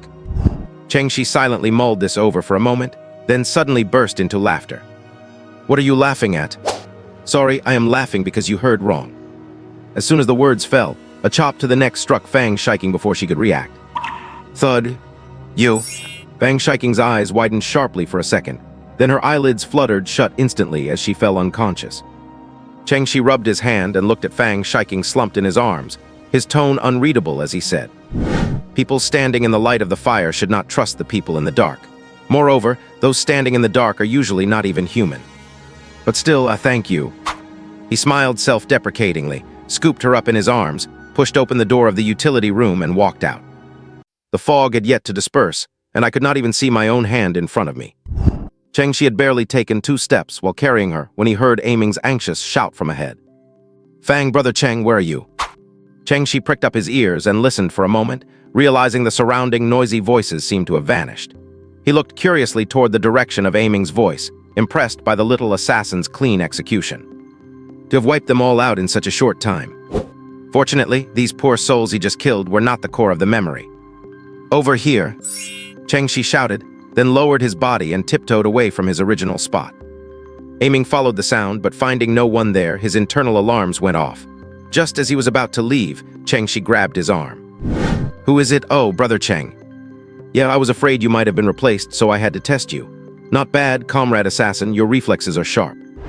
Aiming rubbed his head sheepishly, looked at the unconscious Fang Shiking and asked, "What happened to Sister Fang?" "It is nothing, a minor issue. She is saved. Where are the others?" "Probably behind us. As soon as I woke up, I found a few berserk dwarves. They went for the kill immediately. I did not have room to retreat, so I had no choice but to fight for my life. Fortunately, they were not very tough, just tainted with corrupted divine power. The people were dead, but the memory had not shattered. The players were lucky. These dwarves were not the memory core." Chengshi gave Aiming a thoughtful look. "Are you hurt?" "Luckily, no." "Good, let us wait for the fog to clear. This fog of war will not last long." "Oh right, do you need any help?" Aiming reached out, trying to help Chengshi support Fang Shiking. Chengshi smiled and refused. The two of them sat in a corner and started chatting sporadically. "How many were there?" "6. You finished off 6 people in such a short time? Impressive." Chengshi did not hesitate to lavish praise, leaving Aiming a bit dumbfounded. "Well, I am an assassin, and the foggy environment worked in my favor." "Fair enough, but if you can move so quickly, why were you so late when we went to the circus in the second act?" Chengshi asked, appearing casual while still holding the unconscious Fang Shiking. This question caught Aiming off guard. Su's expression paused. Before he could speak, Chengshi added, Gyuming, "Say, why has not old man Huang shown up yet?" Aiming's expression darkened even further as he stammered in reply. "We are not missing him, are we? Is not it better that he did not come? Are you afraid he will stir up trouble, too?" "Yeah." Chengshi raised an eyebrow and smiled. "So you know he is a discordant minstrel. Oh, I see, you are an executioner." "A discordant minstrel, a singer of chaos. An executioner, an assassin of order. Order and chaos are mortal enemies with conflicting faiths." Aiming's movement stalled for a moment. He shot a sharp, restless look at Chengshi, but quickly returned to his awkward, stammering self, scratching his head without knowing what to say. The fog was still there. Chengshi did not catch his expression, but he had already figured it out. "All right, so you are rivals. What is the big deal? An ancient man once said that conflicting faiths are not our doing, so there is no need to carry such a burden." Chengshi laughed carelessly, but as he spoke, his hand reached toward Fang Shiking. Aiming's perception in the fog was clearly superior to Chengshi's. He saw clearly that Chengshi's hand had reached into Fang Shiking's clothes, but he only frowned without saying a word. Before long, new sounds came from the fog. Sister Fang. Big brother, help." One voice was trembling, the other was charming. It sounded like they were not in any trouble. As soon as these two female voices arrived, the awkward atmosphere between Chengshi and Aiming was instantly shattered. He stood up, dusted himself off, and smiled. "The group is together now, let us rendezvous." Just then, the fog slowly began to dissipate. Aiming also stood up, looked to the side, and saw that Fang Shiking in Chengshi's arms had opened her eyes at some point. "Sister Fang, are you feeling better?" A flash of anger crossed Fang Shiking's eyes, but she nodded with a smile. "I am fine. Thanks to Chengsu, he saved me just in time." She said the words, but they sounded like they were spoken through gritted teeth. Matters regarding the flamebearer could not be discussed in front of others, so even though Fang Shiking was displeased with Chengshi's methods of refusal, she could not lash out now. Warriors crawling in the dark are cautious. Any unexpected spark of light could reveal their trail and render all efforts futile. Chengshi clearly knew this, so he turned back and smiled. "Are not you still owing me a thank you?" "You?" Fang Shiking almost lost her composure.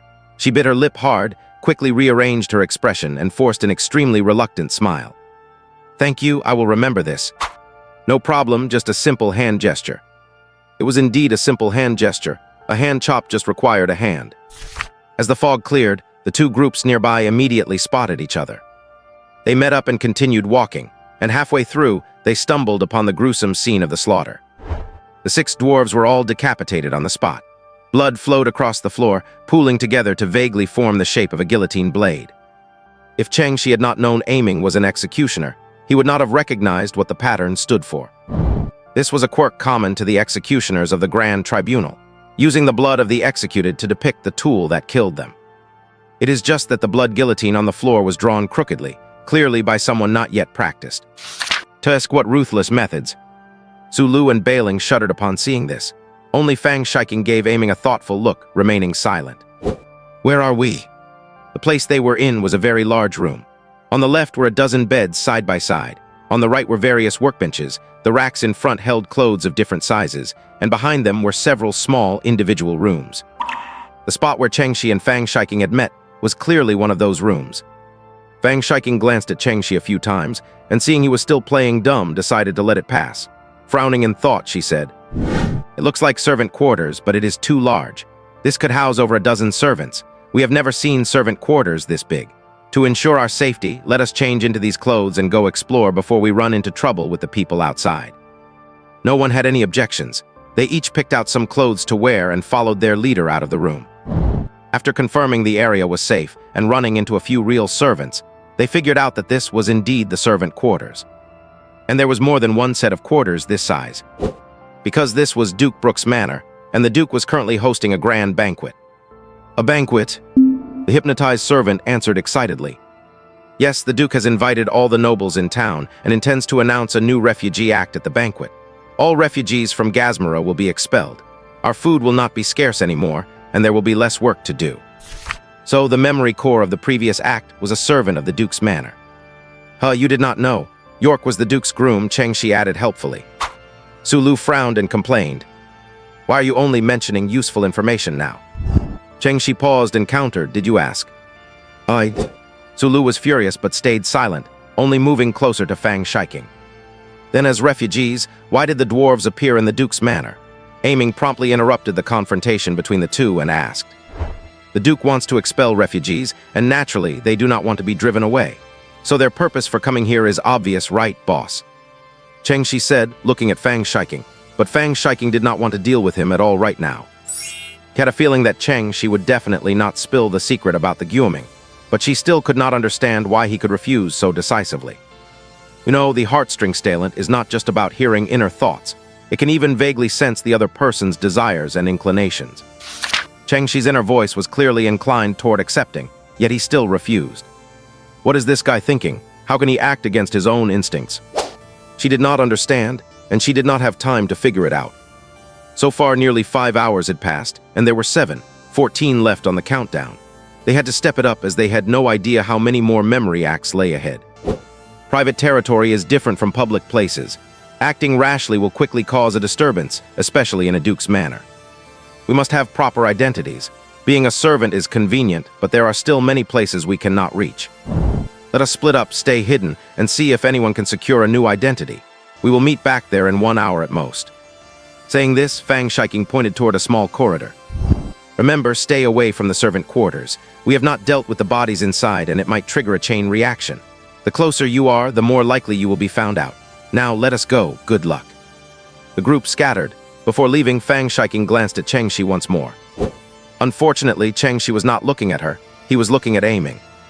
He watched as Aiming walked away from the servant quarters. After a good while, when there were no more teammates in sight, a playful smile curled on Chengxi's lips, and he paced back to the place they had just arrived from. The one everyone stayed away from. The servant quarters. While they were talking in the room earlier, Chengxi noticed something peculiar about the wounds on the hacked-up dwarf. It did not look like they were caused by a sharp weapon like a dagger often used by assassins, but rather by a blunt-edged blade. For instance, Chengxi glanced around for a moment and kicked out a blood-stained knife from under a bed. Looking at the length and size of this blade, it looked more like the dwarf's own weapon. A dwarf battle knife. But someone was perhaps certain that everyone would not stay here for long, so the handling of the scene was quite casual, not even enough to be called handling. He completely ignored these details. Interesting. Chengxi recalled his conversation with Ah Ming, continuously observing the dead dwarven bodies. It did not take long for him to spot some clues. Looking at the positions of these 6 dwarves and the signs of fighting at the scene, it did look like they had attacked the same target.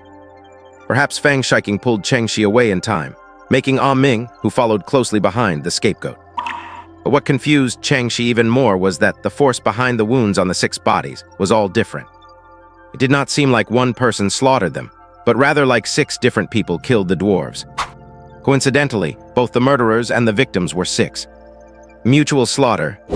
Chengxi furrowed his brows, starting to wonder if assassins had this kind of talent to control people. At least for the Order, such talents were not common. What a chaotic scene. However, it is not entirely without gain. Chengxi picked up the ring he had scavenged from one of the dwarf corpses, squinting to examine it against the sunlight filtering through the window. As he looked, he clicked his tongue and said, "The craftsmanship is truly exquisite. I wonder what kind of skill it takes to forge such a fine ring. Too bad it is mine now." He smiled, pocketed the ring, and then leisurely walked out of the servants' quarters. As soon as he stepped out, he bumped into Bailing, who was smiling and seemed to be waiting for him. Chengxi's face darkened, and he cursed with a laugh. "Sticking to me now." Bailing had somehow gotten hold of another dress. She mimicked a noble lady's elegant curtsy and chuckled. "You do not mind if I cling to a strong support, right? Cling all you want, just do not grope." "Do not worry, boss, I am very obedient. I will only touch where you tell me to." Chengxi could not be bothered to waste words with her, bypassed her, and kept walking. "Perfect timing. I can be your attendant in this outfit. Got any findings?" "What kind of attendant runs ahead of their master?" Bailing quickly caught up and replied in a low voice. "The manor is huge, and there are many guests. I just knocked out a lady and got some intel from her husband. Duke Brooks seems to have not shown up yet, and there is only half an hour left until his announced appearance." Chengxi raised his eyebrows, thinking to himself that women who do not play by the rules indeed gather intel fast. He followed Bailing briskly into the manor's central hall, weaving through the numerous nobles, and soon caught sight of the others. Everyone had changed into new clothes and was splitting up to investigate. Chengxi gave the hall a rough glance and decisively chose to leave with Bailing. "Boss, the answer is not here." "Oh," Bailing replied softly, following Chengxi's lead elsewhere. Chengxi watched her walking silently in front and suddenly felt like something was missing, so he asked, "Are not you going to ask me why? Being obedient is enough. I do not need to know why. Of course, if you need an audience to hype you up, I can fake that pretty well too." "What kind of person is this? No fun at all." Not to mention Song Yan from the previous round, she could not even compare to Chen Chong. At least they gave him a sense of accomplishment. But keeping some things bottled up inside is unbearable. The dwarf's ring is very exquisite.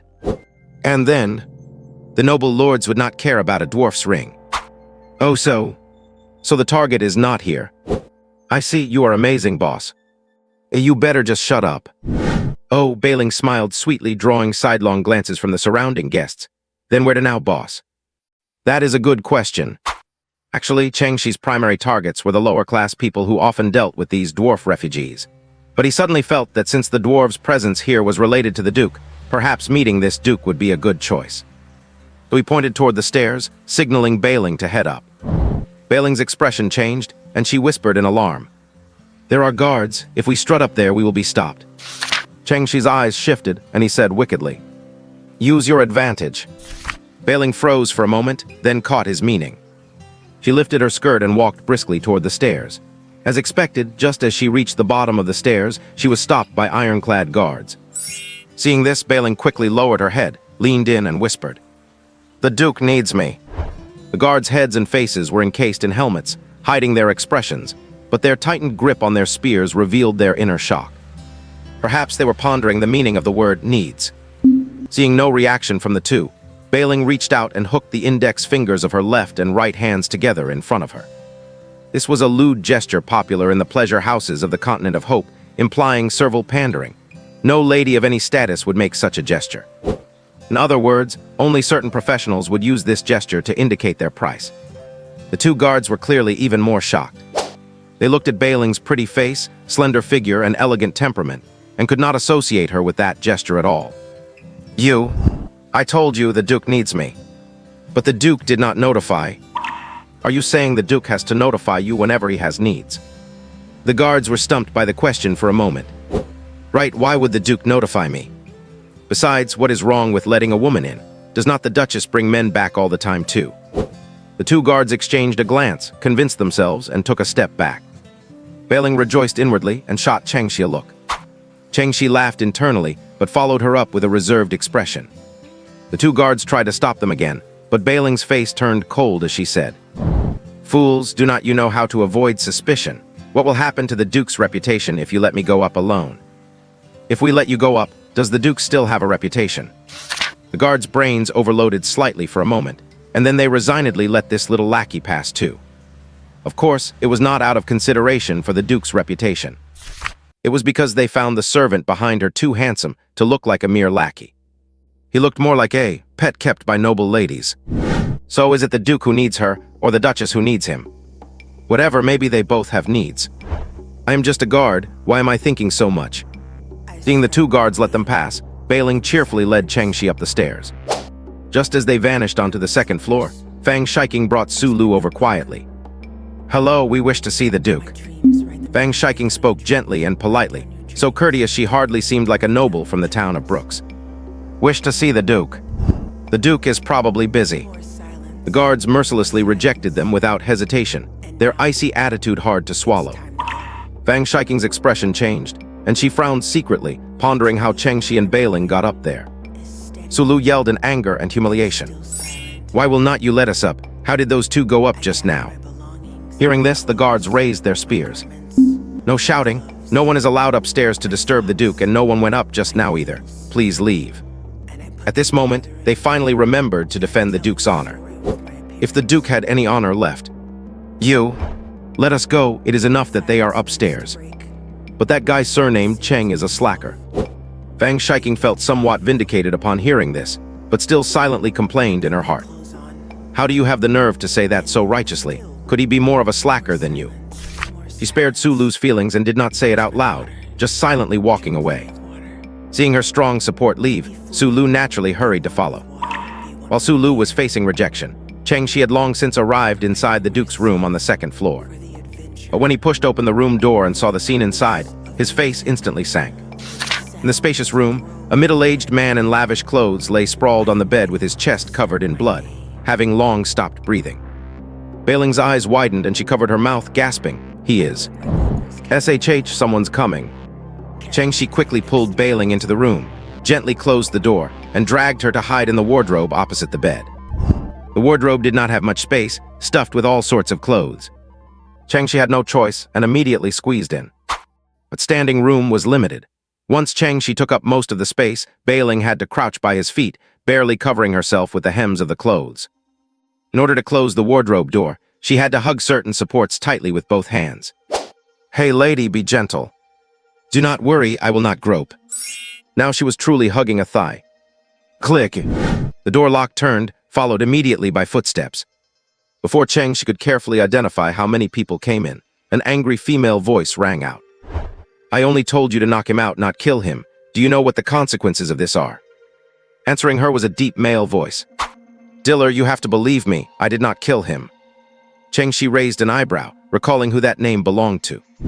Diller, the wife of Duke Brooks, the town's premier noble lady who got her butt touched by a guard. "Then who is this man?" "Feel this, the blood is still warm. He just died, and I have been with you the whole time, so how could I have had the time to kill him?" "But he died in the room you arranged. You are the cause of all this." Well, even if I did kill him, is not that a good thing? With him dead, there is nothing standing between us anymore. He could die, but not now. You have ruined everything." "Ruined what? Diller, are you keeping things from me again? You have changed recently, you have become so distant. Have you set your eyes on someone else?" "No, I have not," the woman said through gritted teeth, but instead of explaining, she said anxiously, "The banquet is about to start. Once everyone finds out he is dead, we are finished." "Finished? You are the Duchess, the victim. I am just a nephew of the Duke with no right of inheritance, just a regular guard. At worst, I will be charged with failure to protect. How could we be finished?" I am just panicked. He cannot die like this. The legislation is not finalized yet, and the citizens in the territory will protest." "Diller, that is the Duke's concern. You are just the Duchess." "But he is already dead. He is dead." The Duchess tried to suppress her shouting, but it still sounded hysterical, as if the Duke's death was a heavy blow to her. "So what if he is dead? You inherit all his property. Is not that enough? The Brooks' fortune is enough for us to squander for lifetimes." "No, you do not understand. I can inherit the property, but not his title. If that happens, the administrative power of the Brooks family will be handed back to the royal court." "What, you still want to be a duchess?" "No, I'm only doing this for the citizens in the town." "Diller, you really have changed. Why care about those commoners?" "You do not understand. Listen, stay here and do not let anyone in. I will go figure something out. We must ensure the news of his death does not leak out." With that, footsteps clicked across the room as the Duchess hurried out. Hearing this, Chengxi and Bailing exchanged a glance in the cramped space and let out a sigh of relief. If this regular guard had to secure the room, his next step would be to stand guard outside, giving them a chance to escape. But unexpectedly, the second after the Duchess slammed the door, the man who called himself a regular guard turned toward the closet with a smirk on his face. "Sorry to have let you overhear such a farce, but it does not matter. It is about to be over soon." He clapped his hands and said with an appreciative smile, "Thank you for killing Brooks. Although I had my own plans, clearly your methods were cleaner. I must say your stealth skills are quite impressive. It is just a pity you ran into me. Come on out. In exchange for the little favor you did me, I can make it quick for you." Chengxi and Bailing exchanged another glance, their hearts sinking. They had been found out. "What do we do?" Bailing asked silently. Chengxi thought for a moment and mouthed back, "Can you fight?" Bailing shook her head, but then remembered that Chengxi was just a cleric, so she nodded instead and used her finger to write a number on his leg. 1321. Chengxi immediately understood this was her latter score. That was indeed far too low. Anyone who was still at this score range half a year after the Faith game descended was either barely hanging on through single-player dungeons, or had just been carried all the way. Bailing did not look like either, and Chengxi could not fathom how her score could be so low. Did she fail every time, but manage to survive every time? That was even harder than getting a high score every time. But at the very least, she was a hunter, and her offensive capability had to be better than his as a cleric. "Do not panic, hit him." Chengxi spoke silently again, then patted Bailing's shoulder to signal he was going to push the door. Bailing froze for a moment, understood his intention, and began counting down in her head. 3, 2, 1, bang. The two pushed the door open simultaneously. Bailing immediately summoned her longbow, activated her sensory hunting talent, and thrust her consciousness into the enemy's sea of desires, attempting to interfere with his actions. Chengxi rolled a few times on the ground, precasting healing spells on both of them to ensure plenty of healing headroom. However, when they burst out, they found the guard, who had been acting so fierce moments ago, standing by the bedside, smirking at them from a distance. The sensory hunting seemed to hit a solid wall and was firmly shut out. Damn, he has a mental defense skill. "Oh, servants of the corrupt, excellent. Your assassination methods were too clean, leaving no traces. I was just worrying about how to shift the blame onto the refugees. This could not be better." He spoke with caution, eyes scanning Chengxi and Bailing, chuckling how nice. Refugee followers of the corrupt breaking into the Duke's mansion to assassinate him in opposition to the legislation. What a reasonable explanation. Now I am completely beyond suspicion. I really should thank you. Chengxi's sharp eyes scanned the surroundings and the guard's body. Before long, he noticed a familiar object on the guard's hand. A ring. On his hand, he was wearing a ring exactly identical to the one held by the dwarf. Chengxi had not expected such a coincidence. He decisively took the ring from his pocket and held it up in front of him. At this point, saying too much was a liability, so he chose to stay silent and let the other party guess. The guard was stunned when he saw the ring, then laughed in disbelief. "What? I only gave the broker 300 gold coins. Did not he say he found a group of dwarves to do this? Why did the dwarves actually outsource the job?" "Ha, you guys are just adorable. Who are you? How much did those dwarves pay you?" Chengxi instantly realized the key point. Those dwarves were indeed arranged by the person in front of them to assassinate the Duke. It was just that they had killed the dwarves and then stumbled upon the Duke's death. Damn, now it is truly impossible to explain. The other party, clearly, was not going to let them off the hook just because they were hired assassins. Chengxi looked at the guard, laughing hysterically, and replied with a dark face. 30 gold coins. What? How much did you say? 20 would work too. His smile stalled and he frowned, as if he did not understand. Let us end this. As soon as the words fell, Chengxi cast accelerated metabolism directly onto the guard, targeting the defects in his legs. This way, while the guard's leg vitality would increase under rapid metabolism, he would experience a strange, lagging sensation because his leg state was different from what he was used to. Grabbing onto this momentary lag might be their only chance. Bailing clearly understood Chengxi's silent countdown. As the words fell, she immediately shot an arrow imbued with the power of the corrupt at the guard. The two's coordination was impeccable. At the very moment the guard's legs buckled, the arrow struck his arm. The power of desire sinking grabbed his reason like a tentacle, tearing at his emotions. However, the guard remained calm. A cold sneer played on his lips as he spoke. In this place, resistance is forbidden. A wave of holy light radiated from the guard, instantly painting the entire room gold. Bailing's longbow fell from her hands uncontrollably, and even the arrow in the guard's body dropped to the floor, becoming silent. Chengxi's pupils constricted. This was bad. This is the power of order. The person in front of them is a lawkeeper, a chanter of order. How could a chanter be working as a guard these days? Before Chengxi could process this, the high-level lawkeeper had already cleared his throat and began his chanting. With the Inquisitor above, the time for execution has arrived. Shackles choke the prisoner's wails, leg irons shatter the sinner's pride.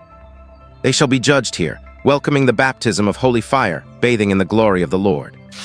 And then, under the watchful eye of order, turned to ash.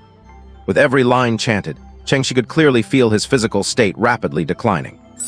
Silence, imprisonment, burning, repentance. 4 kinds of negative status effects piled up on him like a heavy, suffocating pressure. In no time, the two were pinned to the ground, gasping for breath. Bailing's state was even worse than Chengshi's. It felt as if an invisible giant foot was stepping on her back, grinding her into the floor, her body and face distorted by the pressure. Bright red blood flowed from her orifices, and soon her vision began to blur. She looked at the equally miserable Chengshi. Without the fear of death, she just smiled sadly and apologized. "I am sorry, big brother. I am too weak." But the silence affected everyone.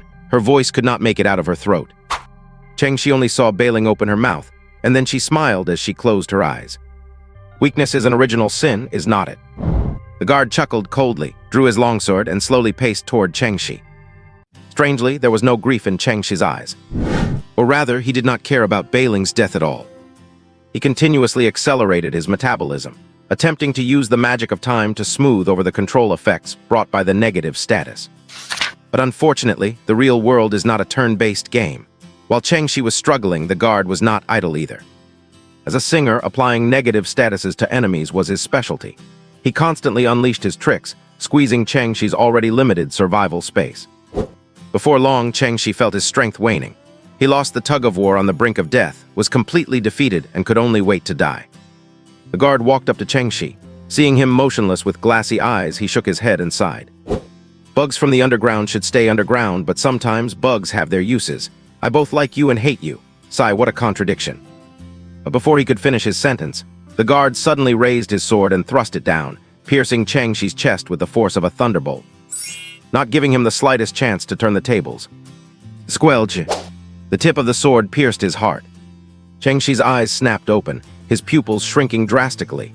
He did not last more than a few seconds before the light in his eyes completely shattered.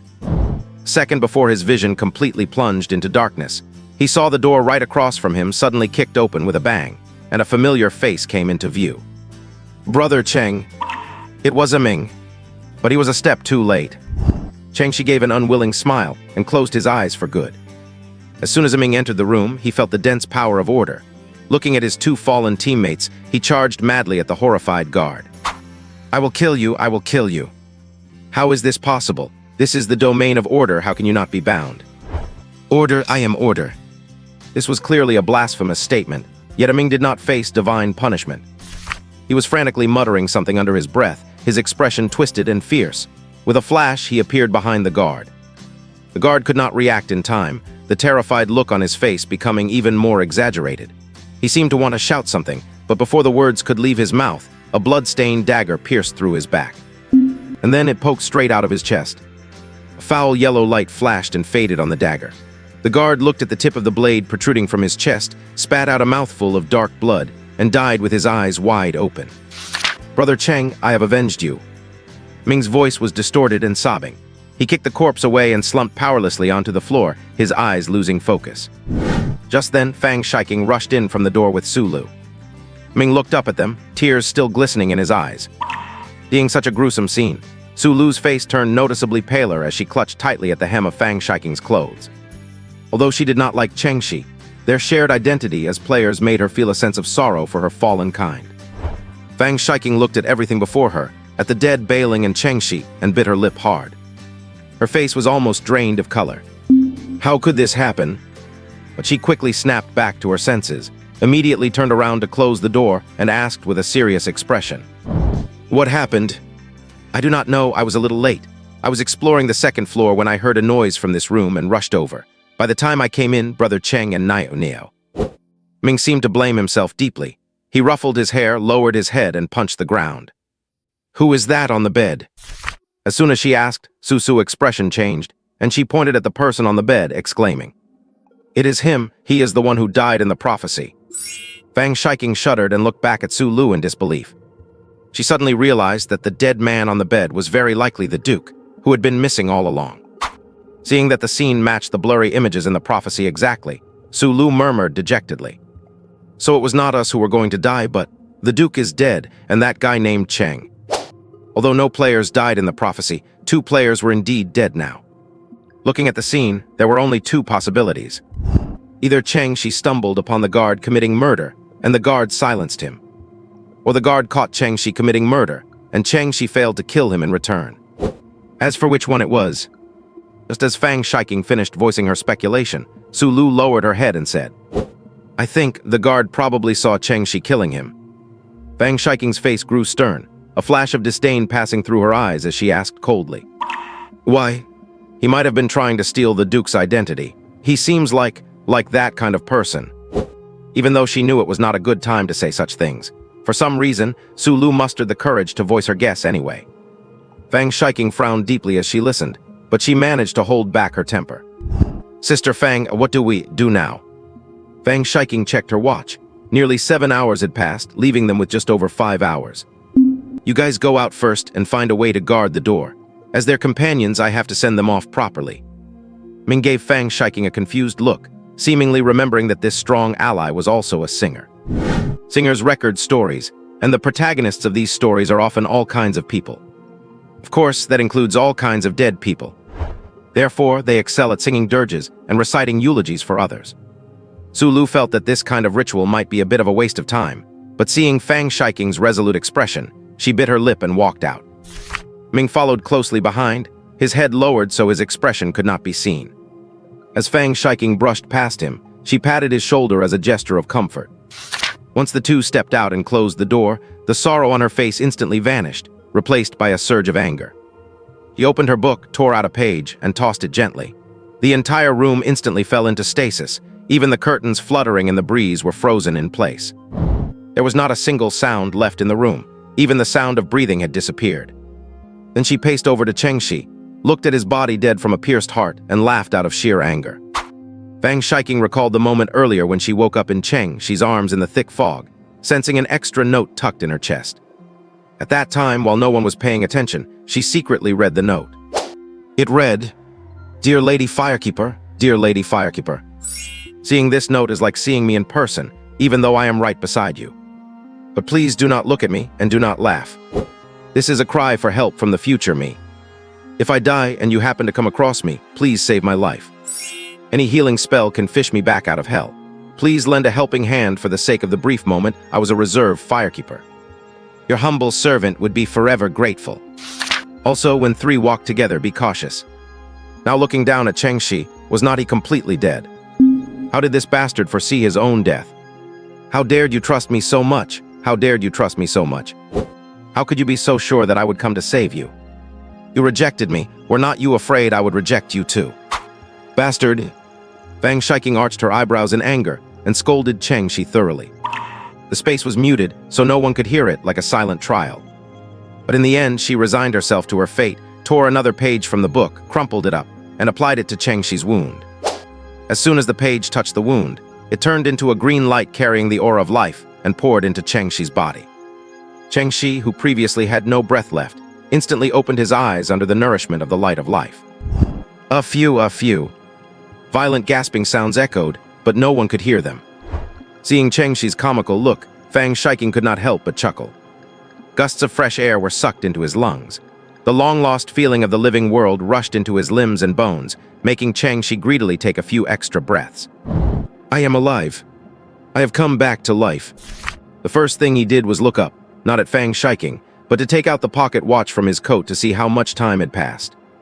When he saw that only 20-odd minutes had passed since his death, he let out a long breath of relief, releasing all the pressure in his heart. Then he looked at the dead bailing beside him and the guard who died with eyes wide open in anger, and suddenly began to laugh. He laughed without a sound, like a clown in a pantomime. The strong ally was reliable indeed. Or rather, the city defender was indeed reliable. Seeing Cheng Shi laughing to himself happily while ignoring his savior, Fang Shiking indignantly gave him 2 kicks. Cheng Shi hurriedly scrambled up, put his hands together and bowed to express his gratitude, then pointed to bailing. Fang Shiking's face darkened. She pointed to the book in her hand and mouthed, Waste of pages. You are a priest, save her yourself. Helpless, Changshi had to snap his fingers. With the fall of the silent snap, Beiling's crushed body slowly plumped up. In just a few breaths, her eyes opened once again.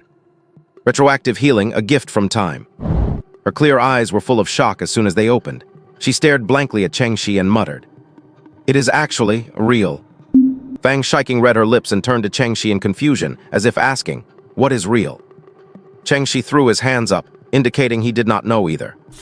Seeing the big shot still playing dumb, Beiling followed suit and giggled foolishly. The bloodstains on her body did not vanish with the rewinding of time, but the blood-stained dress instead added a bit of color to Beiling. Having gained rebirth, she seemed to have become more alluring. Fang Shiking frowned, feeling that things were not simple.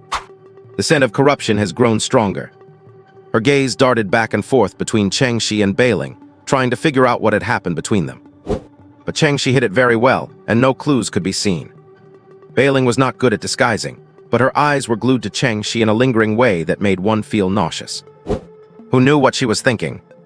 Fang Shiking naturally did not know what Beiling was thinking, because her mind was currently filled with the memory of that moment she shared with Changshi in the closet.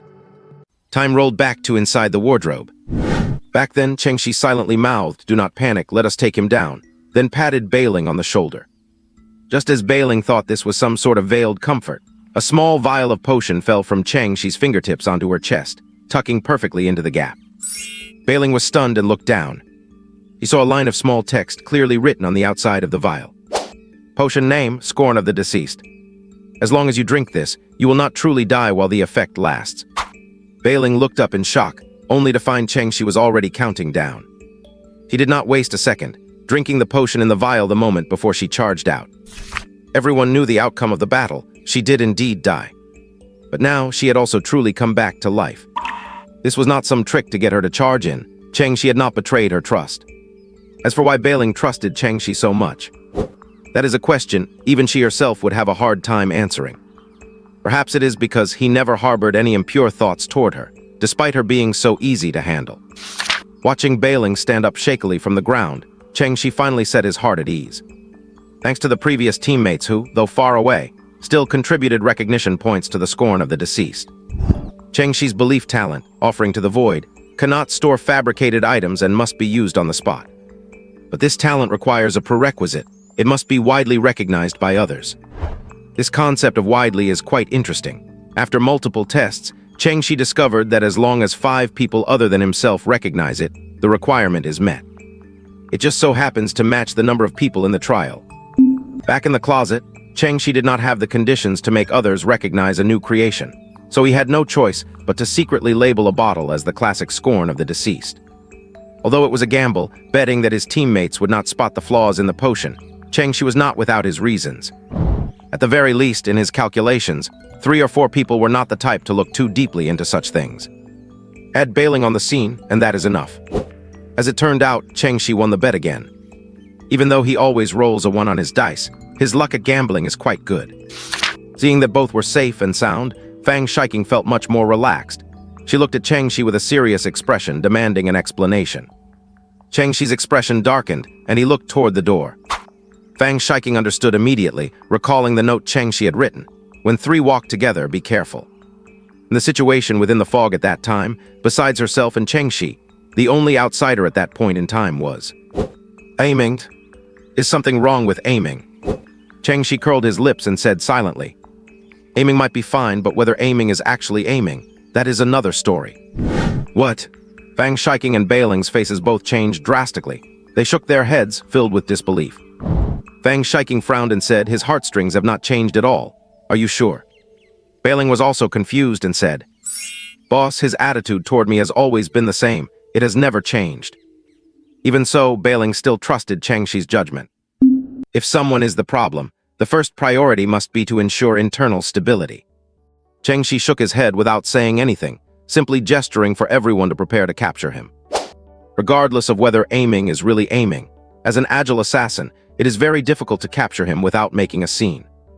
Relying only on Changshi and Beiling might be difficult, but if you add Fang Shiking, then it becomes much easier. Changshi sidled up to Fang Shiking as if relying on her, and after glaring at him for a long time, she sighed and tore a golden page from her book. S-rank talent, Eternal Prison. Seeing this, Cheng Shi's face lit up as he felt the surging power of time on the page. This was a skill left behind by a time walker. Fang Shiking took the page to the door with a look of reluctance, turned back to look at Cheng Shi and mouthed, "Compensate me." Cheng Shi nodded solemnly. Seeing Cheng Shi agree, Fang Shiking opened the door cleanly, and while the two outside were completely unprepared, slapped the page onto Aiming's shoulder. Boom! A burst of temporal energy erupted, and before Aiming could react, he was shackled in place by the chains of time. He widened his eyes in shock and said in terror, "Sister Fang, you." Zulu was also startled. She stepped back, pulled out a small dagger from somewhere, and looked at her thighs in panic. "Sister Fang, what is going on?" Before Fang Shiking could answer, something even more maddening happened. Cheng Shi and Bailing, who had just died in the room, actually walked out unscathed. Well, not entirely unscathed. Their clothes were a bit wrinkled. "You all?" Zulu was completely dumbfounded, and for a moment, various conspiracy theories raced through her mind. The most absurd part was that she started to think Fang Shiking might have agreed to some demand of Cheng Shi's, and was planning to conspire with this detestable believer of time to kill her. Seeing Zulu so terrified, Fang Shiking shook her head apologetically and gestured for her to listen to Cheng Shi's explanation. As soon as Cheng Shi walked out of the room, he stabbed an arrow of desire he had taken from Bailing into Aiming's shoulder. Swoosh! "Brother Cheng, you did not die. What are you doing? Nionil, you are not dead either. What exactly happened?" Aiming looked at everyone with extreme shock, his eyes darting around. Seeing him like this, Cheng Shi smiled meaningfully. "I am sorry I did not die. I suppose that must be very disappointing for you." Aiming paused, then his face darkened and he said, "Brother Cheng, what do you mean? I naturally do not want anything to happen to my teammates, but you seem to imply that I killed you. I actually avenged you and killed that guard." "Oh, you avenged me. Clap, clap, clap." Cheng Shi nodded and applauded, laughing. "Indeed, you arrived a step too late. Otherwise, you could have saved both of us." "Right, there must be some misunderstanding. Sister Fang, please let me go. We are running out of time." Fang Shiking acted as if she did not hear him, just quietly staying alert for anyone approaching. Cheng Shi shook his head, not wanting to waste any more time. "You are not aiming, are you?" Ming froze, then burst into hysterical laughter. "Brother Cheng, what are you saying? If I am not aiming, then who am I? Have you forgotten? I came all the way here with you from the fog room, followed Sister Fang's orders to scout separately, and then avenged you in this room. Did you lose your memory?" "I have not lost my memory, and you do not have to pretend anymore, Uncle Huang." "Who, Huang Bo?" Fang Shiking exclaimed in shock, then immediately activated a talent to test Aiming's identity, but there were no surprises. He was definitely Aiming. "Cheng Shi, are you sure? Is he Huang Bo?" Aiming even smiled bitterly and said, "Brother Cheng, what are you talking about? Huang Bo is still behind us and has not caught up yet. The gate of memory is still there, so how could I be Huang Bo?" Cheng Shi smiled and continued, "How do you know he has not caught up yet?" Aiming's expression shifted, and he quickly explained, "I meant that by the time we reached the Duke's estate, he had not come yet." "Yes, indeed. If I am not mistaken, the gate of memory is indeed still open, and someone was left behind and has not come over. But the one who was left behind was not Huang Bo, but Aiming. The real Huang Bo is right in front of me." Aiming seemed incensed by the endless suspicion. He roared with a vicious expression. "Cheng Shi, if you have any plans, why not just say them clearly? I have saved you twice, why do you suspect me? You say I am Huang Bo, show me the proof. What makes you say I am Huang Bo?" Watching the hysterical Aiming, Fang Shiking's resolve wavered. She looked at Cheng Shi, only to see him take out a small vial of potion in front of everyone and speak as he unscrewed it. "Actually, there is plenty of proof. For example, an assassin who claimed to be unable to escape from the fog. For example, the dwarf who died in the servant's room did not die by one person's hand, but through mutual slaughter. This does not look like a judgment of order, but rather the handiwork of chaos. For example, someone killed the Duke, but that person was neither the philandering guard nor Bailing and I, yet the killer was never seen. And for example, someone who clearly possesses the talent, finger Keto open doors faster, yet chooses to kick the door down at a life-or-death moment, wasting more time." With every word Cheng Shi spoke, Aiming's face darkened and the mouths of the surrounding teammates widened. By the time he unscrewed the potion, a smile had completely spread across Cheng Shi's face. "But it does not matter anymore. This bottle of potion in my hand is called True Words of Confession. It is a potent medicine used by the executioners of the Grand Inquisition to interrogate criminals. Whoever it is, one drop and they will answer everything. As an assassin of order, I assume you should know what this is." Saying this, Chengshi lifted the bottle to pour it onto Aiming's head. But before the potion could flow out of the bottle, Aiming burst into maniacal laughter. Hiwa hihi. Serohote. Chengshi. Very good. You are quite impressive. That smile was just like Huang Bo's when they first met. Exactly the same.